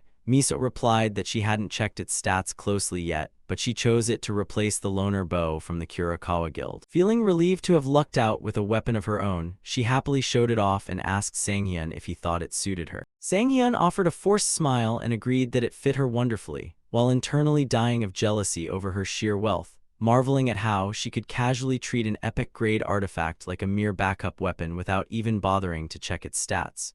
Rich players really were playing a completely different game. He suggested testing out the weapon right here so they could check its stats together, and Miso readily agreed, saying that since he was already here, having him look it over was fine, especially since they might end up teaming up again in the future. Miso knocked an arrow. Sang-hyun watched her quietly. His jaw dropped as golden energy abruptly surged and multiplied her arrow manifold. She released the string, sending a brilliant shower of glowing arrows raining down across the area. The ground was blasted into countless smoking craters, leaving both of them awestruck by the sheer destructive power. Sang-hyun asked if she was really sure she only fired a single arrow, and a worried Miso replied that she definitely did. She wondered if the bow had some sort of illusion-type skill, but Sang-hyun realized that wasn't it. It was a flawless replication-type skill built right into the bow as an innate ability, letting it fire a total of 9 arrows carrying identical effects and power regardless of whether other skills were used, a technique known as ninefold split. Sang-hyun swallowed hard as he remembered seeing this on TV before, the very skill that propelled Miso's moniker, the Apocalypse Divine Archer, across the globe. While Miso still stood there bewildered by what had just happened, Sang-hyun realized she was steadily matching the growth velocity of the top players from his past life. Afterwards, Miso asked if he wanted to test out his own item since they had the chance, pointing out that showing it to her wouldn't hurt. Sang-hyun looked down at the artifact in his hand,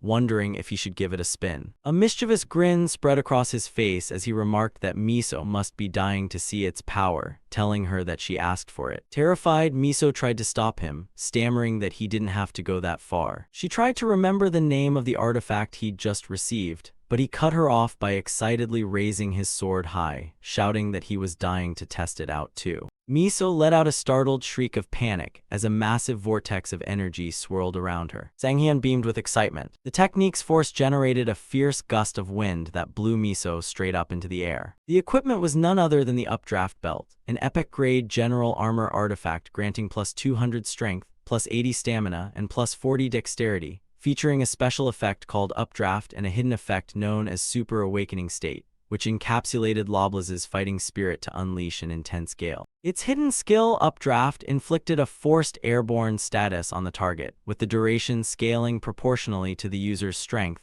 lasting 0.2 seconds per 100 strength, though the duration could be shortened depending on the enemy's skill resistance. Dangling helplessly in midair, Miso hollered that she knew he was going to pull something like this. In a separate scene, a TV news anchor reported that the frozen corpse of French player Jean Clout had been discovered, adding that the incident appeared linked to a recent string of missing player cases. As the broadcast announced that investigations would continue, a holographic silhouette quietly monitored the report. Inside a mysterious chamber known as the Predatory Network, several glowing figures gathered in a circle as Nietzsche asked who had devoured the victim this time. One of them casually answered that it was him. leaving the blue silhouette completely stunned as Nietzsche realized Luca was behind it and angrily shouted his name. Luca calmly asked if there was a problem. Nietzsche warned that if he kept acting so recklessly, the predatory network would eventually collapse, demanding to know if Luca was deliberately ignoring everything he said. Luca found the question hilarious, asking when they had ever become an actual community, and stating that they were nothing more than a bunch of people notifying each other about the prey they'd swallowed. Nietzsche cursed him out as a petty jerk, but Luca just shrugged it off, pointing out that sharing was never an obligation to begin with. Another silhouette sneered and took Luca's side, asking what his latest meal tasted like. Luca explained that Jean Clute's constellation was the immortal marathon runner, meaning his stamina-related stats had scaled exponentially,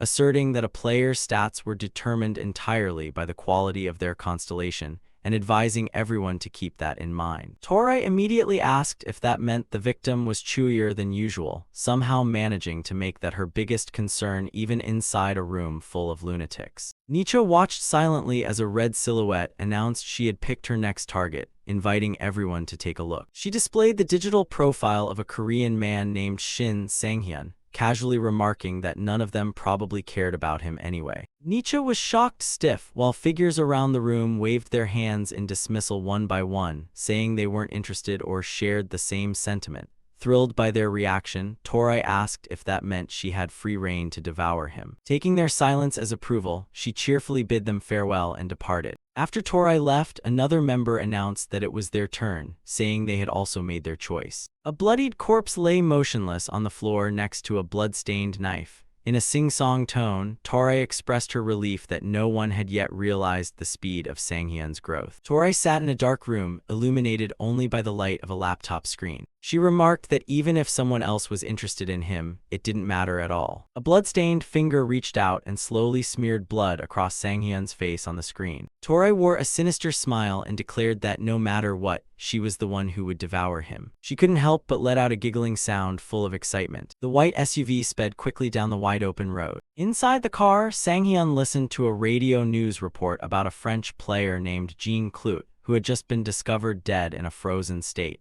The report stated that the incident seemed to be related to the corpses found in recent player disappearance cases. He realized that they were beginning to act in the shadows, and around this time in his previous life, the Predator Network had started making much bolder moves. He knew that their interest in South Korea during this phase was still relatively low. But after what happened in the dungeon just now, Sang-hyun realized that things might turn out differently this time. He had to act more cautiously, and he even wondered if he should move to a place with tighter security. He considered whether he should be passive, slow everything down, and keep a lower profile. Sang-hyun was frustrated because he couldn't find the answer yet. Since they were targeting him anyway, this wasn't the time to worry about that. Sweat trickled down his face as he realized he was only 10 levels away from finally hitting level 100. Once he reached that milestone, he would receive a special point that guaranteed the enhancement of one of his main skills, which was why level 100 was the most important turning point for anyone living as a player. Sang-hyun was determined to keep the secret of his regression as a top priority.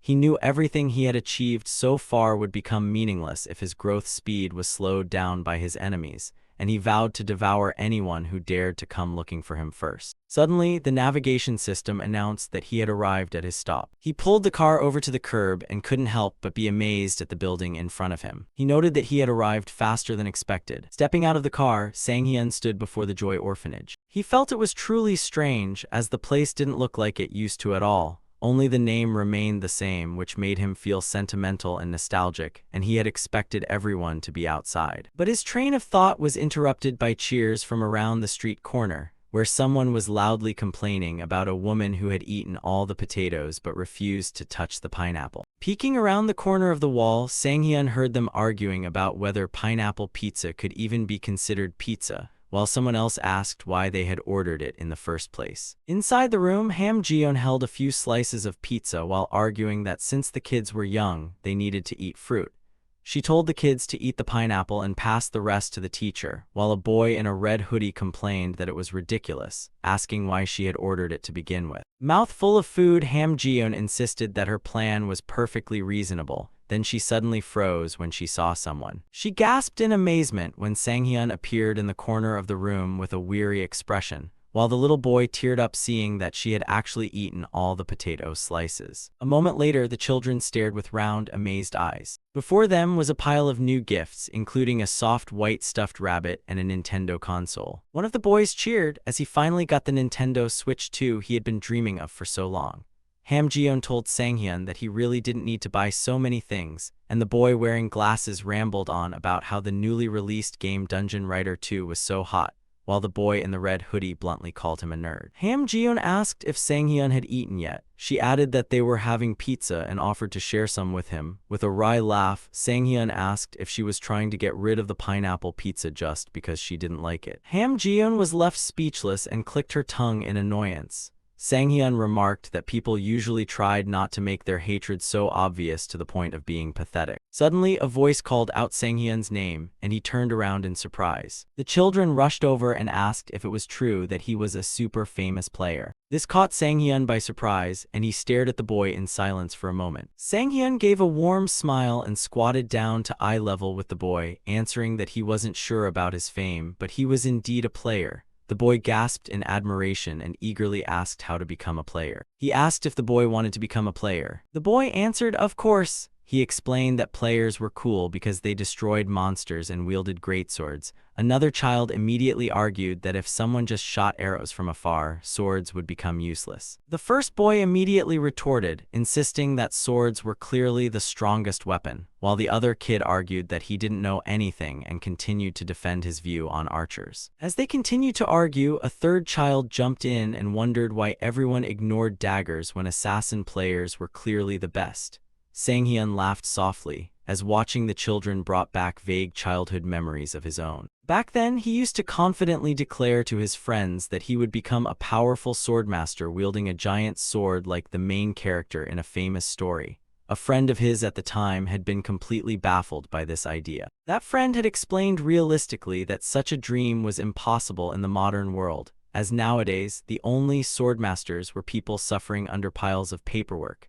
Young Sanghyun had been very discouraged, but he remembered how his eyes used to shine when he talked about his dream. Sanghyun smiled, but after seeing the back of the man who saved him, he started chasing a new dream, just like how he once found hope by looking up to someone. The children continued their argument, then Sanghyun suddenly agreed that the sword was the best. With a confident smile, he told the boy that if he listened to his teacher, he could become a cool swordmaster just like him. Sanghyun realized that he had finally become a source of hope for someone. The boy looked up at him in amazement, but immediately afterward, the children began whispering to each other, completely unimpressed with Sanghyun. The boy asked why he should be satisfied with Sanghyun when his dream was to become a swordmaster like Dongsu. Another child said he wanted to be like Miso and called Sanghyun weird, and others ignored him, considering him just another arrogant player, saying they wanted to become dark assassins like Terry. Hamjeon laughed until she shook, and Sanghyun remarked that children nowadays were too mature for their age. Humiliated, a gloomy aura seemed to envelope him, and Hamjeon teased him, telling him not to be too desperate. Suddenly, Hamjeon suggested they get ready to leave, and Sanghyun was bewildered. Looking at him with an understanding smile, she guessed that meeting the children wasn't the only reason he came here today. The question took Sanghyun by surprise. She added that she had left the item in the next room and guaranteed that he wouldn't be disappointed. They sat together in the next room to check the item, which lay safely inside a glass display case on the coffee table. The glowing item was a diamond-grade artifact called the Flame Talisman Shield. It was an attribute enchanting charm excavated from an ancient ruin, containing remnants from the destructive breath of a fire dragon that had once destroyed a city. This allowed the player to enhance a shield with the small fire skill, which could evolve through the levels of fire, large fire, blaze, and great blaze. Sanghyun was amazed to see a fire attribute enchanting artifact that was highly sought after, and Hamjeon pointed out that its biggest drawback was that it could only be applied to shields. Hamjeon asked if this was exactly the type of special but not useful in combat, and thus quite obscure, artifact he had been looking for. In his heart, Sanghyun smiled, as it was exactly the item he wanted. He considered the artifact's strategic value, and even among attributes, the fire element was especially good for attacks. Because of its overwhelming power, most swordsmen, archers, and even some assassins used it. However, tanker players rarely used such attributes, which made it perfect for a shield user leading the vanguard with a powerful, one-hit kill finishing blow. but most tankers preferred to use an enhancement spell suited for impact rather than spending a fortune on the fire attribute. The nature of Ham Ji-yeon's strange luck made Sang-hyun feel intrigued, as she had a strange talent for finding items that were perfectly suited for him. Sang-hyun decided that from now on he needed to keep in touch with her, while Ham Ji-yeon secretly wished that this artifact was compatible with swords instead of shields. Under the full moon, a voice agreed to proceed. Inside the Eden Guild's general meeting room, a notification stated that the report would end here. Jinho remarked that the moment had finally arrived. A map appeared on the big screen, and Jinho declared that if no one had any objections, they would proceed to decide whether the Eden Guild would undertake the Kaesong eradication. Afterward, he assigned Miso the mission of recruiting any player ranked A or higher who had been dispatched to other areas, and she replied that she would start immediately. As Jinho continued, Miso mused that the projected moment had finally arrived. As the era of players began, cracks suddenly appeared all over the world. Other nations quickly attacked to eliminate and minimize the damage, but North Korea left these cracks alone due to societal collapse and restrictions placed on players. As a result, more and more monsters spilled out from the abandoned cracks, eventually turning North Korea into a land of monsters. After years of being ignored, those monsters finally began spilling into South Korea. It was a ticking time bomb that could explode at any moment, and the Eden Guild had been tasked with solving it. Miso spoke up, drawing Jinho's attention. Just as she began to offer a suggestion, Terry suddenly interrupted and declared that they needed a mercenary, which shocked Miso. Jinho asked if she meant the person he was thinking of, and Terry confirmed that it was exactly who he was thinking of. She resolutely declared that they needed Shin Sang-hyun. Jinho admitted that he had been thinking the same thing, explaining that although the guild had enough destructive power, they might lack the ability to face the unknown. After reading Miso's report on the Hollow Forest, he was completely convinced that Sang-hyun could perfectly fill that weakness. Miso enthusiastically agreed, saying she had been insisting on the same thing for a long time and that they absolutely needed him. Jinho then assigned Miso the task of contacting Sang-hyun. Before she could respond, Terry volunteered to do it herself, which stunned Miso, who looked at her with confusion. Terry reiterated that she would go personally and make the offer. Terry stood up with a smirk, declaring that she also had things to discuss with him. At the dinner table, Sang-hyun guzzled milk straight from the carton. He had already finished several cartons of milk. His lips were swollen, and he complained that this was truly too miserable. He understood that swallowing a fire attribute artifact would be spicy, but this feeling was no different from eating 50,000 bowls of Scoville Bulldog spicy noodles sent straight from hell. He found it absurd, and if he were to die, he wanted to die in battle against monsters, not from eating an artifact. He checked his internal system window with relief as he had received a decent active skill. Still, he swore to himself that he would never swallow a fire attribute artifact again. Small Fire is an active fire attribute skill that can be attached to a single artifact, and maintaining the flame consumes 1 mana point per second.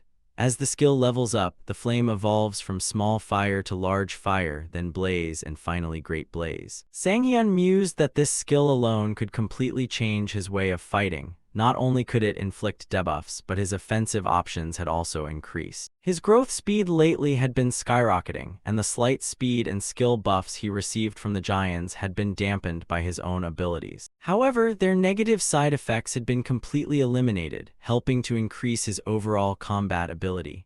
On top of that, he had also acquired the Updraft and Hyper Awakened State skills, which was more than enough to elevate his combat capability by several levels. He knew that how he combined these new abilities would play a huge role in increasing his fighting strength, but many of the skills he acquired would become useless if he didn't have the ability to use them reasonably. Determined to accumulate as much experience as possible, Sang-hyun realized his next step was to challenge a harder dungeon or rift, and he considered contacting the association. Since he still couldn't compete for dungeon access against large guilds, he realized he had no choice but to depend on them. He grabbed his phone, but after thinking carefully, he decided the association wasn't the right choice either. His current level was still too low, and his official player rank had yet to be determined. There would be limits to the dungeons they could assign to him, which was a problem. Although his growth speed might increase, he couldn't maintain a suitable environment, and he would surely hit a wall of stagnation.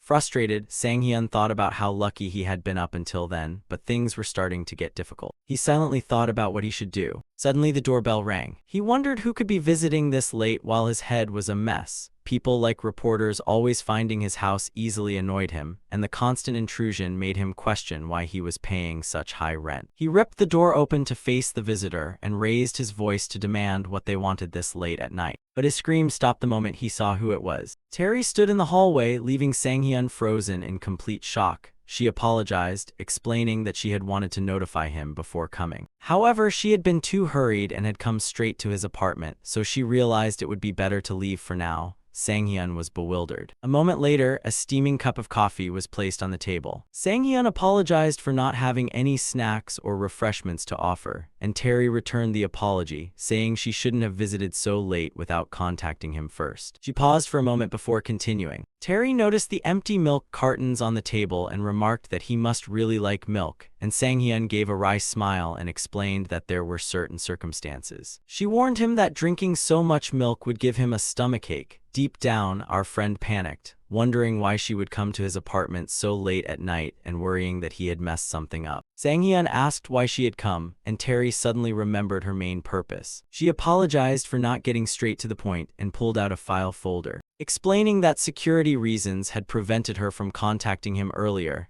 then handed him the file. Sang-hyun looked confused as he took it, and a large top-secret stamp immediately caught his attention. He asked if it was okay for him to read such a confidential document. When he opened the file, he wondered what it was, and what he saw inside shocked him immediately. Terry explained that the document contained exclusive information decided in an internal meeting, adding that she had come to find him as soon as the meeting ended. She smiled and assured him that this wouldn't take long. The file contained detailed information about the upcoming K-song eradication campaign. She officially requested his help and had come personally to offer him a position as a scout mercenary. She told him not to think too much about this decision, and Sang-hyun realized this was exactly what he needed. Without even reading the rest of the document, Sang-hyun accepted the offer on the spot. He realized that this massive event could erase all of his worries. To him, it was an unknown world and a land of monsters. After completely losing control, this place had turned into a living hell known by many different names, and because of its unique environment, no one could accurately count the number of monsters within the area, so the whole world finally recognized the Kaesong area as having a difficulty of at least A+. Attacking it required the deployment of at least an entire large-scale guild, and for this historic mission, the Eden Guild had been chosen. This historic campaign was known as the first Kaesong eradication, out of a total of 3 eradications launched over time. This first battle had set the record for the highest number of monsters destroyed in a single raid in South Korean history. It was a legendary battle that had spread the names of Kim Miso, Jo Jinho, and Terry across the world. And now he had a staggering opportunity right before his eyes. He knew that A+ difficulty meant even normal monsters would be above level 100, but he also knew it gave him an equal chance to earn huge rewards, making it the perfect example of high risk, high reward. Sang-hyun asked how the campaign's loot would be divided, assuming that rewards would be shared based on each individual's contribution. Sang-hyun remarked that if rewards were shared equally just because it was a large-scale guild campaign, he was interrupted. Terry burst into laughter. Confused, Sang-hyun asked if he had said anything funny. She apologized and explained that she hadn't expected him to ask that, then declared that the raid would take place in 3 days at the same building as before, and promised to contact him when she had more details. Sang-hyun agreed to meet her there. In his heart, he thought about the 3-day waiting period, wishing he could go the next day, but knowing there was nothing he could do but wait. After the official discussion ended, they said their goodbyes. An awkward silence immediately filled the room as they stared at each other. Trying to break the silence, Sang-hyun asked if she wanted to eat something, and Terry politely declined, explaining that she had already eaten and usually avoided eating late at night. Sang-hyun acknowledged her habit, and the room fell into silence again. Sweat trickled down his face as he wondered why Terry still wouldn't leave. Although they had completed the main topic, she just looked at him in silence, making him panic. He even wondered if she was pressuring him to liven up the atmosphere. Was this a power move, or was she asserting her status as an S-rank player? Terry awkwardly cleared her throat, startling him. A realization suddenly flashed in his mind. He cleared his throat. Sang-hyun nervously raised a finger to his lips and asked if she was referring to that gesture. She was completely silent, and Sang-hyun immediately started apologizing. Suddenly, Terry became excited again and happily declared that he was right. Afterward, they went to Jamsi's 4-3 practice room. Terry watched Sang-hyun warm up and stretch. While warming up, Sang-hyun considered this a good opportunity to check how much he had grown compared to Terry. There had been a skill restriction during their last encounter. Sang-hyun gave a sinister smile. He proposed lifting the skill restriction this time, and Terry was surprised. She asked if that was okay, and Sang-hyun felt it would be pointless if the conditions were the same as last time. He added that doing it that way would be much more fun. Terry quietly took note of his words as she thought over what he considered interesting. She proposed that the loser grant a wish to the winner, and Sang-hyun agreed, saying it sounded fun. He asked if a one-day Terry pass would be fine since he wanted to train with her once more. Terry agreed as she drew her pair of short swords. Then she laid down her own condition. If she won, he had to join the Eden Guild. Sang-hyun complained that the stakes were completely out of bounds since joining a guild was permanent,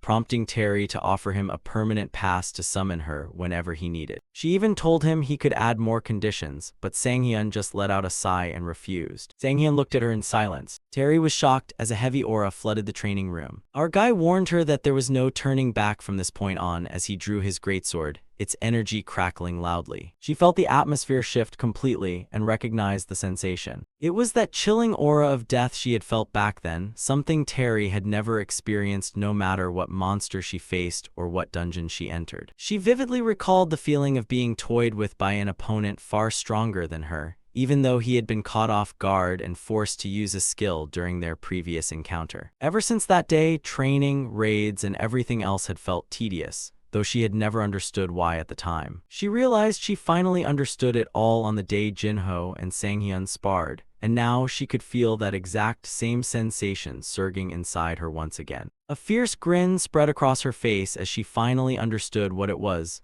the burning desire to defeat this man at any cost. A system notification popped up announcing that the training mode had started for the target players, Shin Terry and Shin Sang-hyun, while Sang-hyun took his stance as defensive shields materialized around him. He knew everything was completely different from before. During their previous bout, even though Shin Terry had been serious, their sparring match relied solely on raw physical capability without using skills. As a shadow assassin, Terry hadn't used her skills back then, but now she had activated her dark state. The pressure surged outward, catching Sang-hyun off guard. He felt utterly thrilled. Terry moved at wind-shattering speed as multiple clones closed in on him, making Sang-hyun feel as though he were fighting barehanded against her without a weapon. Up on the rooftop of the player building, Park Jeong-min and Jeong-yuna sat together on a bench, with him looking surprised by what she had just asked. As a journalist specializing in players, Jeong-min was asked if she genuinely wanted to know how to become an S-rank player. Yuna confirmed it, explaining that since he was her senior with deep connections to major guilds and the association, she figured he'd know. Jeong-min replied that having connections didn't grant access to top-secret files, asking how on earth he could know something like that. Yuna begged and promised to treat him to a drink, but a sighing Jeong-min insisted he really didn't know. Then something clicked in his mind. Jeong-min said there were a few things he knew about S-rank players, prompting an eager Yuna to tell him to dish. Jeong-min explained that he had once planned to write a special feature article on S-ranks before scrapping it, starting off by saying they all shared one common trait. He declared that every single S-rank player possessed a remarkably high level, leaving Yuna wearing a speechless expression at such an obvious statement. Sang-hyun gritted his teeth, never having expected Terry to use so many clones. The barrage of incoming attacks completely threw him off as the clones closed in tight. Meanwhile, Jeong-min clarified that becoming an S-rank wasn't just about having a high level, explaining that S-ranks excelled at absolutely everything related to combat. This included extreme mastery over skill proficiency, physical prowess, and foundational skills, with Jeong-min adding that they were great at everything, even luck, literal crystallizations of sheer power. A brilliant flash of light suddenly erupted, leaving Terry and her clones dumbfounded. Sang-hyun had activated a glowing shield that blocked their attack dead in its tracks. Terry was amazed that he had a defensive skill strong enough to block the shadow stab she had unleashed alongside her clones. She smirked, realizing he was a man worthy of her going all out to defeat. A violent wave of energy surged as the attack drove deep into Sang-hyun's shield. The shield shattered, leaving Sang-hyun standing firm with his greatsword in hand as he wondered what skill she had used. Sang-hyun had been using his detection skill this whole time. However, he noticed that all of her clones carried an identical amount of mana, meaning Terry was evenly distributing her total mana pool among them. Not only that, but they all coordinated with one another down to the tiniest detail, making him wonder how that was even possible as he marveled at the fact that Shin Terry was the only one capable of wielding clones with this level of mastery. Even so, he had a plan, activating his overwhelm status effect. A disruptive energy shockwave swept across the battlefield as he declared it was time to begin. He knew Overwhelm would struggle to work against an opponent with a massive level gap. However, he reasoned it stood a chance against her clones since Terry was splitting her mana across them, causing the clones to freeze up in surprise. Sang-hyun smiled. He had spotted the real Terry hiding right behind the stunned clone. This meant the main body was the only one unaffected, so Sang-hyun hoisted his greatsword high and charged right toward her. Terry's eyes widened in shock. Meanwhile, Yuna asked her senior if S-ranks were weak against irregular, unconventional attacks. Jiang-min questioned her logic while she playfully argued that masters of the basics always fell to unorthodox moves. It was basically a classic trope. He sighed and told her she read way too many webtoons. When she looked confused, he asked if she had already forgotten what he just said, reminding her that S-ranks maxed out their stats across the board in everything combat-related. Sang-hyun gritted his teeth and broke into a cold sweat upon realizing he had just slashed through a mere clone. Jiang-min continued that because of that absolute mastery, S-ranks could adapt flawlessly to any circumstance and handle any situation. Right as the real Shin Terry materialized behind Sang-hyun with a dark smile, her weapon raised high. Sang-hyun froze. Terry's eyes flashed as she told him that was a nice try, while Jiang-min described S-ranks as absolute monsters. Terry pointed out that Sang-hyun should have realized she could control all of her clones, and in a flash, every single clone ambushed him as she confidently declared her victory. Yuna worried that such people would simply overpower everything and take whatever they wanted, wondering if monsters like S-ranks had any weaknesses at all. Jiang-min replied that they did, which caught her by surprise. He stated there was a perfect idiom for this: the enemy of my enemy is your friend. At that exact moment, Shin Terry stiffened, her eyes flying wide open in shock. Sang-hyun had overpowered the clones, remarking that was a nice try too, revealing that his true goal from the very beginning was to trick her main body into revealing herself, completely proving Jiang-min's point. After all, the only thing that could take down a monster was another monster. Terry stared at him in astonishment, wondering if he had been hiding his true strength all along. Even so, she never imagined he could take down 4 of her clones in such a short span of time. Sang-hyun backed her remaining clones into a tight corner, catching her off guard. He triggered an airborne launch effect, blasting her up into the air as he announced that it was his turn now. Terry coughed as she was sent flying backward, realizing he had used another new skill and wondering if it was some kind of disarmament technique. She refused to give up, knowing the fight wasn't over yet, admitting inwardly that she had simply been careless. Even with her advantage lost, she believed they were still on equal footing. Suspended midair, Terry calculated her position, figuring Sang-hyun wouldn't be able to reach her from that distance as she carefully weighed her next move. However, something abruptly caught her attention. Down below, Sang-hyun began violently gathering an immense amount of energy. He told her she'd better brace herself. Terry panicked as his killing intent flared up, realizing that whatever he was charging was dangerously lethal and finally understanding he wasn't just trying to disarm her. Channeling his power, Sang-hyun released a wave of energy that shook the ground. Determined not to repeat his mistake in the Hollow Forest, he focused on maximizing mana efficiency to avoid total exhaustion. He intended to use low flame to heat his blade's edge to its absolute limit before picturing the sword of destruction wrapping around the tip of the weapon. Flames flared along the blade as he steadily and evenly cranked up the skill's output. From above, Terry looked down at the rising surge of energy and offered a soft laugh, recognizing it at a glance as Sang-hyun's signature finishing move. She realized he had gone out of her way to disarm her clones simply to buy enough time to unleash this ultimate strike. She found the whole sequence genuinely thrilling. Pumped up by the challenge, she decided to retaliate with her full power. Sang-hyun was jolted by the crushing pressure radiating from her. Terry unleashed a fierce, explosive gale of energy. Even though this was her first time using this ultimate technique against a human opponent, she saw no reason to hold back. A system announcement declared the activation of Pitch Black Needle. Smiling, Sang-hyun said she really didn't have to go that far, recognizing it as Shin Terry's signature masterpiece, Pitch Black Needle. He remembered seeing it once on TV in his past life, never imagining he'd stand on the receiving end of it himself. Sang-hyun knew his preparations were complete, and all that remained was to see if his full might could reach Shin Terry.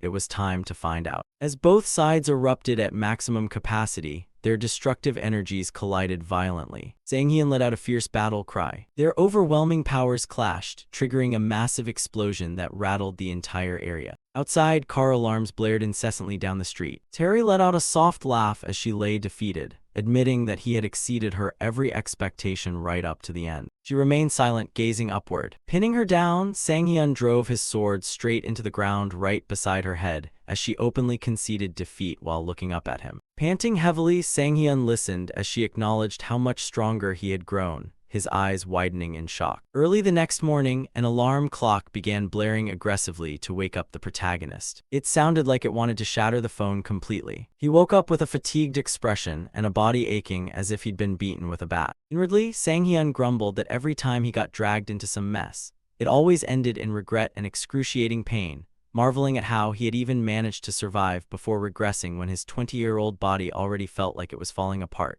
his lower back feeling ready to snap in two from forcibly pushing the sword of destruction during the previous fight. The alarm kept blaring as if scolding him to get up immediately, until an irritated Sang-hyun snapped that he was already awake. Reaching for his phone, he froze upon reading a message from Terry. She wrote that she really enjoyed yesterday's match and would keep her promise, adding that whenever Sang-hyun needed help, she'd come without a moment's hesitation. Sang-hyun offered a bitter smile, realizing Terry genuinely treated her promise like a permanent voucher that had to be honored.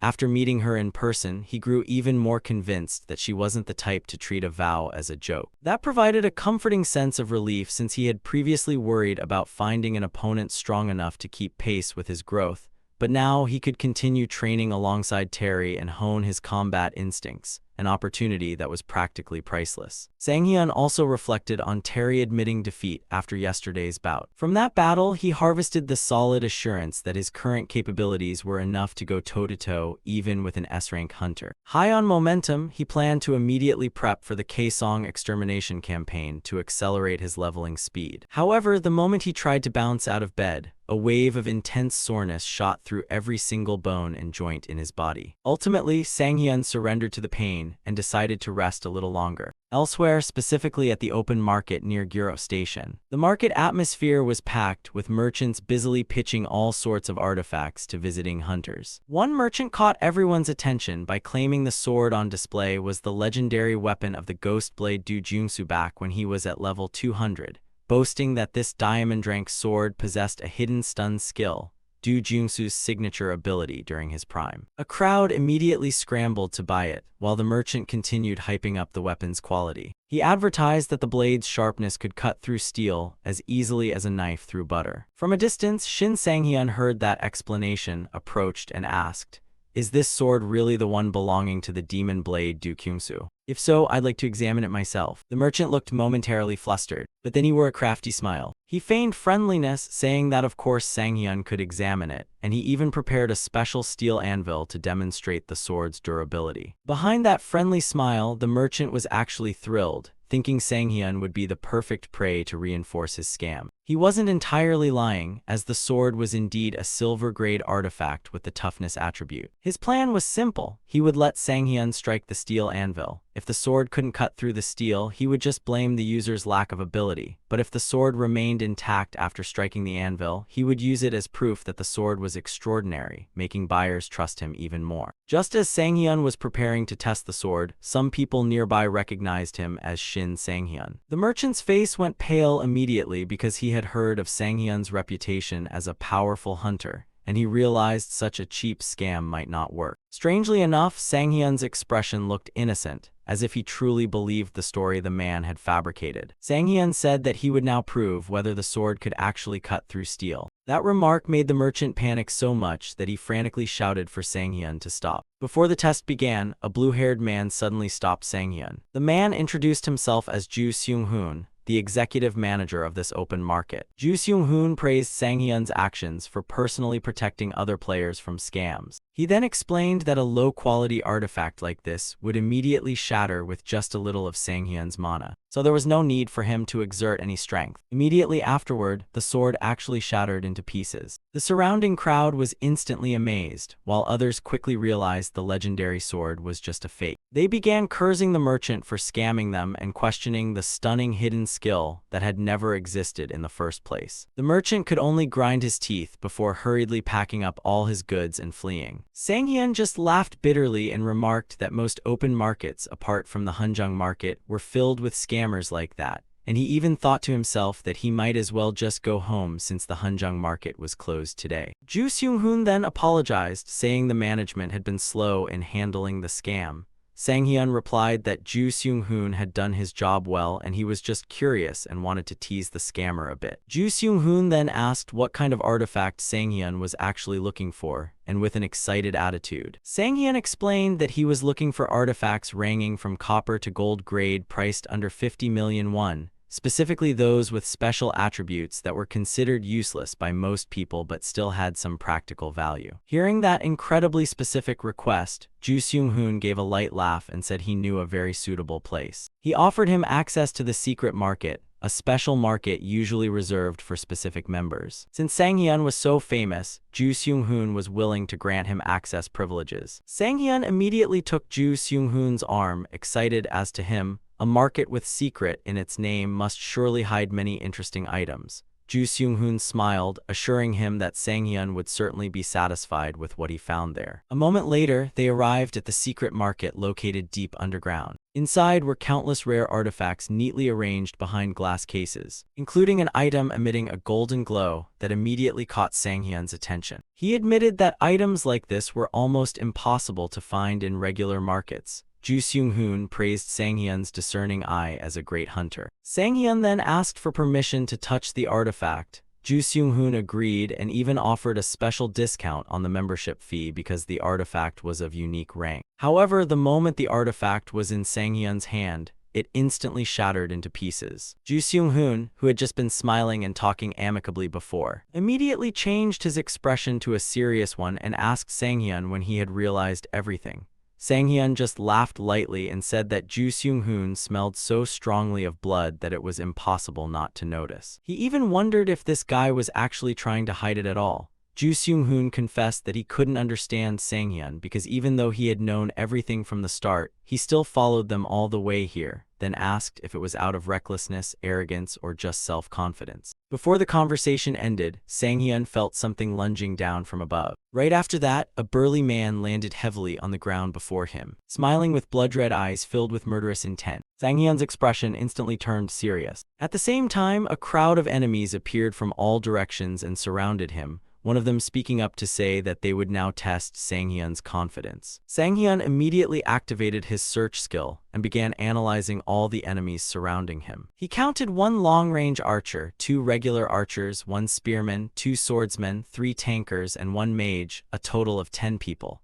From the way they moved, Sanghyun immediately concluded that they were not common criminals, but a professional criminal organization. The burly man standing in front just looked at Sanghyun with disdain, because to him, Sanghyun didn't look like anything special. Sanghyun nonchalantly replied that he actually wanted to extract more information from Ju Seung-hoon, but looking at this fat guy, it seemed there was nothing left to find. He even mocked the other's already obese physique, saying he probably didn't need anything else. The burly man didn't fall for the taunt. He said that Sanghyun was clearly trying to anger them to disrupt their formation. But unfortunately for him, they were professionals, so such cheap provocations wouldn't work. Observing his opponents, Sanghyun realized that their discipline and calmness were far beyond the criminals he had faced before. He understood that taking down 1 or 2 enemies might not be enough to break their fighting spirit. The burly man then said that they could have actually finished Sanghyun off with an ambush right from the start, but they were intentionally granting him a little mercy. According to him, they were just enjoying the feeling of hunting their prey. Hearing that reason, Sanghyun's eyes widened slightly, but immediately after, he wore a thin smile. That smile left the burly man bewildered. In the blink of an eye, before anyone could react, the burly man's body slammed hard against the floor. Ju Seung-hoon opened his eyes wide, as he hadn't managed to see how Sang-hyun had moved. Sliding in pain, the burly man couldn't believe what had just happened, and asked Sang-hyun where he got the weapon that was currently binding the burly man's own weapon. Sang-hyun wore a cruel smile and said he had absolutely no desire to empathize with trash like them. However, there was one thing he could understand: the feeling of the hunt. With a smile growing colder, Sang-hyun admitted that he himself also enjoyed that feeling, especially when the prey was scum like them. It all began about 3 months after the dawn of the player era, when another murder took place inside a dungeon. The killing method used was strikingly similar to a series of previous cases, leading authorities to believe the culprit was the same person.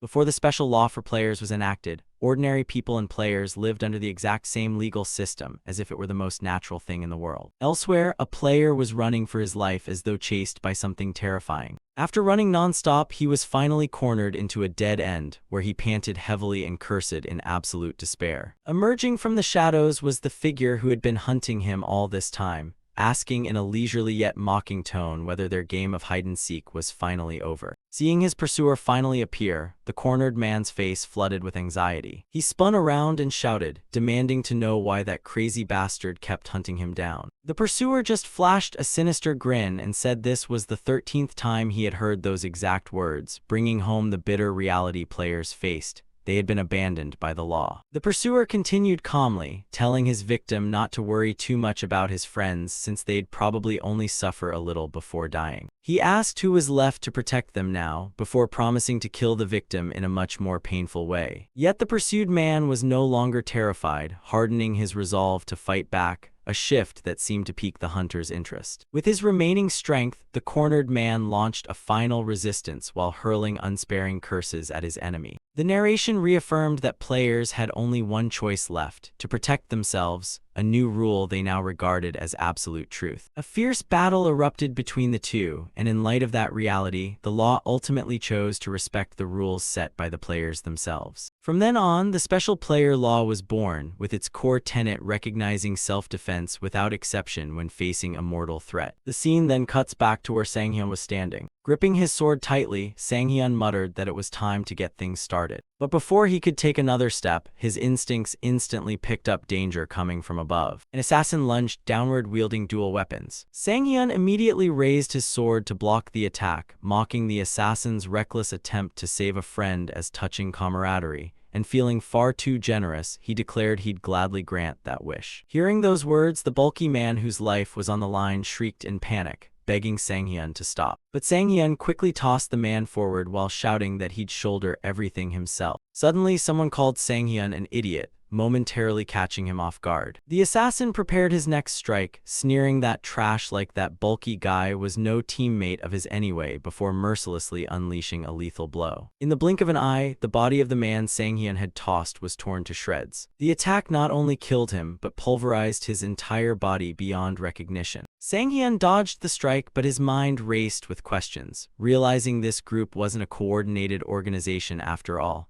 If so, what was their true purpose, and wasn't the head count too high just for money, meaning their primary target had been him all along? Seeing Sang-hyun lost in thought, the assassin stepped closer, mocking him for thinking so hard. Sang-hyun nimbly parried his opponent's strike, though the impact force still shoved him back quite a distance. The assassin scoffed that no matter how much Sang-hyun thought about it, he'd never figure out the answer because he was about to die anyway. Sang-hyun's eyes went wide as his opponent unleashed an ultimate attack, screaming that everything would end right now. But instead of panicking, Sang-hyun simply flashed a faint smile, explaining that he hadn't been trying to find an answer at all. All he was looking for was a valid reason to slaughter every single one of them. Those words caused the assassin's face to drain of color instantly. Standing before him now was Sang-hyun, radiating ferocious hostility and a terrifying wave of oppressive might. With a single powerful sword stroke, Sang-hyun cleaved the assassin in two, sending him crashing to the ground. The surrounding thugs stood frozen in sheer disbelief at that horrific display of strength. Elsewhere, Ju Seung-hoon looked at Sang-hyun with a hint of admiration. He conceded that the rumors about Sang-hyun weren't exaggerated at all, and that the man's confidence was well-founded before immediately activating level 3 Robin Hood's protection. Instantly, the entire troop's firing speed and offensive power shot up a notch. All attacks were directed straight at Sang-hyun. Sang-hyun was slightly surprised to realize Ju Seung-hoon was actually a buffer rather than a standard mage. He swiftly concluded that the man likely still had plenty of hidden abilities up his sleeve. Even so, Sang-hyun merely offered a leisurely smile. At the same time, a volley of lethal arrows came hurtling towards Sang-hyun. A massive explosion roared as the arrows slammed into their target. Yet once the smoke cleared, everyone was left dumbfounded because the arrows had merely embedded themselves into empty dirt. Ju Seung-hoon's eyes bulged in shock, as all the intel he had gathered indicated Sang-hyun shouldn't possess an ability like that. Catching a sudden shift in the breeze, Ju Seung-hoon instantly sensed something extremely dangerous. In unison, everyone present jerked their heads upward and saw Sang-hyun hovering in midair. Flashing a mocking grin, Sang-hyun commended Ju Seung-hoon for catching on so fast, though he privately judged that even with buff stats, their arrows were still way too slow compared to Miso's, nodding further that if an archer's level was too low, stat boosts wouldn't change the outcome much. An infuriated archer tried taking another shot at Sang-hyun, but in a split second his eyes went wide as he lost sight of his target. Before he could even react, Sang-hyun materialized right in front of him and drove his sword straight through his chest. The remaining archers turned pale watching the scene unfold. Their bodies shuddered as Sang-hyun slowly turned his head to look at them. Consumed by blind panic, a female archer bolted away while shrieking that this situation completely contradicted the intel she was given,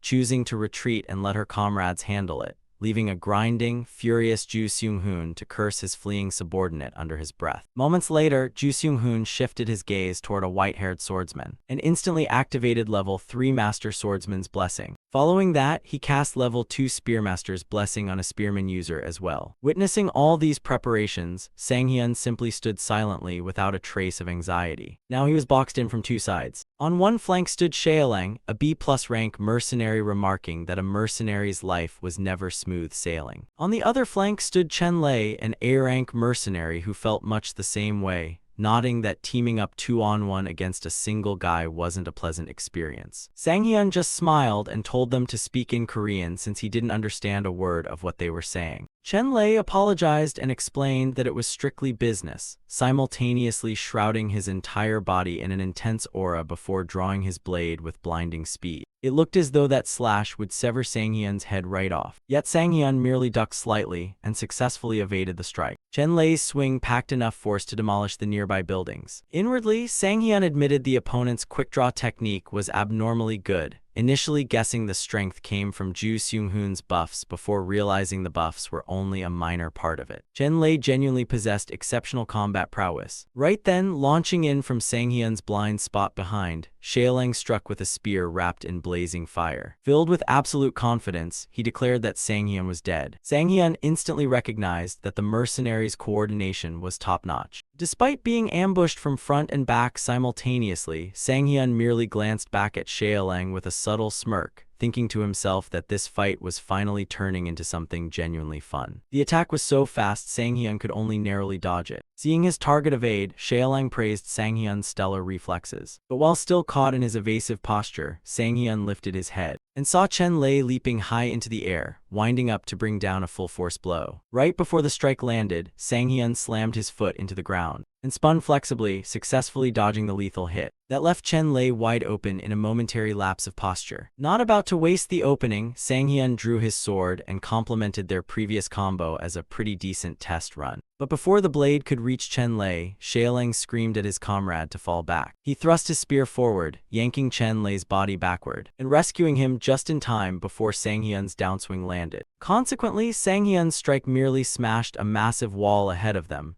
reinforcing his view from that brief exchange that Shaolang and Chen Lei's teamwork was truly exceptional. Even so, cold sweat dripped down Chen Lei's temple as he inwardly began questioning whether deciding to take on Sang-hyun had been a mistake from the start. Sang-hyun turned back to face the two mercenaries and asked who they really were, having initially assumed they were ordinary hired guns, only for their capabilities to blow past his expectations. Inwardly, Sang Hyun conceded their fighting skills were genuinely impressive, even chuckling as he joked that they had experience as circus performers given how flawless their choreography was. Stung by the mockery, Chen Lei snapped back into a full combat stance, realizing he had to throw everything he had at Sang Hyun, an assessment Xiaolang readily agreed with. A brutal, prolonged clash unfolded between the three, with the ring of sword meeting spear rattling the battle zone so intensely that the watching thugs could only stand frozen. Ju Seung-hoon ground his teeth in frustration. All the intel he had gathered on Sang Hyun completely contradicted reality, as Sang Hyun's actual capabilities far exceeded the reports, meaning if things kept going this way, their operation was headed straight for total failure. While Ju Seung-hoon stood in thought, someone approached him and asked, "Is this operation really going to end in failure if things keep going like this?" Ju Seung-hoon replied that it undoubtedly would if the other party just stood around doing nothing. The man merely chuckled, stating he worked based on the pay he received. The bigger the fee, the harder he'd try.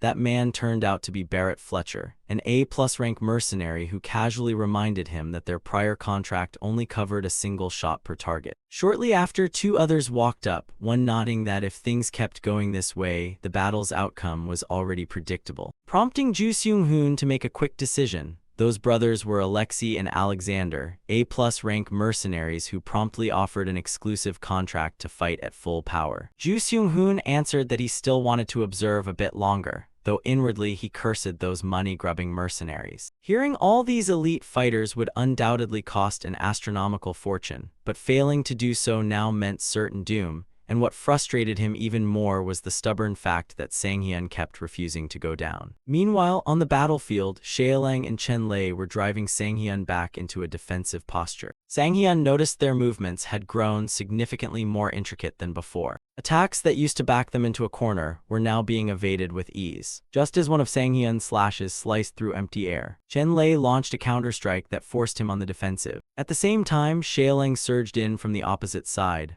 funneling more power into his spear strike, and declaring that the game was over. For a split second, Sang Hyun genuinely felt the heavy pressure of their combined onslaught. But right then, his overwhelmed skill auto-triggered. The wave of absolute dominance radiating from Sang Hyun slammed straight into Xiaolang's psyche. In an instant, Xiaolang's limbs went limp as he dropped to his knees, completely drained of fighting spirit. Seeing his teammates suddenly immobilized, Chen Lei screamed at Xiaolang to snap out of it. But Sang Hyun's voice mocked him from right below, asking if Chen Lei really had the luxury of worrying about others in a situation like this. When Chen Lei looked down, Sang Hyun was standing right at his feet in a ready stance. Chen Lei could only grit his teeth at his sluggish reaction. With a single savage stroke, Sang Hyun's sword lopped off one of Chen Lei's arms, sending it spinning into the air. Despite missing an arm, Chen Lei stayed on his feet. Witnessing his opponent's tenacity, Sang Hyun smiled and complimented Chen Lei for being surprisingly tough. Chen Lei hurriedly wrapped a bandage around his shoulder wound, confronting a bitter truth. They had made a terrible mistake. Sang Hyun wasn't weak, they were the weak ones, and the man standing before them wasn't human at all, but a monster. Burning with renewed resolve, Chen Lei asked, "What's your name?" Declaring that to become a hunter again, he first had to accept his place as prey.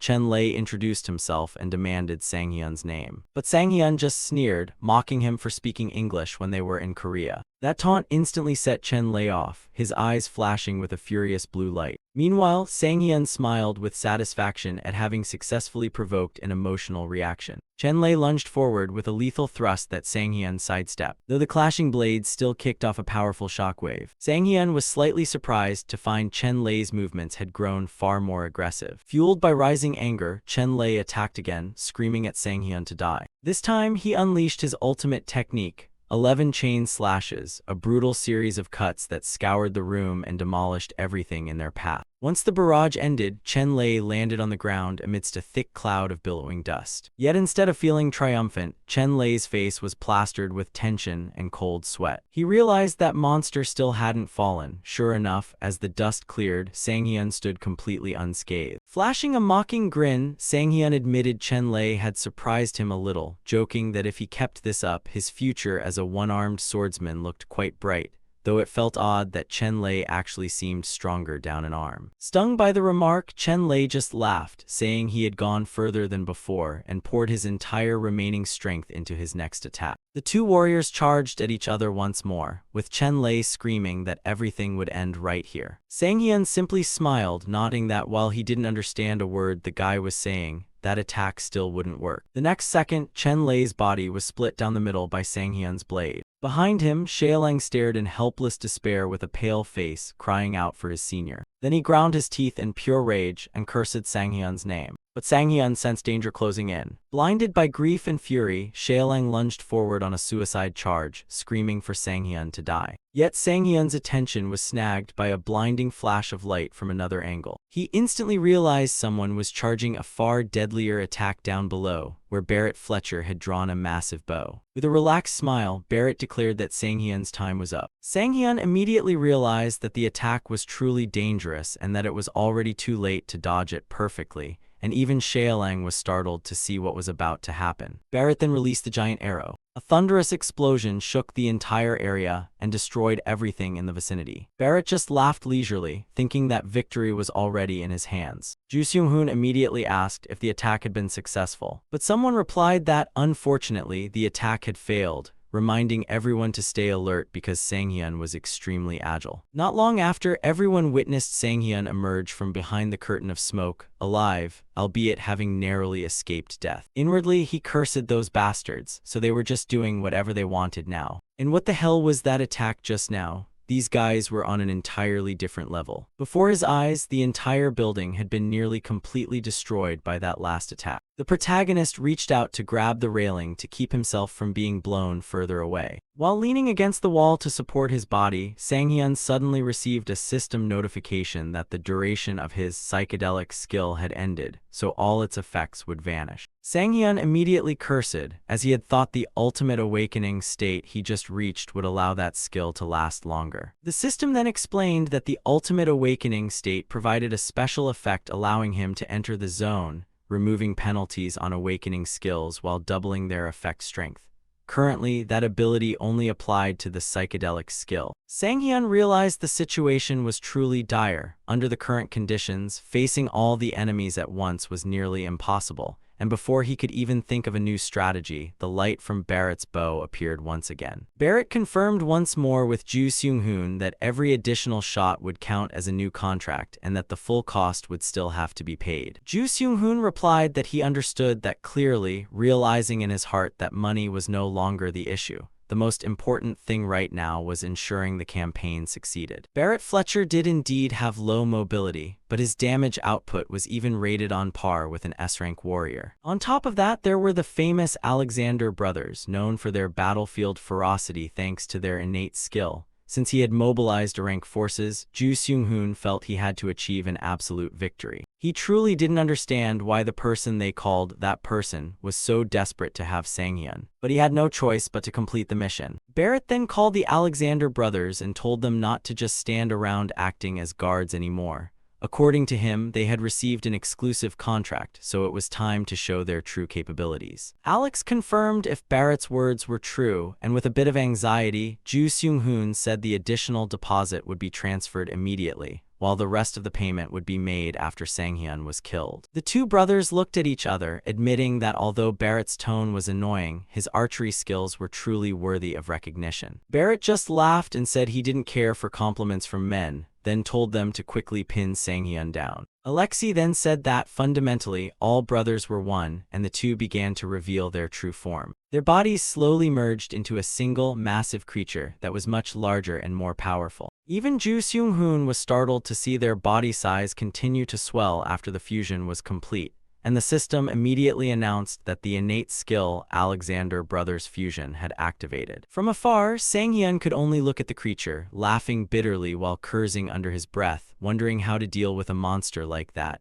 He had originally intended to destroy them all at once to take their artifacts. But just a slight mistake would mean he would be killed himself, so Sang Hyun began considering retreating, even though he really disliked the idea. But right then, a voice suddenly echoed directly inside his head, calling his name and saying that now was the moment. Sang Hyun's eyes immediately widened, surprised at how a voice could echo directly inside his head. But a few seconds later, he recognized the owner of that voice and could only laugh bitterly. Elsewhere, Barrett Fletcher was confused to see Sang Hyun suddenly leap out to attack. Barrett even shouted for Ju Seung-hoon to take the money back and stop wasting expenses. Because according to him, there was no way anyone in their right mind would still risk their life by charging in after seeing the power of that fused monster. But right at that moment, a steel chain whipped out from somewhere and instantly wrapped around Barrett's body. Barrett stood frozen in surprise before being dragged far away from the battlefield. Seeing everything unfold exactly as predicted, Sang Hyun just smiled and said that his action was indeed a gamble. Barrett continued to curse from afar. In his heart, Sang Hyun admitted that anyone would consider a mysterious voice in their head a trap, but because that voice came from someone completely unexpected, he decided that the gamble was worth taking. Sang Hyun even thought that if that voice had come from Kim Miso or Shin Tae-ri, he might have been suspicious, but Park Jongmin's voice appearing so suddenly gave him no reason to doubt it. Seung-hoon and the Alexander brothers stared at each other in astonishment. Barrett continued to swear loudly. Seung-hoon demanded to know what Sang Hyun was doing. Sang Hyun asked him back what he was talking about. Then he was surprised to see Sang Hyun charge straight toward him. Sang Hyun declared that he would wipe them all out. He launched a destructive attack, but unexpectedly, someone blocked the move. The giant Alexander brothers had blocked the attack. Sang Hyun couldn't believe they had blocked the knockback burst. Alexander warned that it was too early to be surprised. Then, the mysterious energy gathering in front of his shield was launched straight at the protagonist. Fortunately, Sang Hyun activated another ability, which intrigued Alexander. After launching the next attack, Alexander discovered something. It turned out Sang Hyun also possessed a quite sturdy shield. Sang Hyun laughed and thanked him for the compliment, wondering if their ability was to absorb attacks rather than just defend against them. At that moment, someone called for his attention and said there was a rather interesting spectacle unfolding. Meanwhile, Barrett was left hanging in midair. He wondered who had caught him. Then Min Jongmin appeared. Barrett demanded to know who he was, but immediately recognized him. He was about to reveal the man's identity. Jongmin clicked his tongue. Then he covered Barrett's mouth and told him that was enough. Jongmin kept his hand firmly over Barrett's mouth, warning him that he was no longer allowed to speak. Barrett could only let out muffled choke sounds. Sang Hyun recognized them. Then they both dove down near him. Sang Hyun gave a dry laugh. He called him Mr. Reporter and said he had many questions he wanted to ask, but there was one thing he definitely had to know. He asked if Jongmin was always this crazy, and Jongmin couldn't help but laugh. Sang Hyun admitted he had never known Jongmin was such a strong player, and Jongmin replied that he wasn't strong, especially compared to Sang Hyun, affirming that everything he did was just self-defense. Alexander remarked that Sang Hyun had brought along a fairly decent assistant, but all he was good for was becoming another victim. Alexander charged straight at them. The powerful charge forced both of them to hurriedly jump to either side to dodge. Jongmin clicked his tongue in annoyance. Then he activated telepathy. He asked Sang Hyun to explain the abilities of the remaining enemies. Through telepathy, Sang Hyun could now talk secretly with player Park Jongmin. Sang Hyun realized the type of skill Jongmin possessed and joked that he was taking his reporter job a bit too seriously, which Jongmin accepted as a compliment. Sang Hyun explained that the person standing at the back was a buffer.